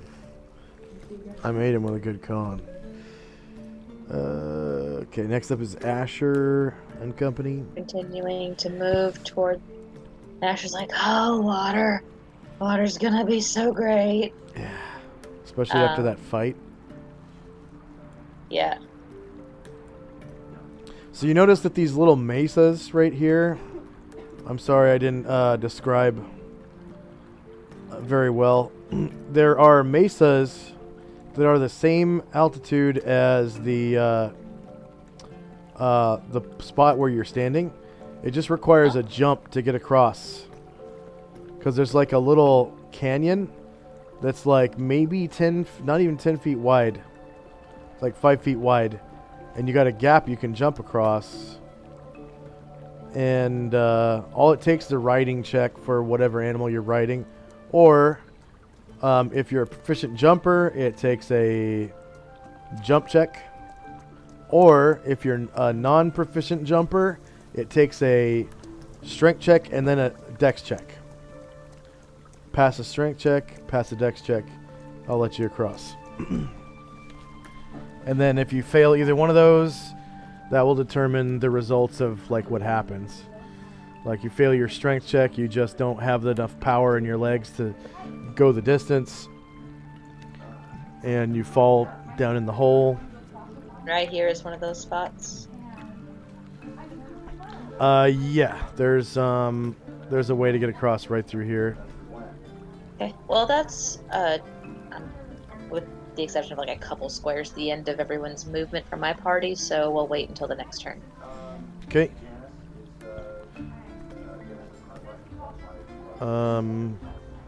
Next up is on. I'm experiencing a little bit of lag, so I think we should take our next 5-minute break now. Hopefully, when we get back, Sure. this lag will be gone. Perfect. Thanks. Be right back in 5.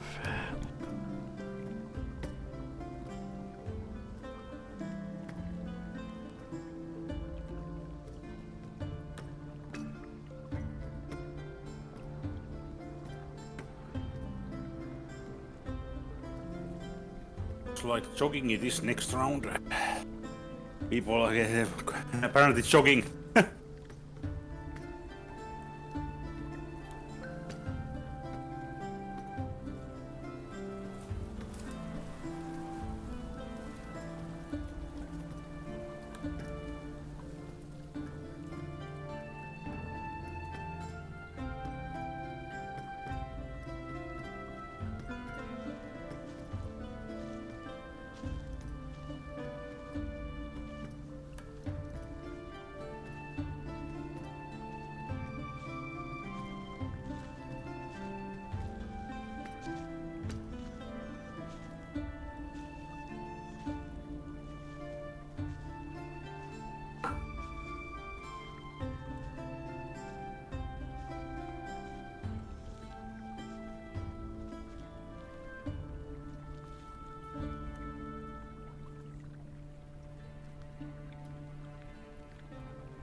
So because of this stupid virus, my 20-year-old's campus is closed down until next semester. So we will be getting up in about 10 hours to make a 16-hour round trip to go pick him up and bring him. Yeah, people are still having the hopeful idea that this is gonna blow over in a couple of weeks or so. Like some companies, like Microsoft, even. Hey, we are working from home until April 7th. Anybody with half a brain knows that April 7th won't hold. It's gonna go longer. Well, here in New York, they've closed all public schools until April 20th at the very least. And then the college campuses are closed until next And if you look at CDC, they estimate that the peak of infections are going to be on a May.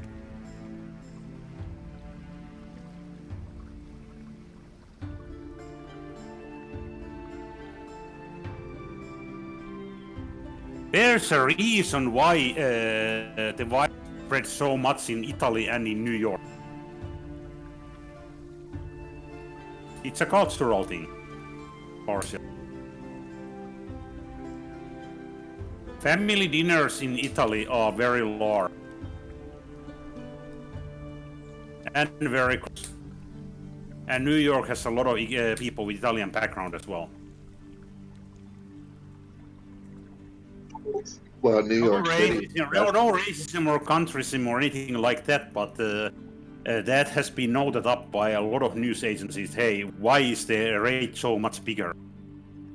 Well, New York City especially. I mean, I don't know if you've ever been there, but everything is so close. And that is true as well. It's an interesting thing that the locations that really spread it are party locations. Like while in US, a lot of Mexican higher class got it from there. In Europe, was it legal or something, which is the Alps of the Ibiza of the Alps, with a huge amount of after ski parties and things like that.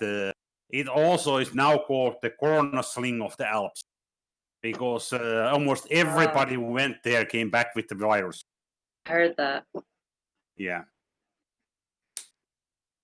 Basically, one of the locations specifically, the whole staff was infected, and it was a popular after ski location. one of the habits that they had in there is use straws to blow on the customers' drink Oh to cheer no. them up. So practically, that's how Oh. everybody pretty much got it from there.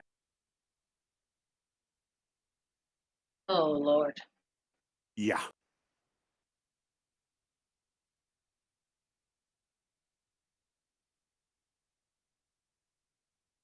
And many countries don't test nearly anywhere near a full amount of people, so it's far more spread than you think. Oh, almost certainly. And some people don't even have any kind of symptoms, most likely. We've had only 2 in my county that have been identified, but because, we're not like a crisis area where they're testing people. I mean, you can be quite sick and not get a I'm, test. And so I, I I'm, I assume it's a lot more widespread. I'm in King County, in Washington, You guys are taking care. aka the location where I don't know if New York has passed it now, but we have had some stupid number of dead people in here, like 50. I've been thinking about you and Josh and Paul a lot and hoping you guys are staying safe. I have not been outside of my house in 2 weeks.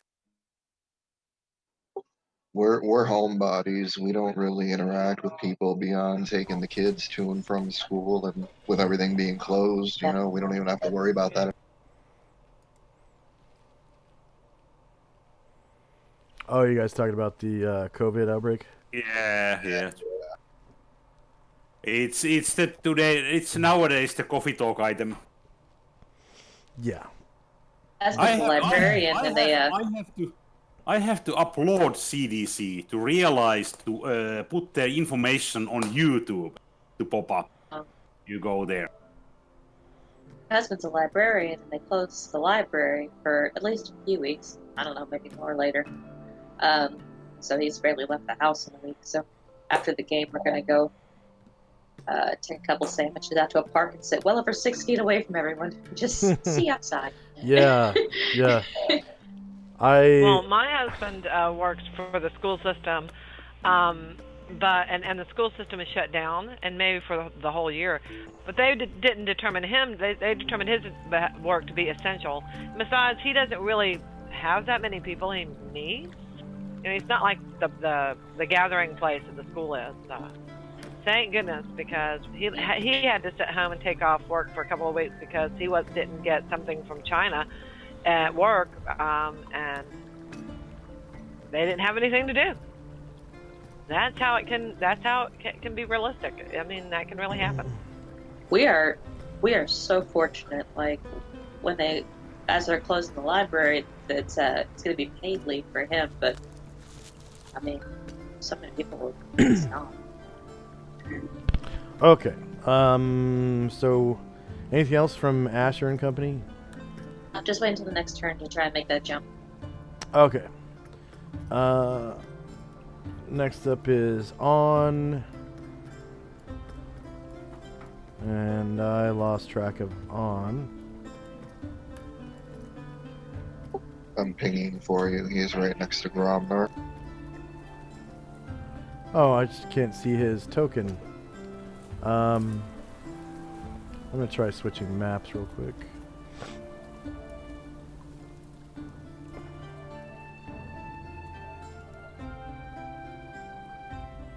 Great, I have to refresh. I wonder what happens if I rejoin as player. Nope, I gotta sign in again. Jesus. Alright.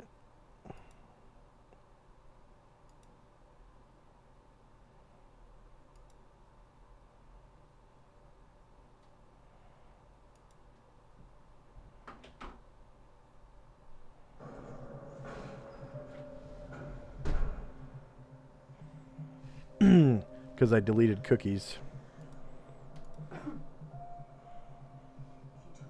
Did I lose you guys? Nope. Okay. Okay. Oh, my computer speed is fine because I deleted cookies.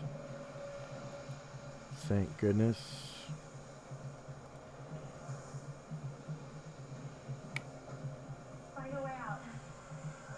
I'm really glad I discovered this function of Google Chrome Somebody to help me. where you can clear browsing data within the app.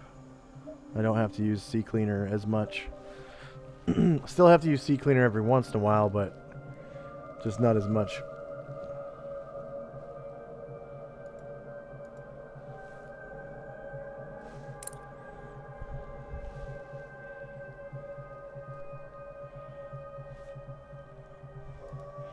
Yeah, my lag is down to 5% right now.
Okay, just need to reload this soundtrack.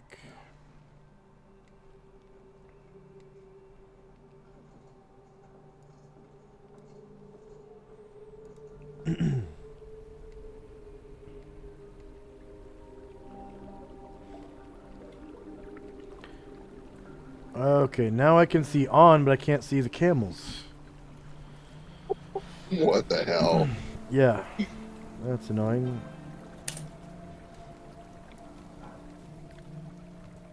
And I can see Moen.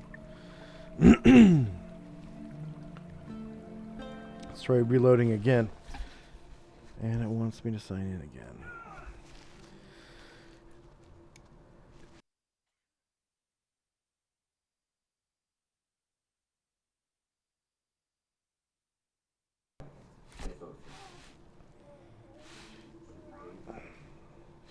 You've been very brave.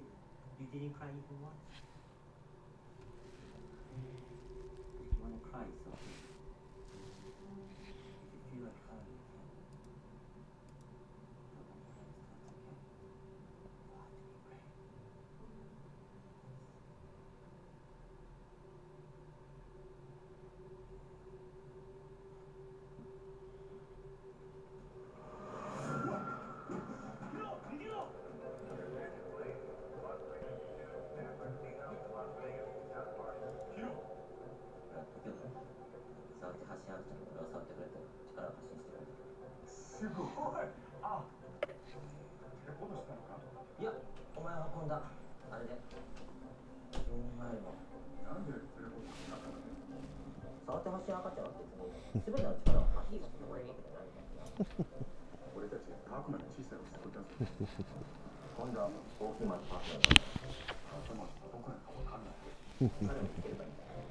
okay? You have to be brave. Oh.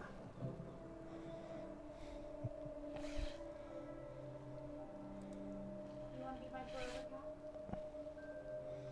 It reminds me of my Ted that's at Ian's. Ted, his collar's not quite the same. Ted is more gray and brown. Sorry. Moo Cow is so big now. When did you start paying people for their dogs? And more importantly, how'd you find him? Do you remember how small he was? Like I love you. No, it's hard to imagine you were so small. Awfully fast. How'd you get here? I flew. How'd you get here? I ran So while we wait, I have to share. I have thoroughly offended our English bulldog at this. He came home this morning after getting his balls chopped. And Oh. I'm telling you, animals can understand you because I was picking on him, telling him that our cat had bigger balls than him now, and he was totally giving me the look. Yeah.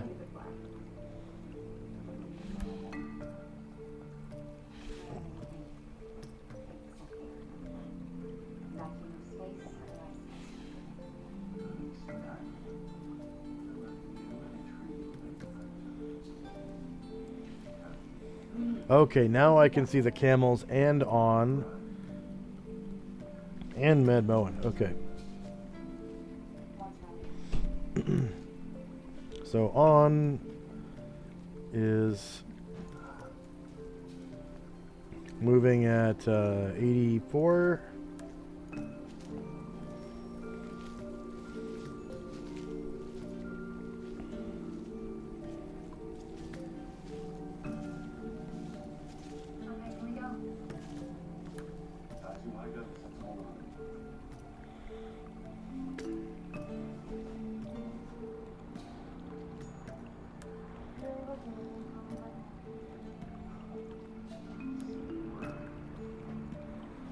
Okay, 60, 75, 84.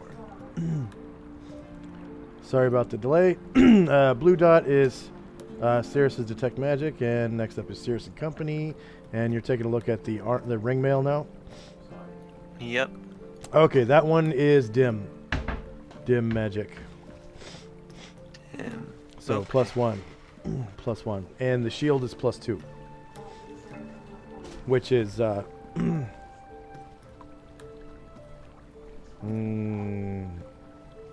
don't remember the.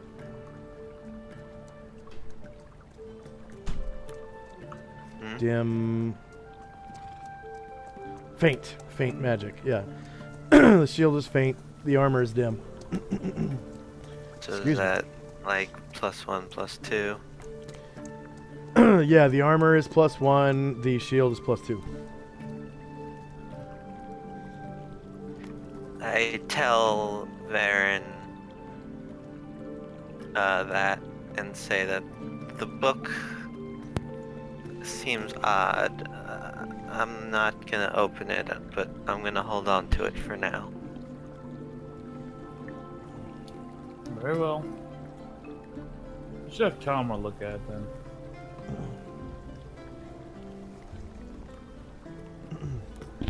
And to reiterate, the book is bound in some kind of bird skin. So I was distracted a second. What were you identifying? Did it fail? Detecting magic. Gotcha. Okay. Detect magic never fails per se, but there is a But he did percentage chance. There is a percentage chance that you recognize the school of magic or sphere of magic that most closely indicates the function of the item. And in the case of the book, it was alteration. Excuse me.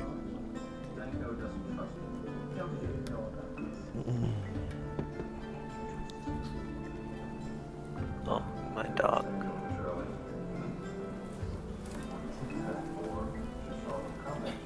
Huh.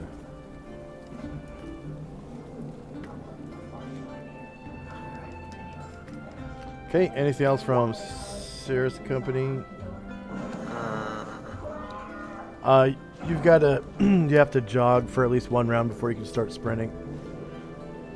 Oh. Isn't that what I did? Nope. You just finished detecting magic and now you can jog. Because Oh no, I'm talking about my dog. Oh, your dog. Yeah, that's fine. Yeah, that's Cricket. I don't think he has strength and con scores, but I'll check. No, Nah, I just Okay, put it. I'll give 0. him. I'll give him a 10. Strength and con. Actually, dogs are a little sturdier than humans, I think. I'll give him a 13 con and 10 strength. And probably a 10 dex. Probably like a 14 wisdom. And charisma, probably about a 12. Because dogs are cute.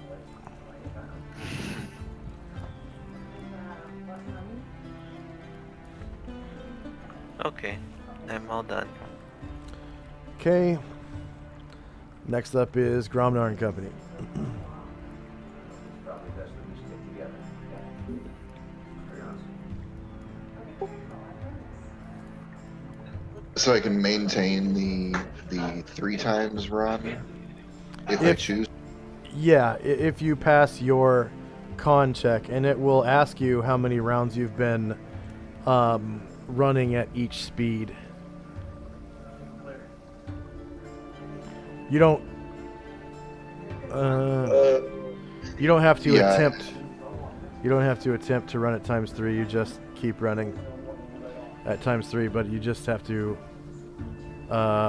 pass your con check to maintain. Or you can move up to ×4 if you want. Okay, yeah, you pass your con check, and wait a minute, did it? No, that's not the right con check. You have to click on jog and run, and it says rounds spent running at ×3. You put in a 1, and then you just submit it. And it will, there you go. Con penalty -1, 1 success to resist. There you go. And as you can see, it lowers your con by 1 for the check. So each round spent at ×3, your con drops by 1 for checks, for the purpose of checks.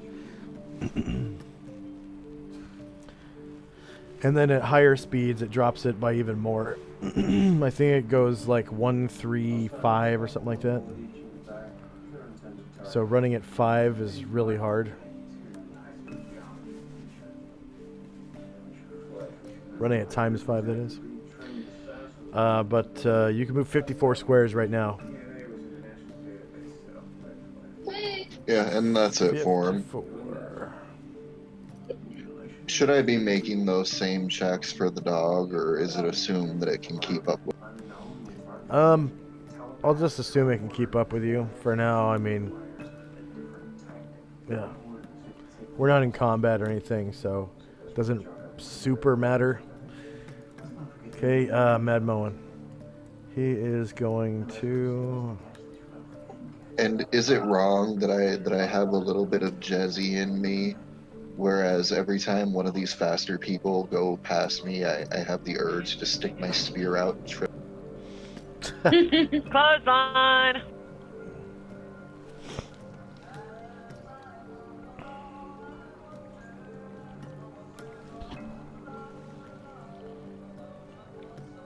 Oh, Mad Moen is exhausted. Oh, no.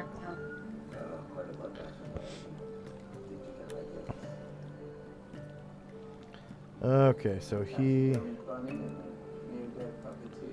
can only move 12.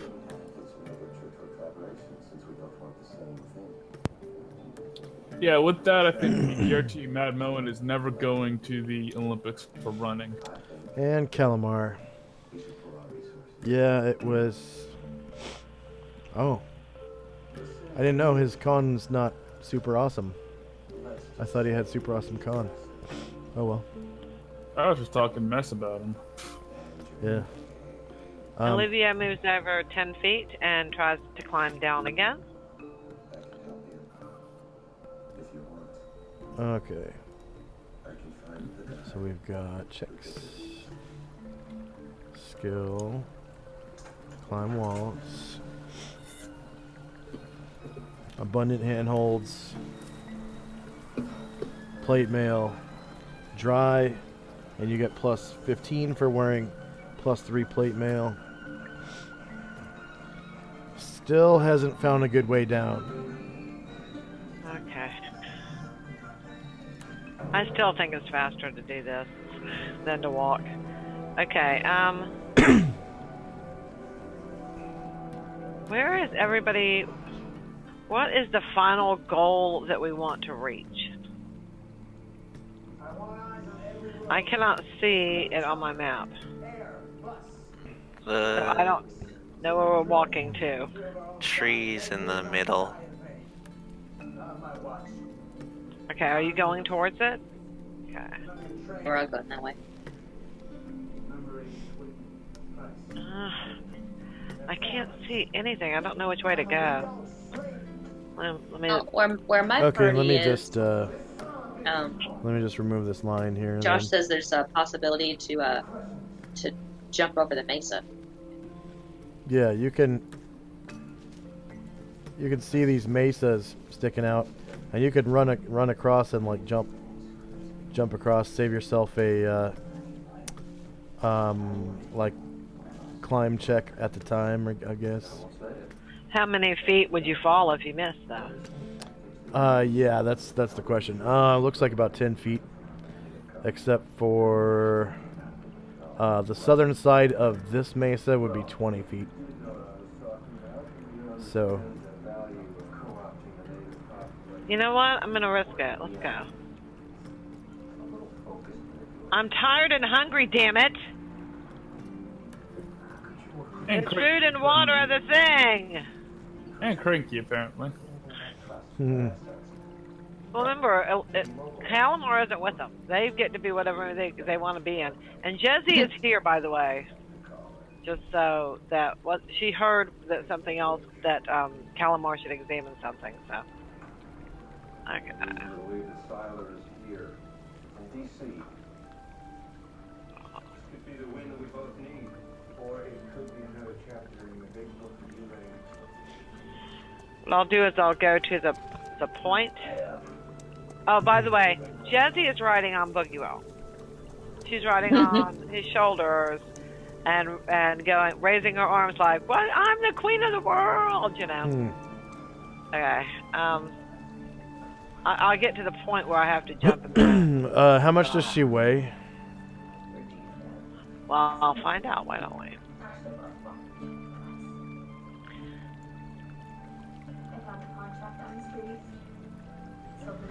Okay, let's see.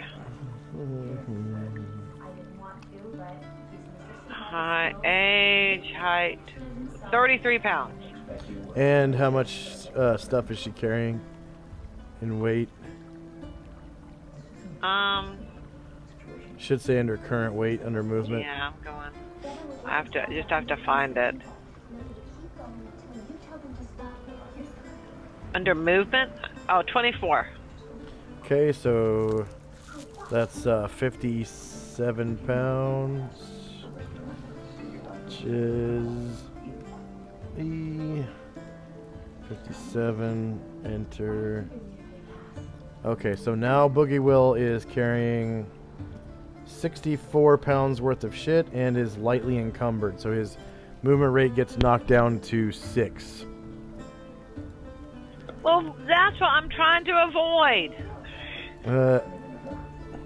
Okay, so, okay, let me see if I have to move myself back. I think to,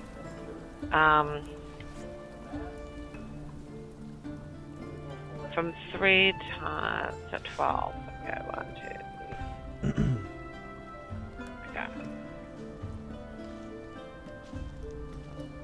Alright. And for the rest of my characters, they're all going to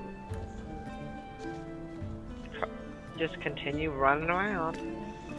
Okay, Brian Jordan Company.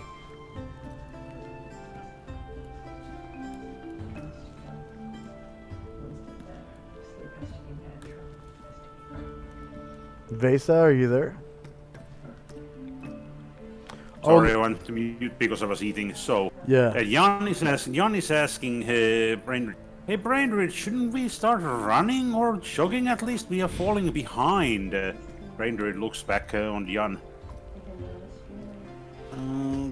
I guess so. I would normally fly, but you can't keep up with me in that game. And besides, I don't feel like flying right now. Okay, I'll jog.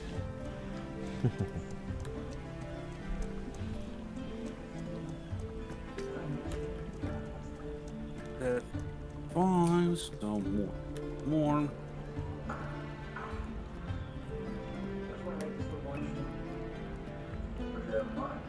Actually 35 square.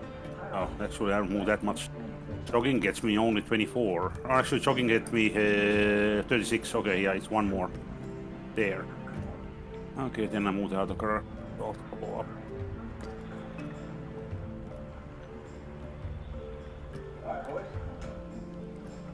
Brainred looks towards Jan. You know, the dragons were not made to run on the ground. Belong to the sky. Although I was born in Underdark, but there was still air there.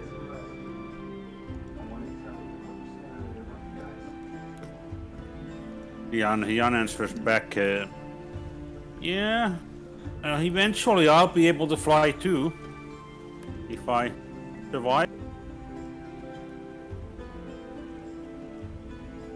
That's all, since there's nobody else on the distance. And that will bring today's session to a close. All right, any level ups from that nearly 9,000? Double checking, but I don't think so. Close.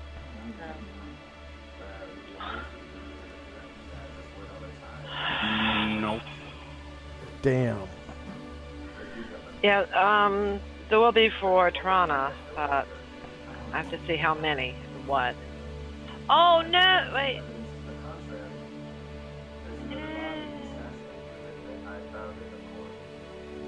And I'm going there to it is. Yeah, she gets a fighter, and is just so close to getting mage and thief. But oh well, because it's 95, 76 my thing.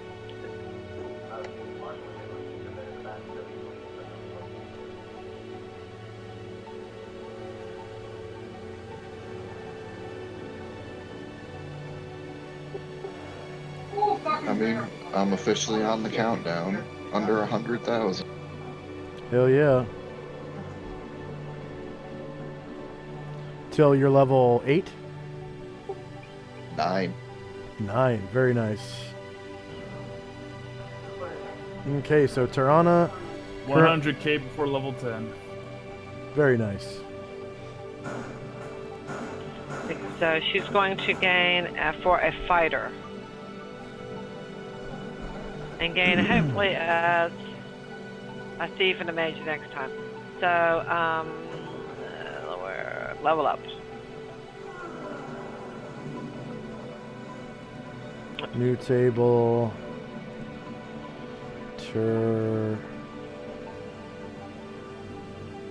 On the list. Add item.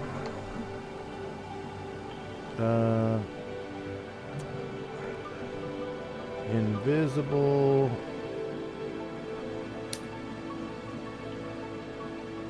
Oh, yeah, the default needs to be the character token. Okay. So, Wizard. is it D10 or for a fighter? For fighter, yeah.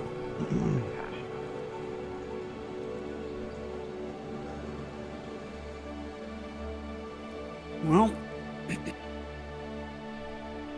276,000 and spare under. So I rolled a... Getting pretty close there. 7 is what I rolled, but... I'm about to hit the halfway level in by maybe 4 or 5 sessions. Oh, I didn't hit 7. What the fuck? Jan is nowhere near. Oh. Either one. Like, considering he gets half and then he gets half because 2 passes.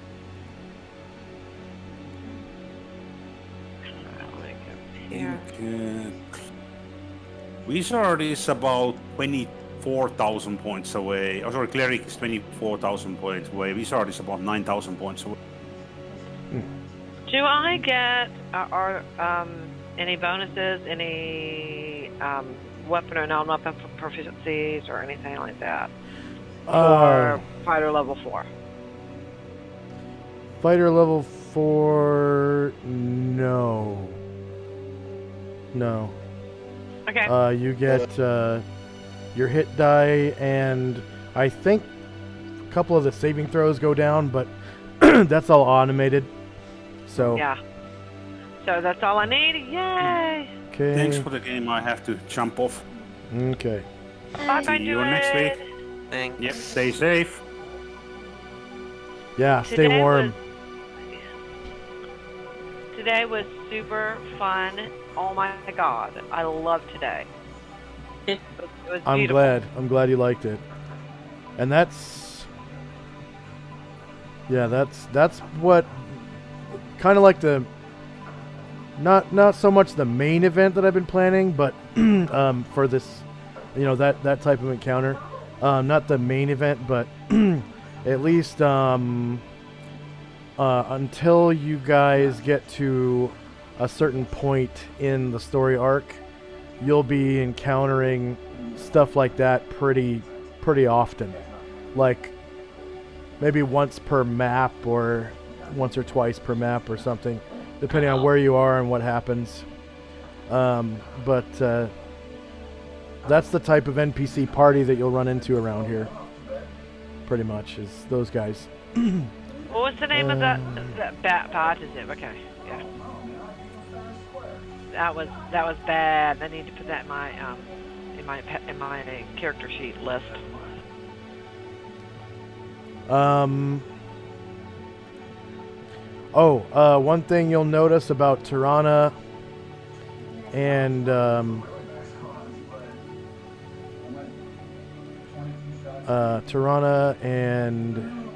Calamar is their drow abilities are beginning to wane. Starting with their infravision, they no longer have 90. Yeah. They have 60 right now. I thought we had done that a while ago. I feel like it's time for something else to go. Yeah.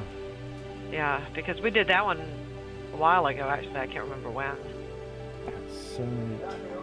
So James, I think it was about a week ago.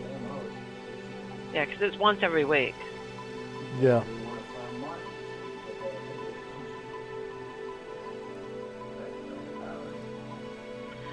Now, I really was wondering what would happen if Tirana got killed. It definitely it spun off a little,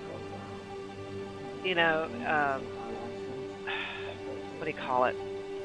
Something that a hypothetical. It was an interesting hypothetical for me to go through. But I'm enjoying playing Calamar, being really fun and having fun. I would hate to have to play him moody for like 3 years. Yeah. Yeah. It didn't really feel like he was that moody to begin with anyways. He was just really afraid of doing certain things. Oh, he was definitely afraid, but he wasn't moody, but he would be moody if she died. Yeah. He'd be moody forever. Oh, yeah. Understandably. Yeah. Okay. That would be a new Calamar. It's time for me to rethink, No, I'm glad it didn't happen. It does make you think. I made Tirana have the ability to become to go into stealth. Okay. Well, I didn't even know she had that, so that's good. Well, she's part thief, so. I mean, I was hiding, and is that it?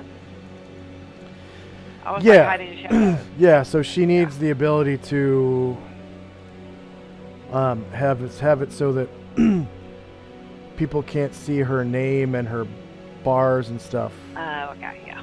And actually, people can still see her bars. I'll fix that later. Okay. Oh, yeah. Okay. I'll see you guys soon. Alrighty. Thanks a lot. Any feedback for Bye. me to speed things up, or that I can do I need to automate anything further to speed things up?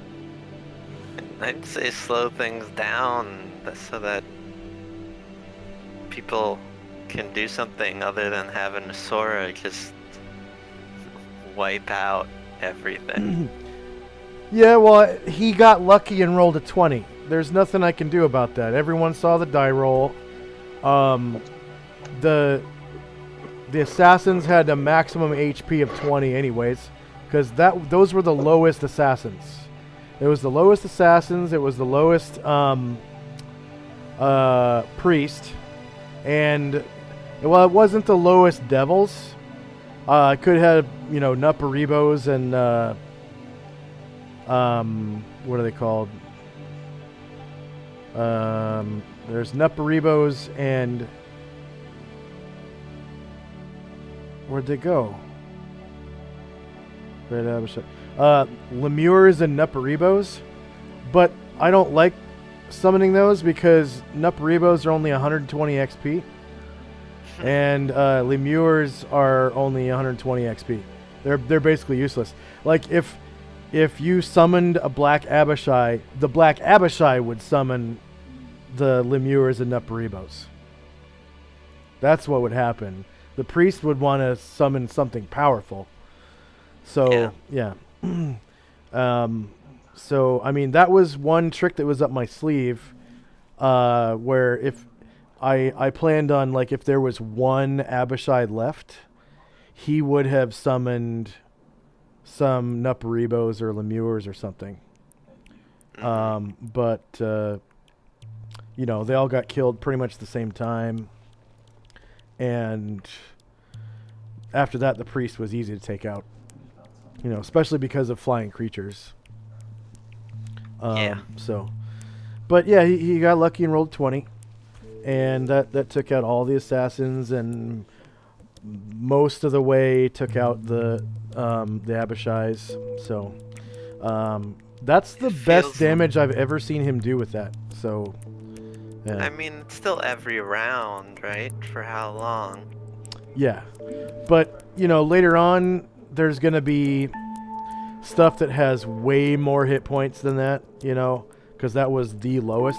I wanted to throw that in to kind of test how you guys would do with an encounter of that size, and you did pretty well with Varen there. So, and he's the highest level warrior.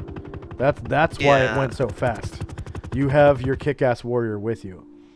I mean, pretty soon Gromnar's going to be there, so I also think, I don't know, I feel like the party doesn't have much confidence in itself without him. Well, because everyone's like, we could never do this without Varen, and it's like, no, you give me the time to cast spells, give people time to cast spells, and you can get things done. Yeah. If you and a couple other people had some spells, you'd be able to get through that encounter with a little bit of a problem, like it would be more challenging. I was about to roll over all of those assassins with a flame sphere, even if it hurt some friendlies.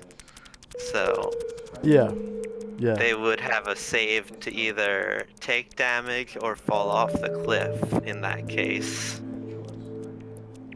Yeah, well, Flaming Spear doesn't make you move, so the save is to avoid the damage. It still rolls over you. So. No, it says it's movement based in the thing. It says if there's like tight hallways or if it's near something that you could fall off of, the DM can adjust. Interesting. But he rolled lucky. and he got max damage, and that was that. And you guys deserved that big ass bonus of experience points. You know, that basically 8,500 for player characters. You haven't had many sessions like that, so I feel that it was good. Yeah, but I just feel like the group needs some more confidence in itself without Varen. Without the main warrior. Yeah. Well, I mean, when your main warrior is not there, the party becomes unbalanced. Without your main anything there, you're the main wizard right now, sort of. You're the only single class wizard in the party. Once you get to where Varen is at, if you were gone, the party would feel it. Because trust me, when you get to level 9, no, yeah, I know. As a wizard, you're like Varen is going to be obsolete. You're going to be casting lightning bolts, fireballs, improved fireballs, arc lightning or whatever. You're going to be casting wall of ice, wall of force, stuff like that. Wall of fire. I understand that all. I just think the people need more. Just still need more confidence in their own characters fighting, and not just be like, yeah, Varen's here. Yeah. That's just what I mean. Yeah. His party is you got to remember that warriors are designed to do damage. They're probably the most damaging class because they're able to do steady damage over time. And because of that, they later on they become kind of like the main damage dealers of the party. Second to, or a close second is rogues, because when a rogue gets that ×5 damage multiplier with a longsword, that's a force to be reckoned with. Like if you roll, if you roll max damage against a large creature on that die, and you do ×5 damage, that's 60 damage. That's more damage than what it takes to cause a death save. Yeah. So I'm just more commenting on everyone being like, oh no, we couldn't have done it without him, and it's like, no, should, Yeah. I think the party could have gotten through that encounter without him, but there would have been casualties and it would have been really hard. You kind of screwed me over with the wind there, because I could have done a lot with Stinking Cloud, but the wind was so fast, was over 18 miles per hour, which dissipates it immediately. That's random. I didn't do that. I know, but still the roll, Yeah. Yeah, that spell is a lot different when you use it inside. But if you haven't noticed, so today there was strong winds, yesterday there were strong winds, and the day before that there was a storm. So you're in the desert and it's winter time. You're in the northern hemisphere still. It's winter time in the northern hemisphere and you're in the desert. So there's going to be a lot of wind. A lot of wind. So this time of year is not so good for gas attacks, at least in the desert. So it's tough for a wizard to advance as far as I am without ever getting to a city. There's a lot of stuff that I would like to be able to have, but can't. Yeah, well, I mean, they just left the city when you started playing. Yeah, I know. So, And there's a city coming up. It's just a little on down the line. Experience of being a wizard and only getting my spells at random for leveling. But if you take a look at the calendar, spring is 20. So 1, 2, 3, 4, 5, 6, 7 days away. Spring is 7 days away.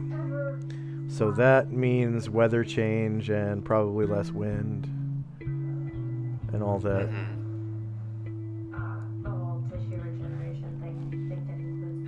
And still keeping track of those eggs? Yeah, we had it on, the turnover tracker? Well, it's hidden, but I assume. Oh, right. I think it's on the calendar.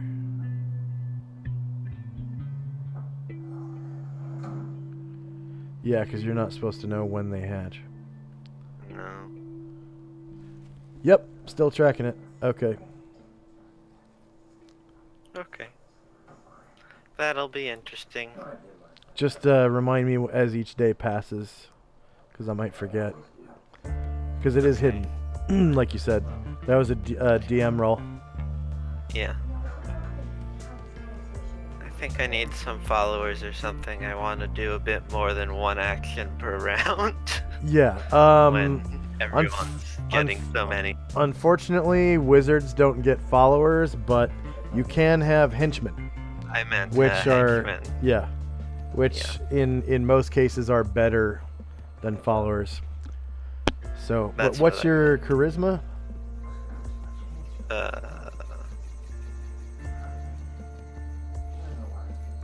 I don't know. 13. Yeah, so, you get a +1 reaction adjustment. It won't be super hard. Are you able to get enchantment charm spells? No. Find friends. No. Yeah, If you're gonna ask if I can learn friends. No. Yeah, friends would have been the spell you want to get easily get henchmen, because it gives you 2d4 points of charisma.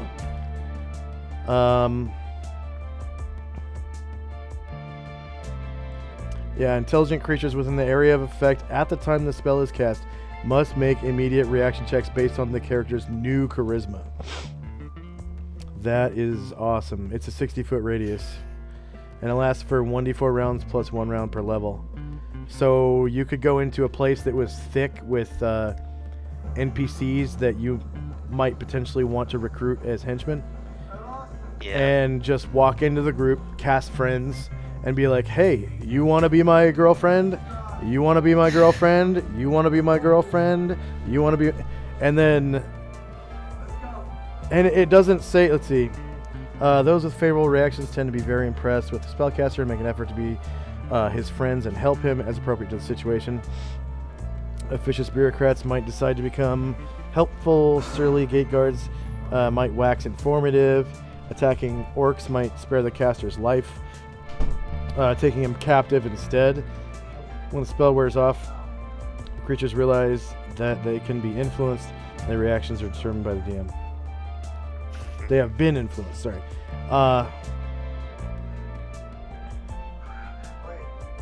Yeah, but it doesn't say there's like, it only goes to racial maximum. You can go up to 25 with the spell, I'm pretty sure. So, you know, you roll a 2d4, you get that many points of charisma, and then you become a charisma god for, 7 or 8 minutes, and the casting time is 1. And then you just go into recruitment mode, like, hey, if you want to come along with me, I could make it worth your while. Like, adventuring's a really lucrative job, and I can show you a thing or two about it. if you want to be, if you want to come along with me, and then I make a roll, and if it's successful, and you want them as your henchmen, then I grant them I grant you their character sheet. Do you like barbarians? Because your group's about to run into some barbarians. Maybe. We'll see what they're like when we get to them. Yeah. And, I know we go slowly, but in a few months we may have a cockatrice helping us. Yeah. Yeah. Yeah, a little baby cockatrice. Tweet, tweet. Well, they grow Tweet, tweet. grow up pretty Peck. fast, I think it said. Yeah. It's only a few months. Yeah. Feed them some corn and some palm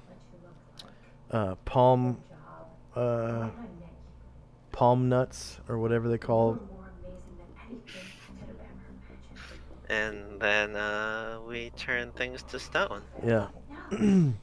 Yeah. It is really hard to turn things to stone for a cockatrice though, because there's 3 fail-safes, like I said before. 3 fail-safes. There's like a saving throw. You have to make a roll to hit, and you have to. Not only do you have to hit, but you have to hit a certain armor class or better. I can't remember how it works exactly. Yeah, but fighting creatures, that's. Oh, there's a check. That's what it is. There's a check that is determined by the target's armor class, and you have to beat a certain number. It's basically 10. I think it's like 10 minus the target's armor class. You have to roll that number or higher. I don't know exactly what it is, but I know it would make some of the like smaller encounters quicker. Yeah. If you had a cockatrice like attacking like honestly, a jaguar that we came across. Yeah. Honestly, the main thing that's gonna make smaller encounters faster is AoE spells and breath weapons. That's the main thing. Anything that's area of effect. The larger the AoE, the better. Yep. Because you can just mow through anything that has 1 hit die in 1 round, basically. And yeah, that's. And so far, no one in the party has really used fireballs since like a couple years ago, when we had an NPC wizard he would constantly fireball shit. And yeah, don't worry, that's coming. Ever since then, this has been like a lightning bolt party. So Lightning bolt's fun, but yeah, so is fireball. Yep. Any other ways that I can make things faster or more efficient? No, but I was amused by everyone's reaction to the alteration book. Yeah, that's good. Yeah, that'll be a nice little mystery to solve. There's a very possible chance that it's like a book to level up evil priests, though, from the sounds of it. It could be. It is a magic book of overwhelming power of alteration, so that might fall under that kind of category. But everyone's head immediately went to like a manual of strength or whatever. Yeah, if you look at all the magical books, they're all gonna be overwhelming alteration, except for like the manuals of the golems. Yeah. Pretty much all the books. Or the spell books, or like the manual of the planes. Those I don't think would be alteration. Those would be like summoning or something like that. Conjuration. But all the rest of them probably going to be alteration. So 75% of the magic books. Yeah. So that's a nice little mystery to figure out. Just need a good identify spell and some time. And I'm sure... Who's the highest level wizard? Single classed or multi-classed? Well, it's per wizard level identify, so who has the highest wizard level? Probably Calamar. I think Calamar is like level 11 wizard. Oh, wow. And she's multi-class? Yeah, he is multi-classed. He is multi-class? Yeah. As what? He is a mage thief. So if he was pure mage, he'd probably be level 12 by now. Mm-hmm. If he was pure thief, he'd probably be level 12 or 13. So they have a... He has a 90% chance to identify. Yeah, it's actually like 95%, I think. Because if you roll 96 or higher, it's an automatic fail. And the spell goes up to 100%, but 96 or higher is automatic fail. So it essentially goes up to 95. Yeah. And but the thing about it is, though, I do, I carry on a principle from DM's option, high-level campaigns. The principle of spells is that there are 3 different tiers of spells.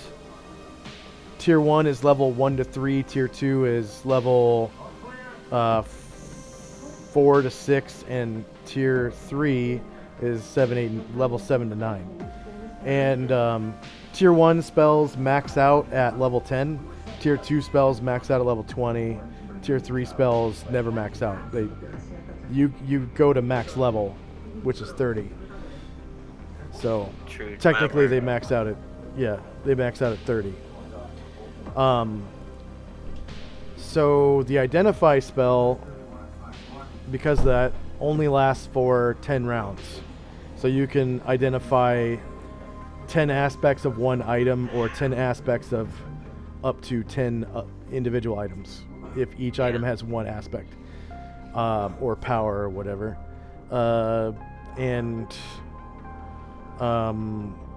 With that high of a chance, you're basically an identification machine. But if there are a lot of items to be identified, it kind of behooves the party to either spread them out among multiple wizards that have a maxed out identify, or have the main identifier memorize. Oh, you can't cast it more than once a day. I forgot, because I think it's because of the con thing. Yeah. You lose. That's right. Yeah, you can't cast it more than once a day. Rest for a full day. Yeah, so it behooves the party to have multiple people prep an identify spell in case the main identifier fails or catastrophically fails. We get our 3 wizards to identify. We give it to the person with the lowest percent chance first, then pass it on. And sometimes you can tell when someone catastrophically fails. Yeah. Like, we determined that this sword is, through detect magic, we determined that it was, a +5 sword of some kind. And then someone goes to identify it, and the DM says, it's just another flame blade. No, that must have been a catastrophic fail because we determined it was +5. Yeah. So have another person identify it, and then, if they come up with a different result, and boom, it turns out, that's the Vorpal, +5 Vorpal longsword or whatever, So sometimes you can tell when there's a catastrophic failure. Yeah. Especially if you use detect magic beforehand. It's the most important spell, I'm telling you. when you come across magic items, you need that spell. Yeah, I mean, that could be the difference between life and death right there. Is knowing the pluses of a magic sword or something. That could really be a game changer. Especially if it's, you know, +4, +5. You're doing also, that much more damage. I mean, imagine if someone opened that manual and started reading without identifying it.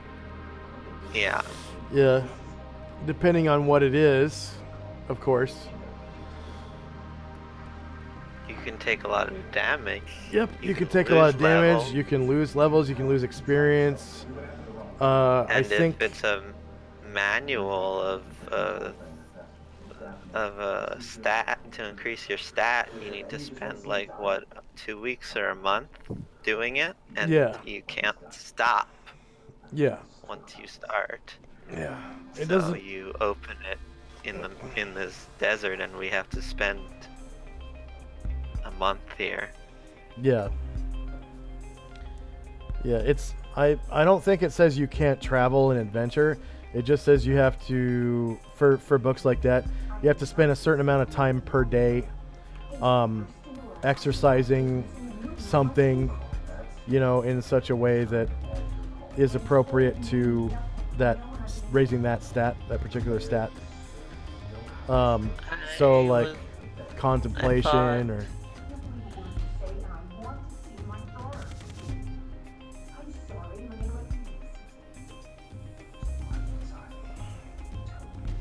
so for example, manual of bodily health, let's see.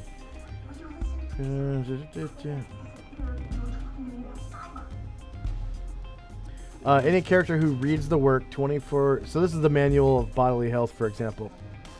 Any character who reads the work 24 hours of time over 3 to 5 days will know how to increase his constitution by 1 point. This involves a special dietary regimen and breathing exercises over a 1-month period. The book disappears immediately upon completion of its contents. The point of constitution is gained only after the prescribed regimen is follows. In 3 months, the knowledge of the secrets to bodily health will be forgotten. The knowledge cannot be articulated or recorded by the reader. The manual will not be useful to any character a second time, nor will more than one character be able to benefit from a single copy. Yeah, it just says dietary regimen and breathing exercises. So that doesn't really take... Yeah, for that one. That doesn't really take an entire day to do. You can do breathing exercises while you're traveling. You can change your diet while you're traveling and adventuring. It's the reading of the book that takes the time, and it's 24 hours over 3 to 5 days. So you could do it in chunks of, you know, like 5 hours a day for 5 days. I don't know, most of the time when it says that you need to train something, you can't also be adventuring and training. So like the manual of quickness of action, you need to train for a month. Manual of quickness of action.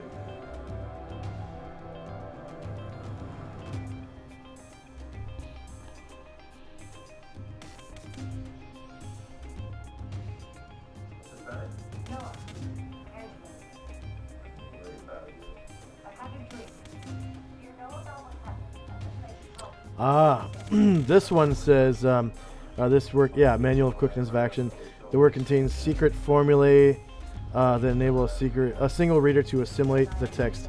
3 days of uninterrupted study, and then practice the skills detailed therein. Yeah.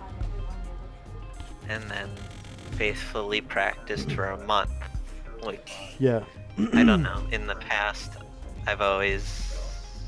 it's always seemed like you need to do that because in lots of non-weapon proficiencies, when they say training, you can't be adventuring and training at the same time. Yep. Yeah. I think this one especially.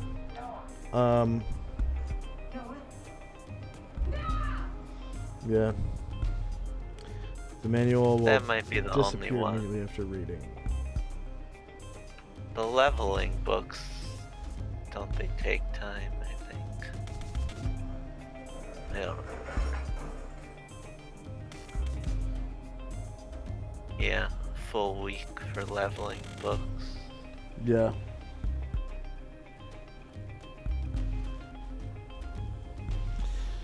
But, yeah, I guess it would take some time off. Although it doesn't say that once you start reading it, that's it.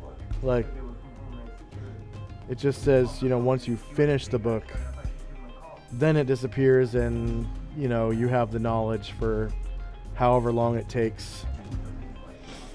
So you might not even have to... I mean, if you were to open the wrong book and start reading, holy shit, you know. But one of the manuals, it looks like you could just open it, start reading, realize that it's a book about, you know, exercising the mind or building rapport with people, or I don't know. What's the charisma one? I think you have a 3-month. Once you've read anything, I think it, like, the words in it keep their magic for like 3 months, because it says in 3 months the blah blah blah will be forgotten, the knowledge cannot be articulated or recorded by the reader, it will be not useful to any character a second time, nor the what character benefit from a single copy.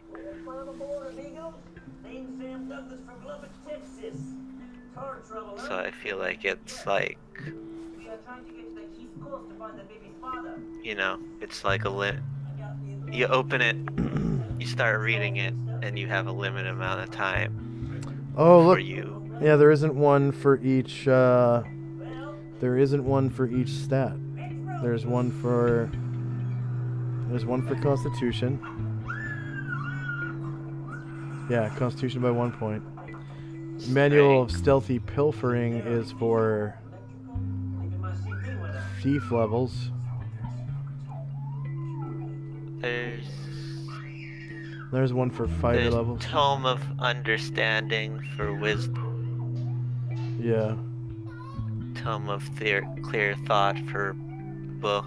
Is there one for Charisma? Tome of Leadership and Influence. There you go. Okay. Then there is one for each.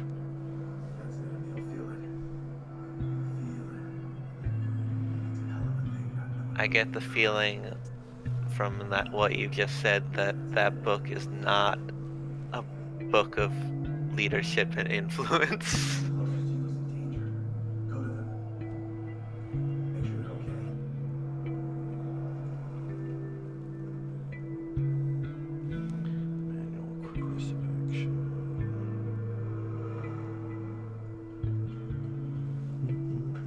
No comment.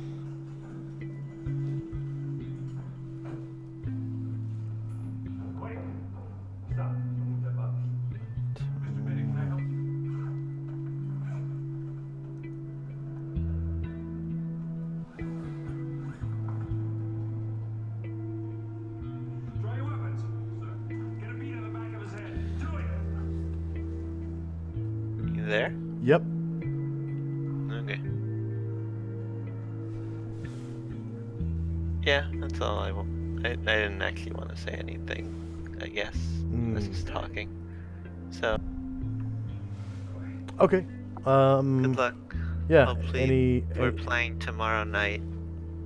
Oh yeah, in the other game. Okay. Yep. Have a good one, and I'll talk to you later. And for our viewers, thank you very much for watching. Please like, share, and subscribe. And if you like who we are and like what we do, I urge you to explore our links to Patreon and PayPal. The PayPal is for like tips and one-time small donations. Or if you just want to, you know, tip us every once in a while you can on different occasions. And the Patreon is for a monthly pledge, so you set it up for a monthly payment, but it's as little as $1.